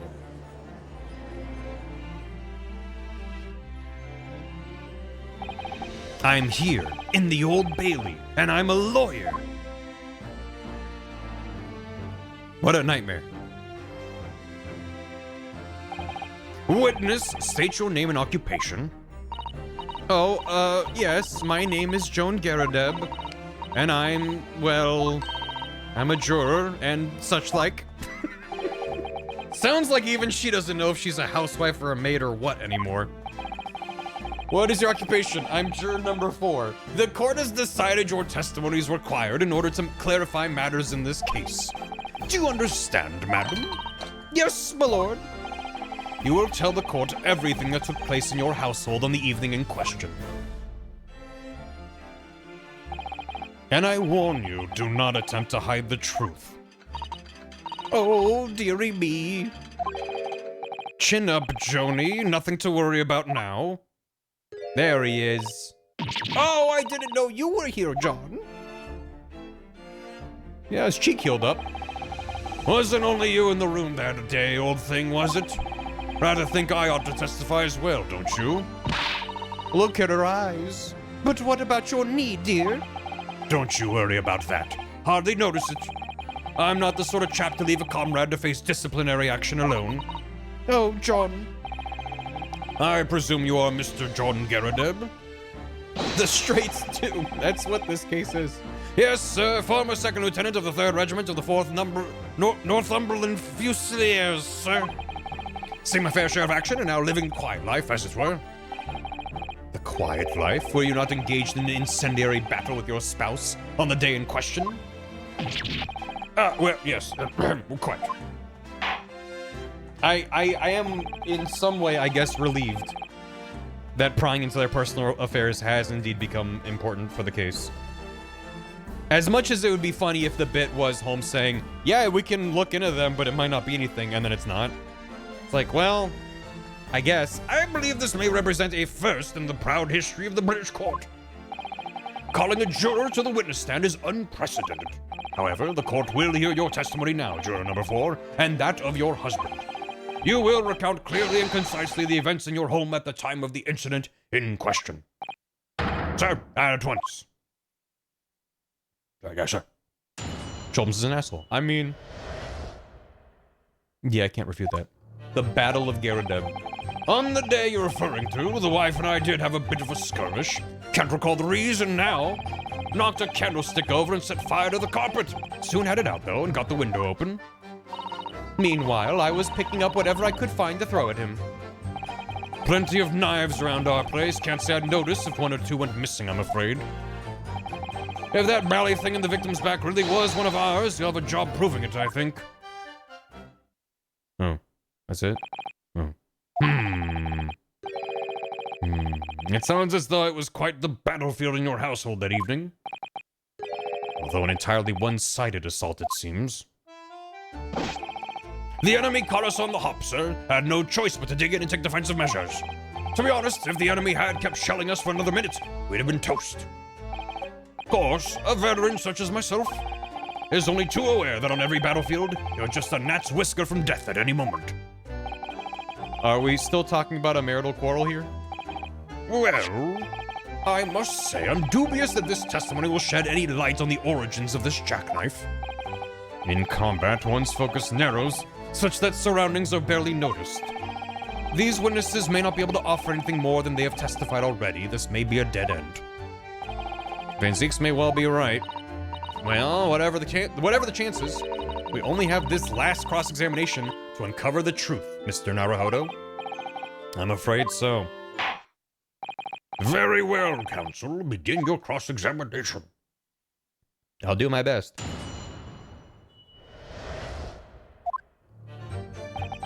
On the day referring to, we did a bit of a skirmish. Can't recall the reason. Hold it! Convenient for you, Mr. Garadeb. The reason is what you told us yesterday, I believe. Yes, that's right.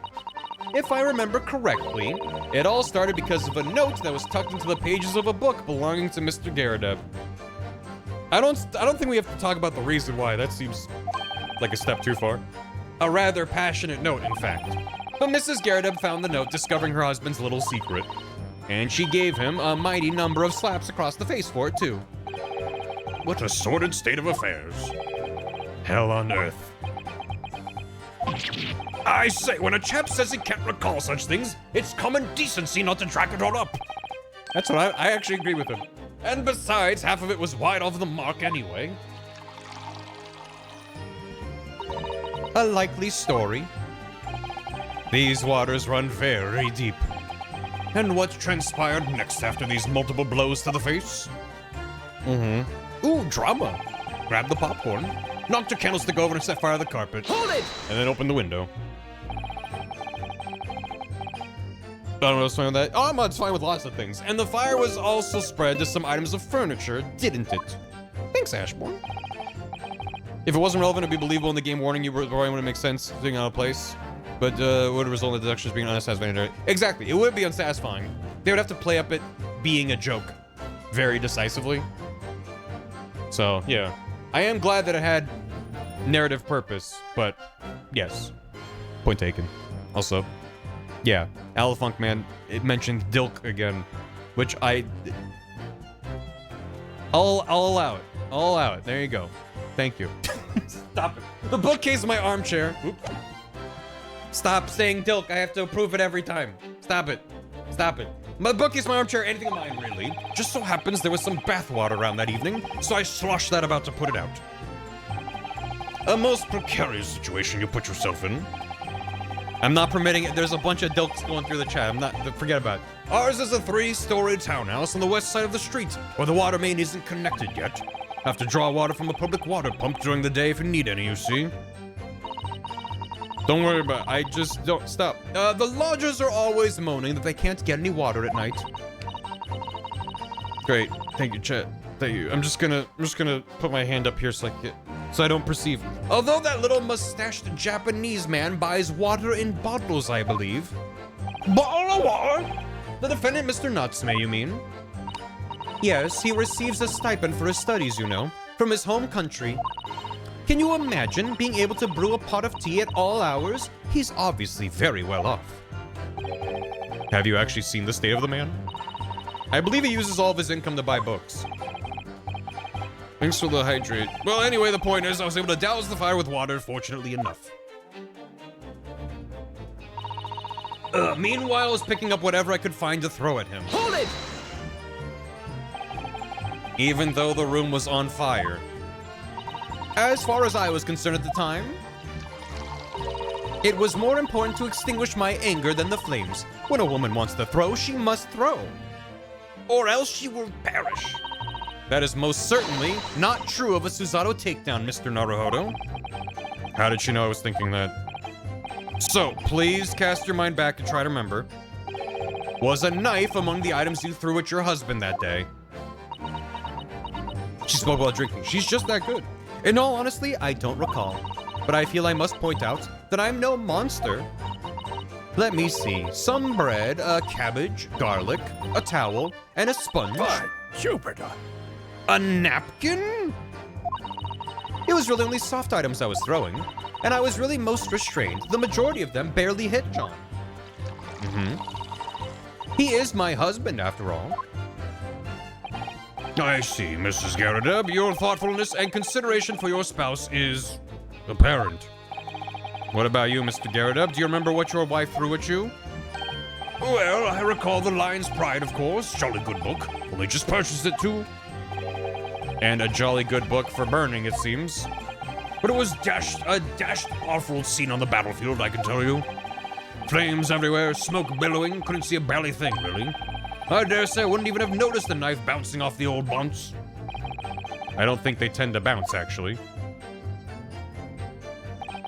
Plenty of knives around our place. Can't say I'd noticed if one or two went missing, I'm afraid. Sorry, would you care to elaborate? Nothing to say, really. Rather partial to a spot of carving, you see. Pipes and whatnot. Fishing tackle, you know the sort of thing. It's a passion we both share. I like to carve little wooden trinkets too. And then there's my leather work. Sorry to say, we're always losing knives about the place. We have dozens of the things. They sell them at the market sometimes, 20 for the price of 19. Needless to say, I snap them up. What a bargain! John prefers to use 2 knives at mealtimes too, instead of a knife and fork. That's a lot of knives. Now, Joan, we don't want people thinking I'm some kind of savage. Arrgh! Pouring hot tea into his pipe. Here we go again with the scaldings. Why are they being so evasive? I imagine it's because they don't want to believe it. They can't bear the thought that it might have been one of their knives that injured the victim. Which is entirely understandable, of course, but still. Go on with your testimony, witnesses. Sir. I almost wish he had an animation for pouring tea out of the pipe and putting it down. If that belly thing in the victim's back really was one of ours, you'd have a job proving it, I think. You can never have too many pocket knives. You have no intention of admitting it was your knife unless we can produce proof. Even though there's no other credible possibility of Mr. Natsume is innocent. Objection! You forget, my Nipponese friend, that it has yet to be established that the accused is not responsible for the attack. As if I could forget. If only there was some way to know who had handled the knife. But I suppose wizardry like that is just a dream. Perhaps you're thinking of fingerprinting, Mr. Naruhodo. Coming right out and saying it. What? You mean it's not a dream? That sort of wizardry really exists? Whenever people touch anything, they leave behind a unique pattern from their skin. Or so they say. But I can't see anything. There are already countries in the world where these so-called fingerprints can be used as evidence. Lord Strongheart is currently discussing the matter at the Ministry of Justice. Yes, I believe we are rapidly approaching an era of scientific methods of investigation. But for now, we shall have to find an alternative method of proving our assertion. That this knife found in the victim's back was originally in Mr. and Mrs. Garradeb's house. If only I could transplant this whole incident to several years in the future. Nuts. We need an Isekai Emma. That's the extent of their testimony, is it? What do you think, Mr. Naruhodo? Well, I think we've heard all this before, to be honest. Can't say I'm particularly confident that we'll be able to prove anything new from this testimony. But in this cross-examination, it's absolutely essential that we establish how this knife came to be at the scene of the incident. I know. I'm sure both of them must be feeling very worried. Worried that it was, in fact, a knife belonging to one of them that caused the victim's injury. If we could find even a tiny shred of evidence to support that theory, it would clinch this trial for us. It would explain everything. Yes, it would. Well, most everything. So, for Saseki-san's sake, we must find that last crucial piece of evidence. Hold it! There we go.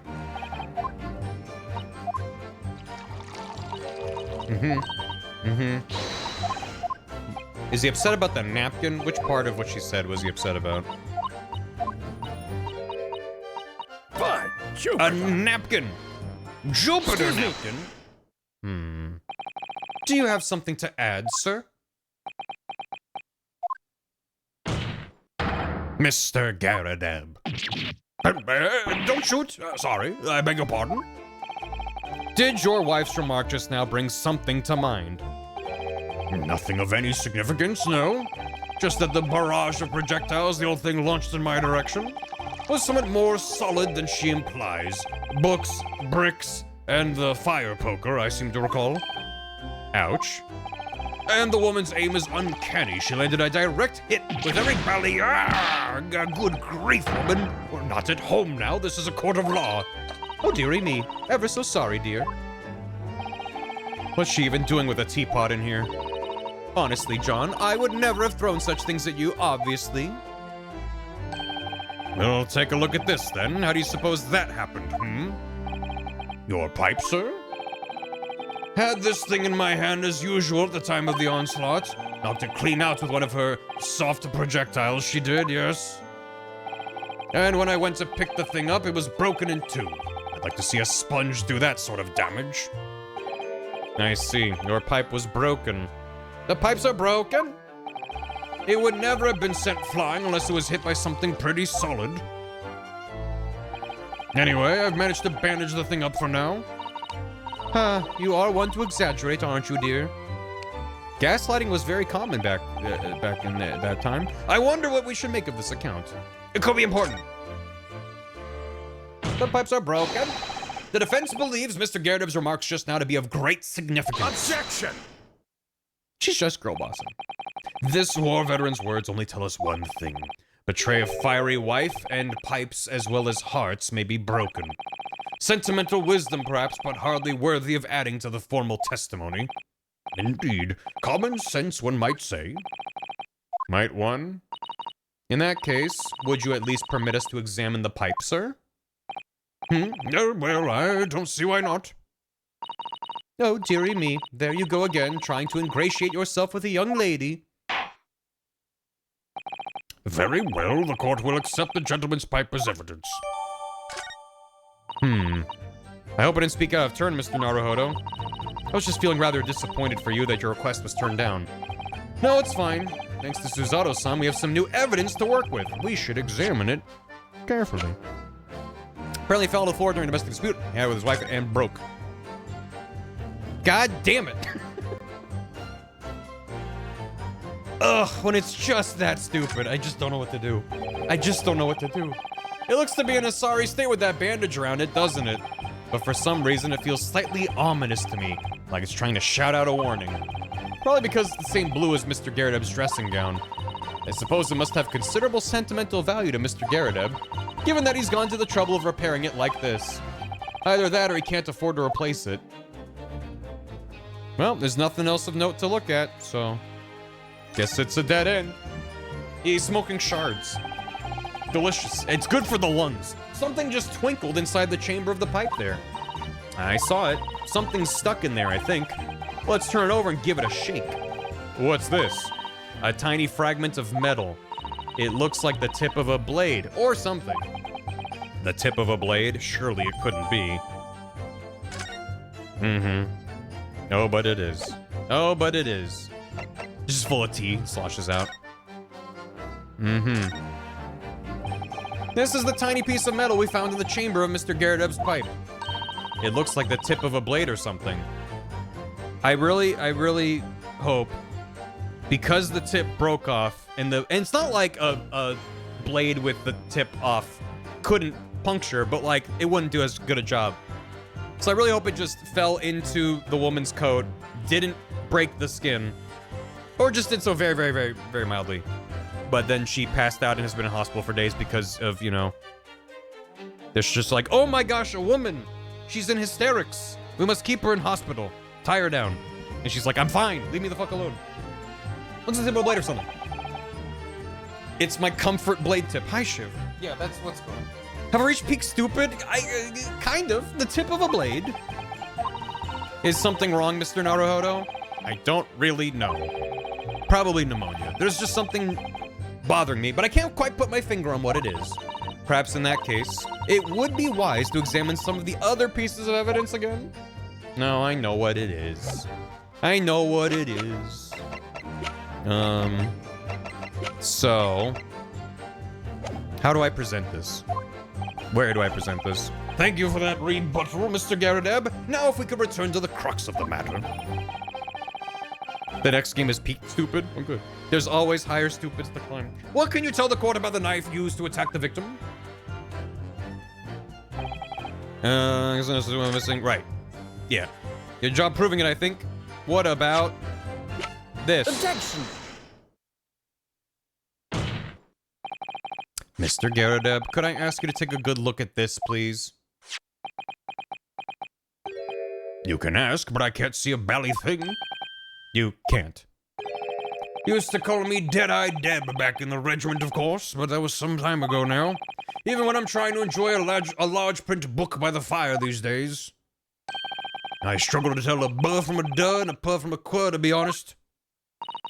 No, he does, dearie me. It's rather wearing being asked about every other letter and every other word. You must very dussy. Debussy. What is that? A tiny scrap of metal? Yes, almost certainly from the tip of a blade. And what may appear at first to be just a tiny scrap is in fact a crucial piece of evidence. Interesting. And where did the defense come by this evidence? It was lodged in the chamber of Mr. Garrideb's pipe. My pipe, you say? By Jove, I wonder how that got there. And what precisely does this fragment of metal signify, Counsel? Are you suggesting that it is in some way related to the matter of the stabbing on Briar Road?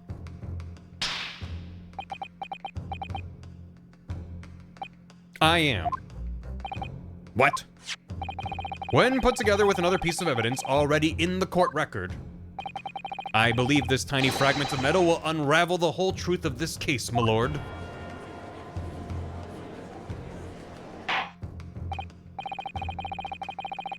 I wouldn't call it tiny, you know. Going to jail. You appear rather confident in that extraordinary statement, Counsel. Very well, then, present the pertinent evidence to the court. What evidence, when paired with this fragment of metal, allegedly reveals the truth of this entire case? My armband, Your Majesty. Take that! This is the knife that was found in the victim's back. If you look closely, you will see that there is a small piece at the tip of the blade that is missing. A common issue with the inferior blades sold at unsavory street markets. Criminals who use them regularly leave the tips lodged in their victims' bones. And what of this particular knife? No doubt its tip has suffered a similar fate, now languishing somewhere near the spine of the victim. Objection! There's not a knife. It is a knife. That's not the case. The tip of this particular knife's blade is the very fragment of metal we discovered in the chamber of Mr. Garrideb's pipe. Arg! He took damage. Good grief, Lord Van Zeeks! I don't believe it. The knife from the crime scene and this fragment of metal are a perfect match. Good golly gosh! Language! Jeez. He even takes damage like he sure does. Ordar! Is this some sort of Eastern sorcery? This is no magic, my lord. This is a miracle. A miracle? Jesus? So Van Zeeks has figured it out, has he? Counsel, explain this extraordinary coincidence at once. It's not a coincidence. The crucial point we have to ask ourselves here is, when did the fragment of metal find its way inside Mr. Garrideb's pipe? Something that was clarified for us in the most recent witness testimony. Had this thing in my hand as usual at the time of the onslaught. Knocked it clean out with one of her soft projectiles, she did, yes. It would never have been sent flying unless it was hit by something pretty solid. That's a very nice cut. Usually they don't use the flashbacks as like a punchline. But the smash cut from that to this is really good. Oh, dearie me. During the argument between these two that occurred just as the victim was on the pavement below, Mrs. Garrideb flung this knife at her husband. However, the knife missed Mr. Garrideb, instead striking the pipe in his hand at the time, which caused the tip to break off, of course. Good lord! Yes, and that is when the tiny tip of the blade found its way inside Mr. Garrideb's pipe. The chances of that are 1,000,000 to 1. And yet there's no other credible explanation for how the tip of the blade ended up in your pipe. Then, after losing its tip, the knife ricocheted off the pipe and flew out the open window. In short, this knife, which fell from the window of the Garrideb's house, is the very same knife that struck the victim in the middle of the back on the street below. Oh gosh, oh dear. Oh, no! She's on a box. Objection! I didn't notice that. I didn't notice that before. Did they show that before? Don't throw it, don't throw it, don't throw it, don't throw it, don't throw it. That's good wine. A full-bodied theory, I'll give you that. A complex bouquet of seemingly trivial points, plausibly arranged to create an almost passable vintage. Because wine. Allow me to toast my learned friend's characteristically Nipponese approach to bottling his argument.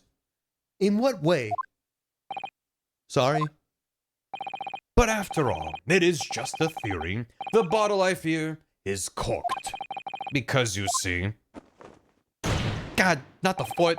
It's spoilt by an insurmountable inconsistency. An insurmountable.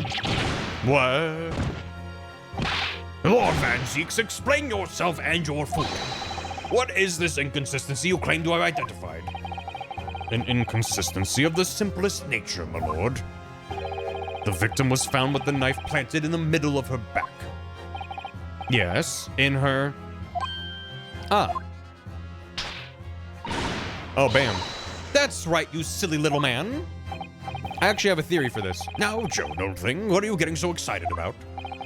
Let us consider the basic facts of this case once more. The victim was walking along the pavement before being stabbed in the back and falling to the ground. If the knife that struck her had fallen from above. Now, why would you? There's no possible way it could have planted itself into the victim's back. Garg. No, but I'm just thinking, what if, I mean, it's one of the details they brought up a few times of like, wait, how did this happen? Why was she holding, not that one, this one. Why was she holding this book? Because that fell out, and then she was like, huh? Bent over to pick it up, and then there goes the knife. So, that's my theory at least. Oh, down. Quite right, you see, that's exactly right. If the knife had fallen on her from above, it would have struck her on the top of her head. Well, He's lost for words. Look. I knew it. I never liked his theory in the first place. All right. I was like, why is someone gone? I don't know, though, what really did happen. I am stupid. It would appear the defense has made rather a spectacular blunder. If a theory is ever one as even one inconsistency, it cannot stand. Your theory, my learned friend, is history. Yeah, but like everything else adds up, so. We were so close, I could see the truth. I was so sure we were on the right track. But now the way has been blocked completely by just one simple inconsistency. Or in other words, We simply need to eliminate that one inconsistency and the theory will stand. Mr. Zato! You mustn't worry, Mr. Naruhodo. You were just caught off guard, that's all, and your mind went blank. As it happens. But if the path you are on is indeed correct, then a way will present itself. The key to this is in the court record, I'm sure. All the information you need is there. It seems you have nothing to say, my Nipponese friend. Well, your silence speaks volumes. A tacit acceptance that your theory is fatally flawed. I like how shorter she is even on the box. She's very small. She's 2 apples tall. This inconsistency doesn't mean I was on the wrong track. It means I need to sharpen my mind and dig deeper for the truth. It's a test. Yes! If the knife fell on the victim from above, there's no way that it could have hit her in the middle of the back. Under normal circumstances, that is. What are you implying?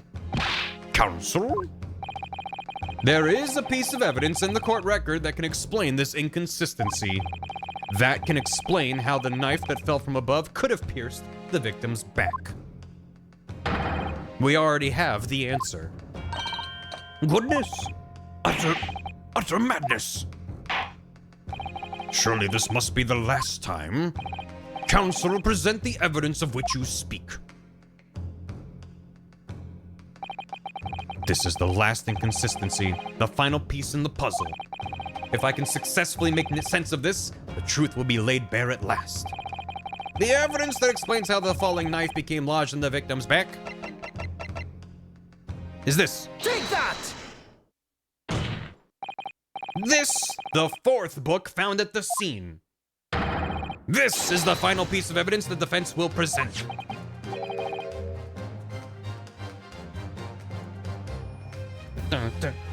The burnt book? Is that not Mr. Garadeb's book? Yes. And to understand its significance, we have to consider how it came to be at the scene in the first place. This is a really good theme. This photographic print clearly shows the book in question, and the victim holding it in her hand. And she took a bite out of it because she was hungry. But as we all know now, it was the police constable that put the book between her fingers like that. Quite so, as part of his wholesale transplanting of the crime scene to the opposite side of the road. That's true. However, as part of his testimony, Constable Beat made an extremely enlightening statement on that point. But what made you place that book in the victim's hand? Oh, well, sir, that's because that's how I found it.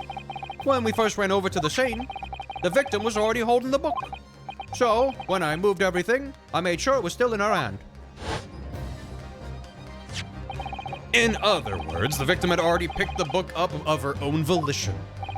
And clearly that must have been before she suffered the knife wound. Well, I should say so. After being attacked with a knife, I don't imagine she'd have been doing much of anything. So the question becomes, why did the victim have that book in her hand? By jingo! I think I'm beginning to see what may have happened now. Oh, dearie me. By Jinjo and by Kazoo. We know that the book fell from the top floor of the Garadeb household onto the pavement below, at precisely the moment that the victim was walking past.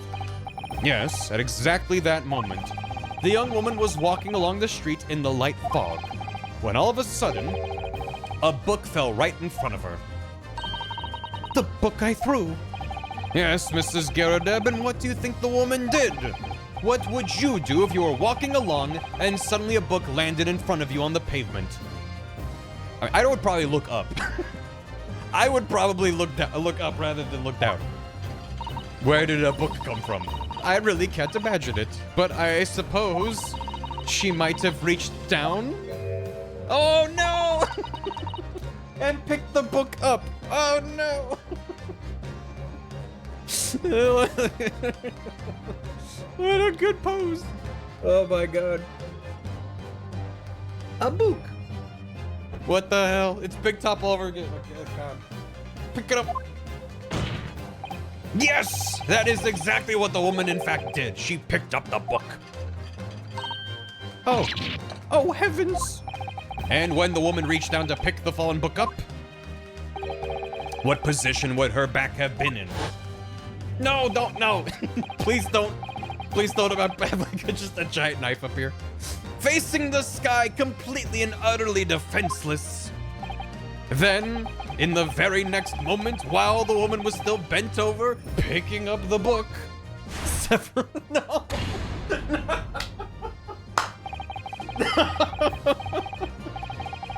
Oh my god. At least she didn't look up, thank God.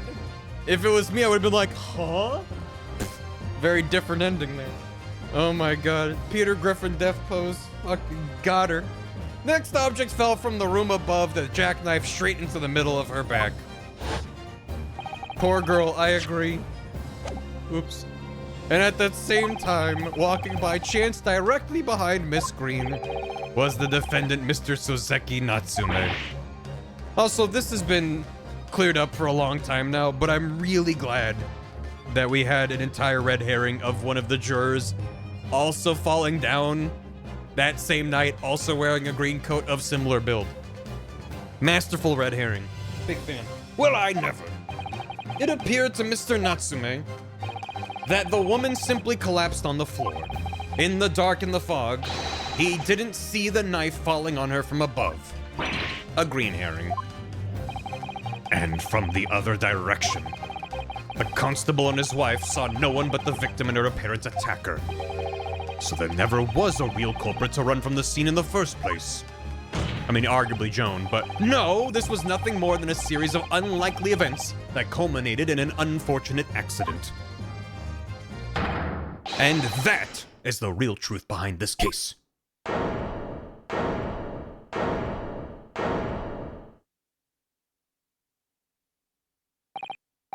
Well, Mr. and Mrs. Garadeb?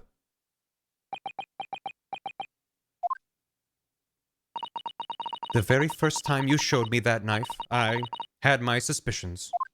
Uh-huh. I wondered if perhaps it might have been something like that.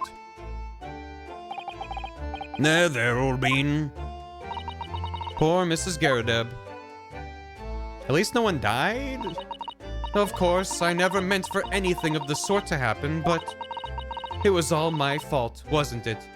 Yeah. You probably shouldn't throw knives at your husband. Even if women be having hobbies. I take full responsibility. I let my anger get the better of me. I threw that book. And I threw the knife as well.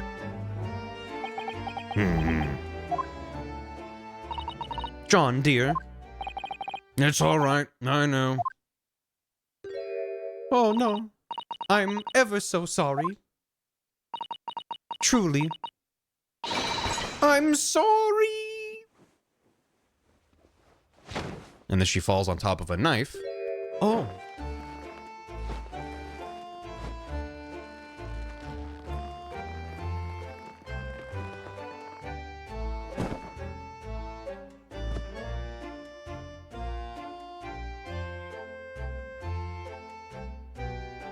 Yeah, it's bad news. Lord Van Zieks, what news of Mrs. Garadeb? She's been taken to the infirmary. It would appear that today's events have left her in an especially flustered state. That's what the doctor said. Extremely flustered. When she caught him. It is cute. However, I believe she'll recover in due course. There's no cause for concern. Yes, unbeknownst to themselves, they caused what could easily have been a terrible tragedy. They shall have to prepare themselves for the consequences of their actions. There is some good news, however, my lord. I have just had word from the hospital where the victim is being treated. Her condition is improving steadily, and the doctor believes she'll regain consciousness soon. Good. Good. It's strange. We've been talking about the victim all this time. We've never once met her. How wonderful. The woman's out of danger, it seems. That is good news. So, Mr. Soseki Natsume. Oh, yeah. Yes. On behalf of my fellow countrymen, I would like to take this opportunity to beg your pardon, sir. Oopsie poops. You came from your distant eastern homeland to study our great British culture, and have been repaid with immeasurable unkindness. Please accept our heartfelt apologies. And also the 5,000 times during this trial where people talked shit about you simply for being Japanese.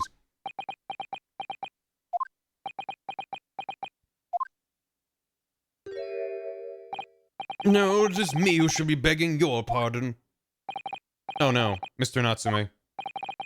That evening, when the young woman just collapsed on the pavement before my eyes, I jumped to the wrong conclusion again, in my confusion. What conclusion, sir? I was sure that the woman was dead.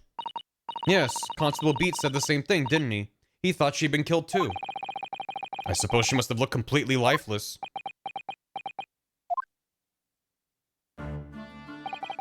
It's been about a year since I arrived in Great Britain now, but I still can't get used to life here.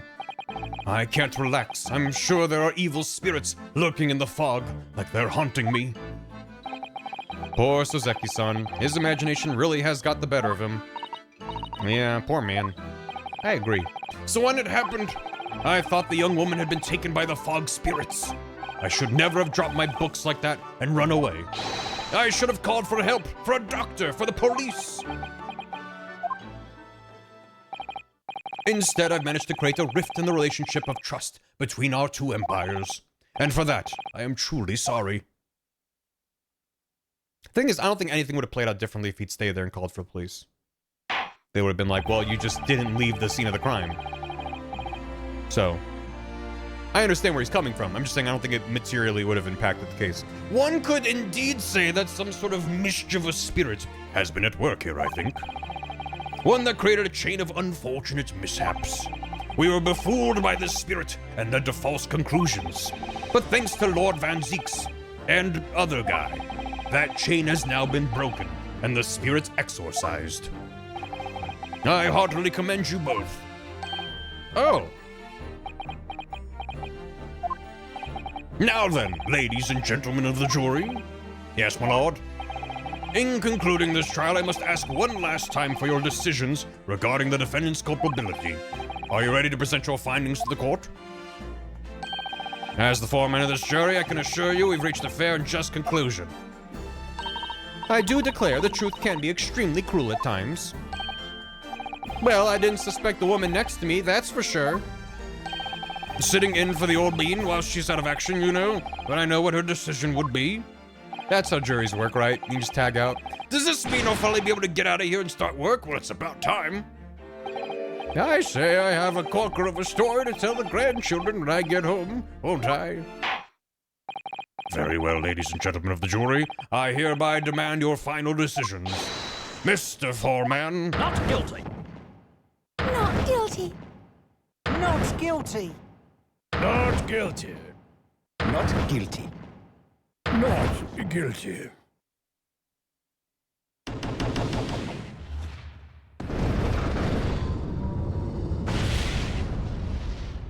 Seems dangerous for it to explode. Very well, Mr. Soseki Natsume, I hereby pronounce you guiltant. Throw out the beans! The beans! Beans and toast. Yippee! Love that they're still using that same crowd cheer and whistle sample. And finally, Mr. Natsume. Oh, yes, Lord Sir? You are now a free man once more. It is my hope you will continue to further your education in British culture. Fuck that, I'm going back to Japan. And may you never again be brought before me. Oh, yes, sir, of course. On my life, I swear I'll never set foot in a courtroom again. I'm transported to tears. Thank you, counsels. Court is adjourned. Yay. Yippee. Kitten? Nice. 3:17 p.m. Old Bailey. Oh, locum. Wait, you mean me? Of course. Is there another locum here? Is there even one? Compared to the original locum student, Mr. Naruhodo Esquire, name has become rather short, hasn't it? What's wrong with using my actual name? At last, I'm free, free! Joyful, joyous, jubilant jubilation! Heady, hearty happiness, hurrah! Oh, I am pleased. Mr. Natsume is delighted. Would it be so hard just to say that, then? Locum, you did it! You saved me from the brink! Well, what happened to the poor woman who was in no way... What happened to the poor woman was in no way your fault, after all. I'm just glad everyone can see that now. No, not that! Lovely, loyal locum lawyer! Yes? I mean, as I said before, I have just never got used to life here in Great Britain. Every time I look over my shoulder, I see foreigners, I see towering brick buildings, and from high up windows I see them looking down on me, laughing. Look at that little hunchback. Oh dear, I'm sure it's all in your head, Mr. Natsume. But today, you, locum lawyer, gave my gloom the boot. No, the Van Zeeks was the one with the boot. You stood firm behind that baronial bench before all those babbling British. You battled to the bitter end, laying bare the baffling truth. And when I beheld the blinding fireworks among the beams of the Bailey's roof, I bellowed, "Behold the best barrister ever born!"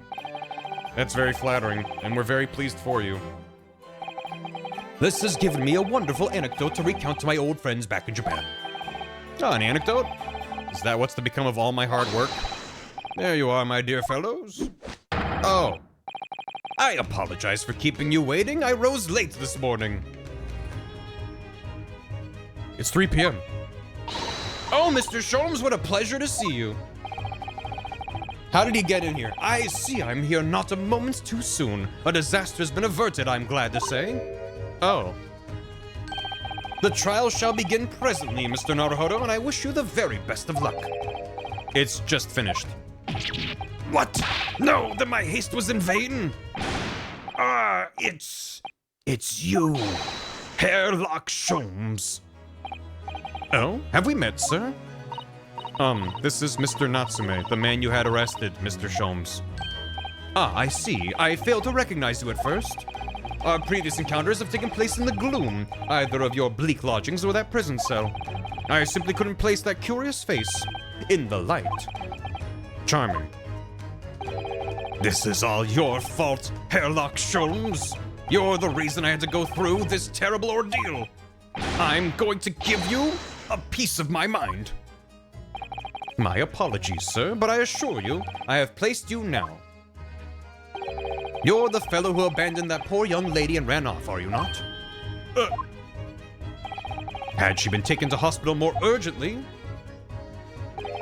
I feel perhaps she would have regained consciousness by now. First of all, it's fucked up. Second of all, there was a policeman who was right there and called for help, and then some... None of that would have changed if he stood there and was like, let me help. So I don't... That's... I don't... It's kind of... He's not always right. I don't even think he's right. They all thought she was dead, for one. Which, you know, don't assume. But, you know, it's fine. Also, an officer spent 10 minutes moving her body. Which, granted, if he stayed, he might not have been able to move the body, but... I don't know. It's fine. Oh! Too many donuts. But... it was unavoidable, I'm sure. I need beverage. We are but human, after all. Anyone would have been shaken by such an experience. Yeah, really. Thanks for hydrate. I'm out of water. I'm okay. Yeah. I do feel very badly about how I behaved. It's the curse. Well, never mind. Now then, what was it that you wanted to say to me, sir? Nothing. Priceless. Oh, I am sorry, really, but... That was quite priceless. Poor Soseki-san. Still, on the bright side, you've had an extremely entertaining experience without paying a penny. And it would seem you are not even found guilty. Why is Sholmes like this? But there is no bright side. Whatever do you mean, Mr. Natsume? It was time just to say, yeah. Even after this, I'm still cursed by the spirits and now by the Reaper. Lord Van Zeeks. I haven't forgotten, you know, what facing that man in court means. Even if you're found not guilty, you're still doomed. It will be all right, Mr. Natsume. If the Reaper appears trying to make trouble, I will protect you. Hiya!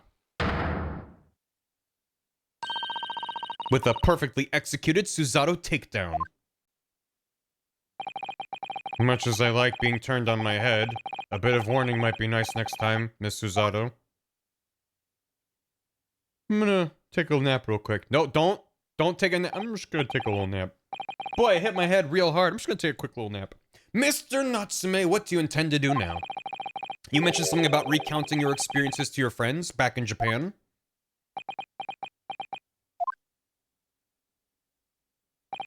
Yes, I intend to return to my homeland soon. Oh. It has already been a year since I arrived here in Great Britain. I've visited universities, libraries, bookshops. I've been honored with the tutelage of professors. I have learnt so much about the wealth of literature here and the city it has shaped. And I've come to realize that it is my calling to sail home and tell my fellow countrymen about it. That's very touching, Mr. Natsume. Or, in perhaps less veiled terms, you wish to withdraw halfway around the world to escape the terror of the Reaper's curse. That's not it at all. The more I learn of literature, the more this strange feeling claws at my insides. I feel compelled to return to my roots and attempt to pen a work of my own. Oh, I see. A work of literature by Soseki-san could be an interesting read. Go to your local library if you'd like to learn more. And what about Miss Suzato and yourself, Mr. Naruhodo? Sorry, what about us? Will you return to Japan alongside your mustached compatriot? Why would we? We're not cursed. We might be. A week has not yet passed since we arrived in London. Sponsored case. And only now does it feel as though we have finally found our feet. And you are accommodated in a hotel at present, are you not? That's right. We need to find lodgings before it bankrupts us. I've calculated we can only afford another 10 nights before our entire budget is exhausted. Well then, you could take my lodgings. Oh, the windowless room. But what it lacks in windows, it more than makes up for with a floor, a ceiling, and walls. And evil spirits. Great. And of course, I'd be happy to leave behind the accursed evil spirit. Oh, an evil spirit. Mm-hmm. Oh yes. It tries to suffocate you while you sleep. It's an infallible wake-up call. Well, think about it, if that's all right. Do love an evil spirit. Perhaps I could offer a more welcome alternative. Would you consider taking lodgings with me? Really? Well, a vacancy has conveniently presented itself, though it is up in the attic, I might add. Are you sure it isn't just a storage loft? I spoke with the landlady this very morning on the matter of price, and Iris is cleaning the room as we speak. You must come at once. I presume you have no luggage to speak of? Oh, this is simply wonderful. What an honor to be invited to taking lodgings in the great detective office's attic. With roommates. I'm too overcome for words. Suggesting we look elsewheres out then. Then it's settled. Iris will prepare a welcome dinner this evening. And you must come too, Mr. Natsume. I insist. I don't know what to say, but thank you. And yes. Wonderful. Then I'll go and complete the paperwork for your formal release, Mr. Natsume. It shan't take long. Somebody's happy. Locum, I knew that you wouldn't let me down. I'm truly delighted to have met you here in London. Likewise, Mr. Natsume, it's been a privilege meeting you, too. It's a shame that we're going to have to say goodbye so soon. Well, I've come to realize that I belong in Japan. But Locum, we'll meet again one day. Yeah, I'm sure. And hopefully by then, I'll be a successful lawyer. Hopefully by then, I'll be a successful author. Well, my dear fellow, our carriage appears to have arrived. Shall we go, Mr. Naruhodo? Yes, Mr. Sholmes. I have little doubt Mr. Natsume will be released in time for dinner this evening. And so, with Suzuki-san's innocence successfully established, we rode with Mr. Sholmes to what was to become our new home. 221 Baker Street. Themed. Oh. 4:41 p.m. The attic room. Quite something. Did I see that coming? I really did not. So this is to be our new office. Yes. Our office. I rather like the sound of that. It's pronounced 221 B. It's simply wonderful, isn't it? I hope you can see this, Kazuma. It's only a small step, but I'd like to think we're getting a little closer to your dream now. So, my dear fellows, do you like the place? Oh my god. Oh, Mr. Sholmes. Yes, thank you so much. It's a delightful room, Mr. Sholmes. I simply adore it. Good, I'm pleased to hear it. Iris and I are delighted to welcome you. Oh no, he's hot. I hope everyone's hungry. It's nearly time for dinner. We'll eat as soon as Mr. Natsume arrives. We have a lot to celebrate. Iris, you must let me help you. All right then, Susie, you can be in charge of the salad. Splendid. We're gonna shoot it. Have to make sure it's dead. So, Mr. Naruhodo, how does it feel to have your own office in the capital? It's very exciting, actually. Can't help wondering what adventures await us. Ha ha ha ha ha. Those were precisely my sentiments when I first established my office at these premises. Until I discovered the dark truth about the city of London, that is. Sorry? London is a glorious place full of wonder, opportunity, prosperity, and mirth.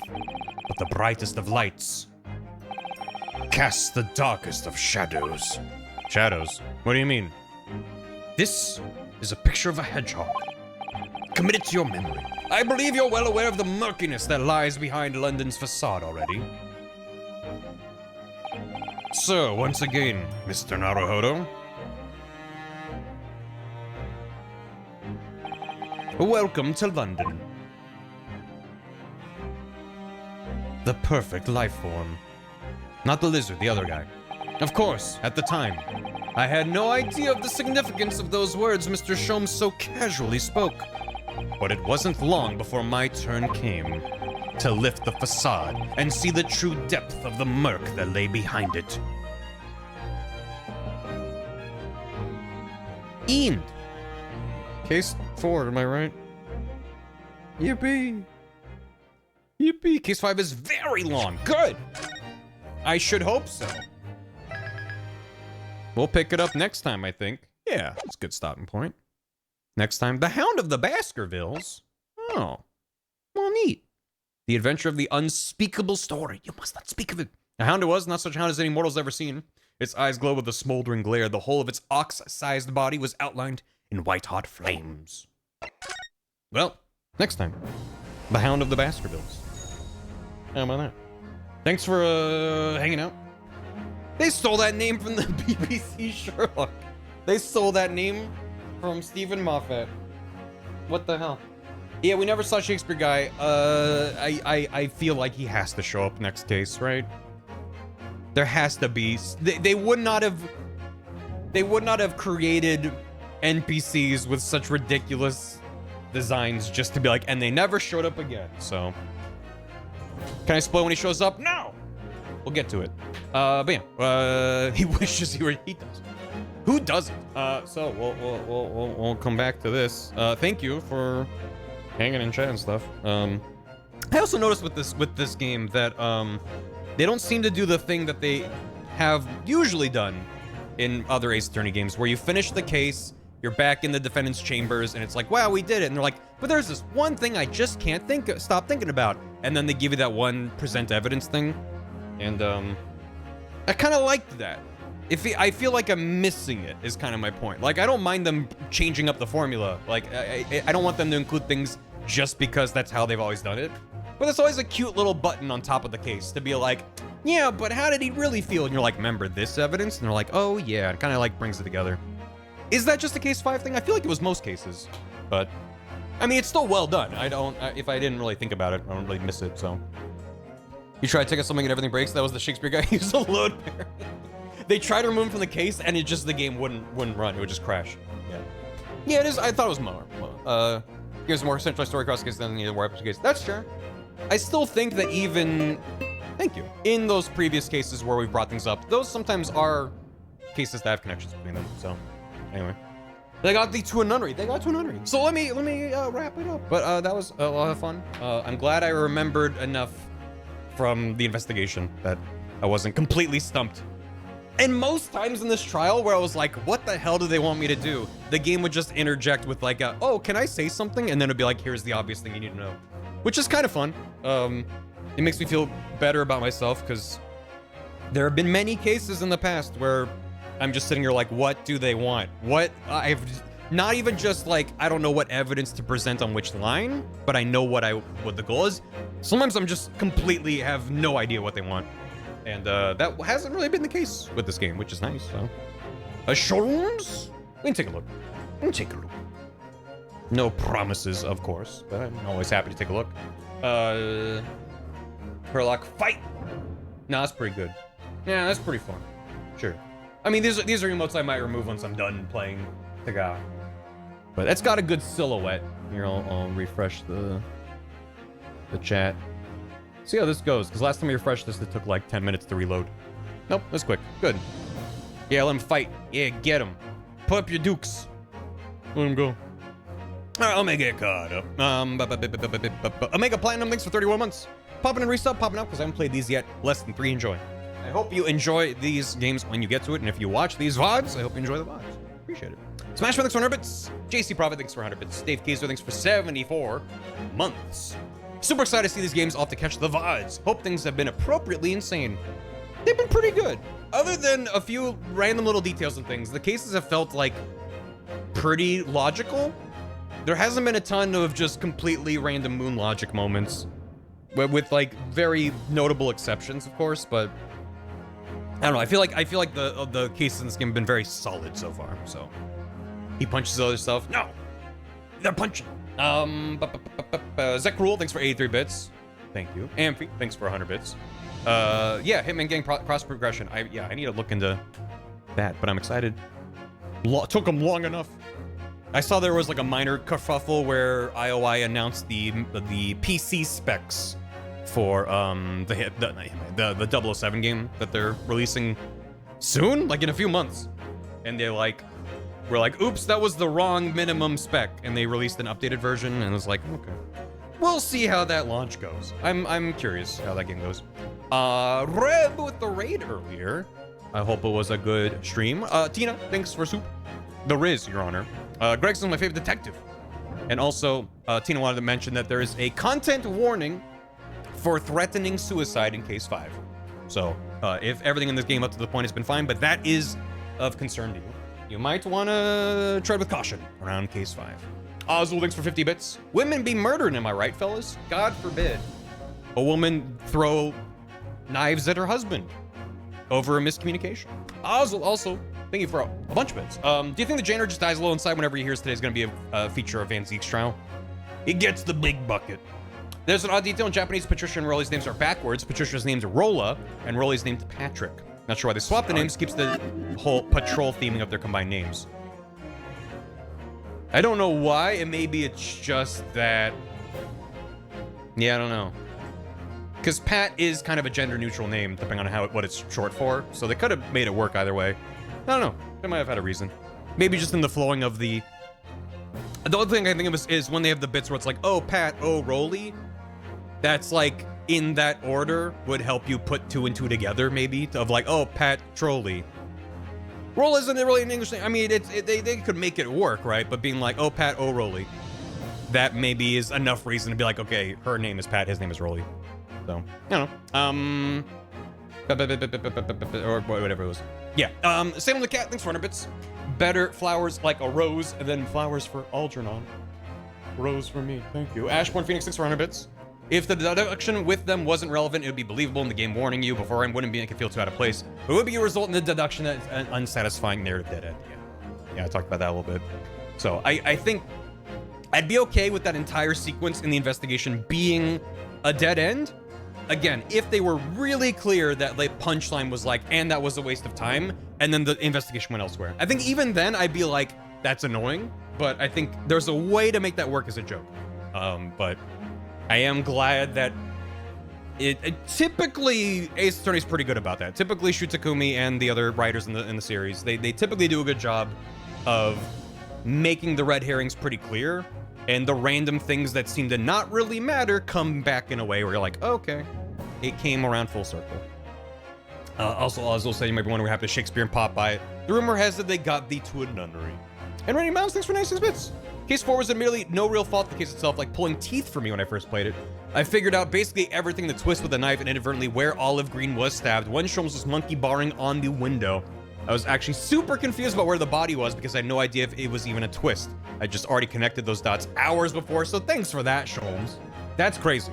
And it seems like the risk of this kind of murder mystery in general, because specifically for a game, like if you're watching a murder mystery or reading a murder mystery and you figure things out in advance, then you're just still watching events unfold, basically. But in a game that's like, okay, where was this at this time?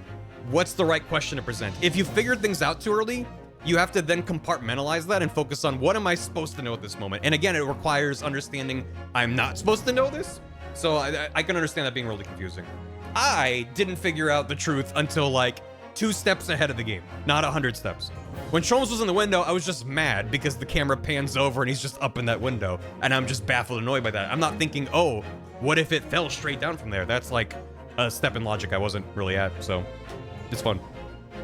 Usually, I feel like when I have theories, I want to say it feels like 50-50. Where sometimes I have it kind of figured out, but I just don't have all the details. Sometimes I'm just completely off base, but I just can't know otherwise because I'm missing information. But it is fun when you have a theory early on. It's like, that's actually kind of close to how it went. But I try to make sure I'm like in lockstep with what I'm supposed to know. I'm not acting out. I don't know. Sometimes I get in a tight spot because I'm like so boxed in with my theory that I'm not opening that box to then think about what else might be possible. So that's been a lot of my frustrations with some cases where I'm just like, chat, what the fuck do I do? This has to be the case. And everyone in chat's like, no, you are convinced yourself of a theory you have. So it's dangerous, but that's part of the fun of it. Hot take, these games are good. They might be good. They might be fun. You gotta think about it with portals. So anyway, with that, I'm gonna rate out. But I'll be back next stream, probably starting case 5, which is the final case, and also apparently a lot of many of a case. Let's go raid Cammy. Cammy is doing a subathon, doing some World of Warcraft, hanging out. And hope that sounds good. Cammy raided us not too long ago, I think. That sounds familiar. Maybe, I don't know. Oh, it's fine. Beat swap. Objection. You could do a fancy. Who the fuck is Cammy? She's a great streamer, and you should know that, Shiv. Could be anyone. We just don't know. Yeah, let's go. We can choose pick your poison. Beat swap or beef swap, or objection, or I don't know. Beast swap. That's a different situation. Thanks so much, man. Appreciate it. Yeah, as I continually say, I really enjoy streaming these games. And yeah, if case 5 really is a big doozy, then buckle up, because I'm sure it's gonna be utmost shenanigans. So I hope you'll join me as we plunge into the Hound of Baskervilles, which I barely remember what that Sherlock Holmes story was about. Dogs. So, not that I'm sure that this version of it will be different. So anyway, can I do a French accent? Can I do any accents? It should be self-explanatory. It sure is about drugs. Yeah, it was. He imagined he saw a big dog. So the shenanigan. Oh god, it's all not even. I can't even do it my own native accent. So goodbye. Have a good one. Get the fuck out. Goodbye. Dan Jones Dragons tomorrow. Goodbye. Thanks for watching, VOD watchers. Hope you enjoyed the remainder of case 4. I hope it was a good time, and I'll catch you in the next VOD, or you know, that. Goodbye.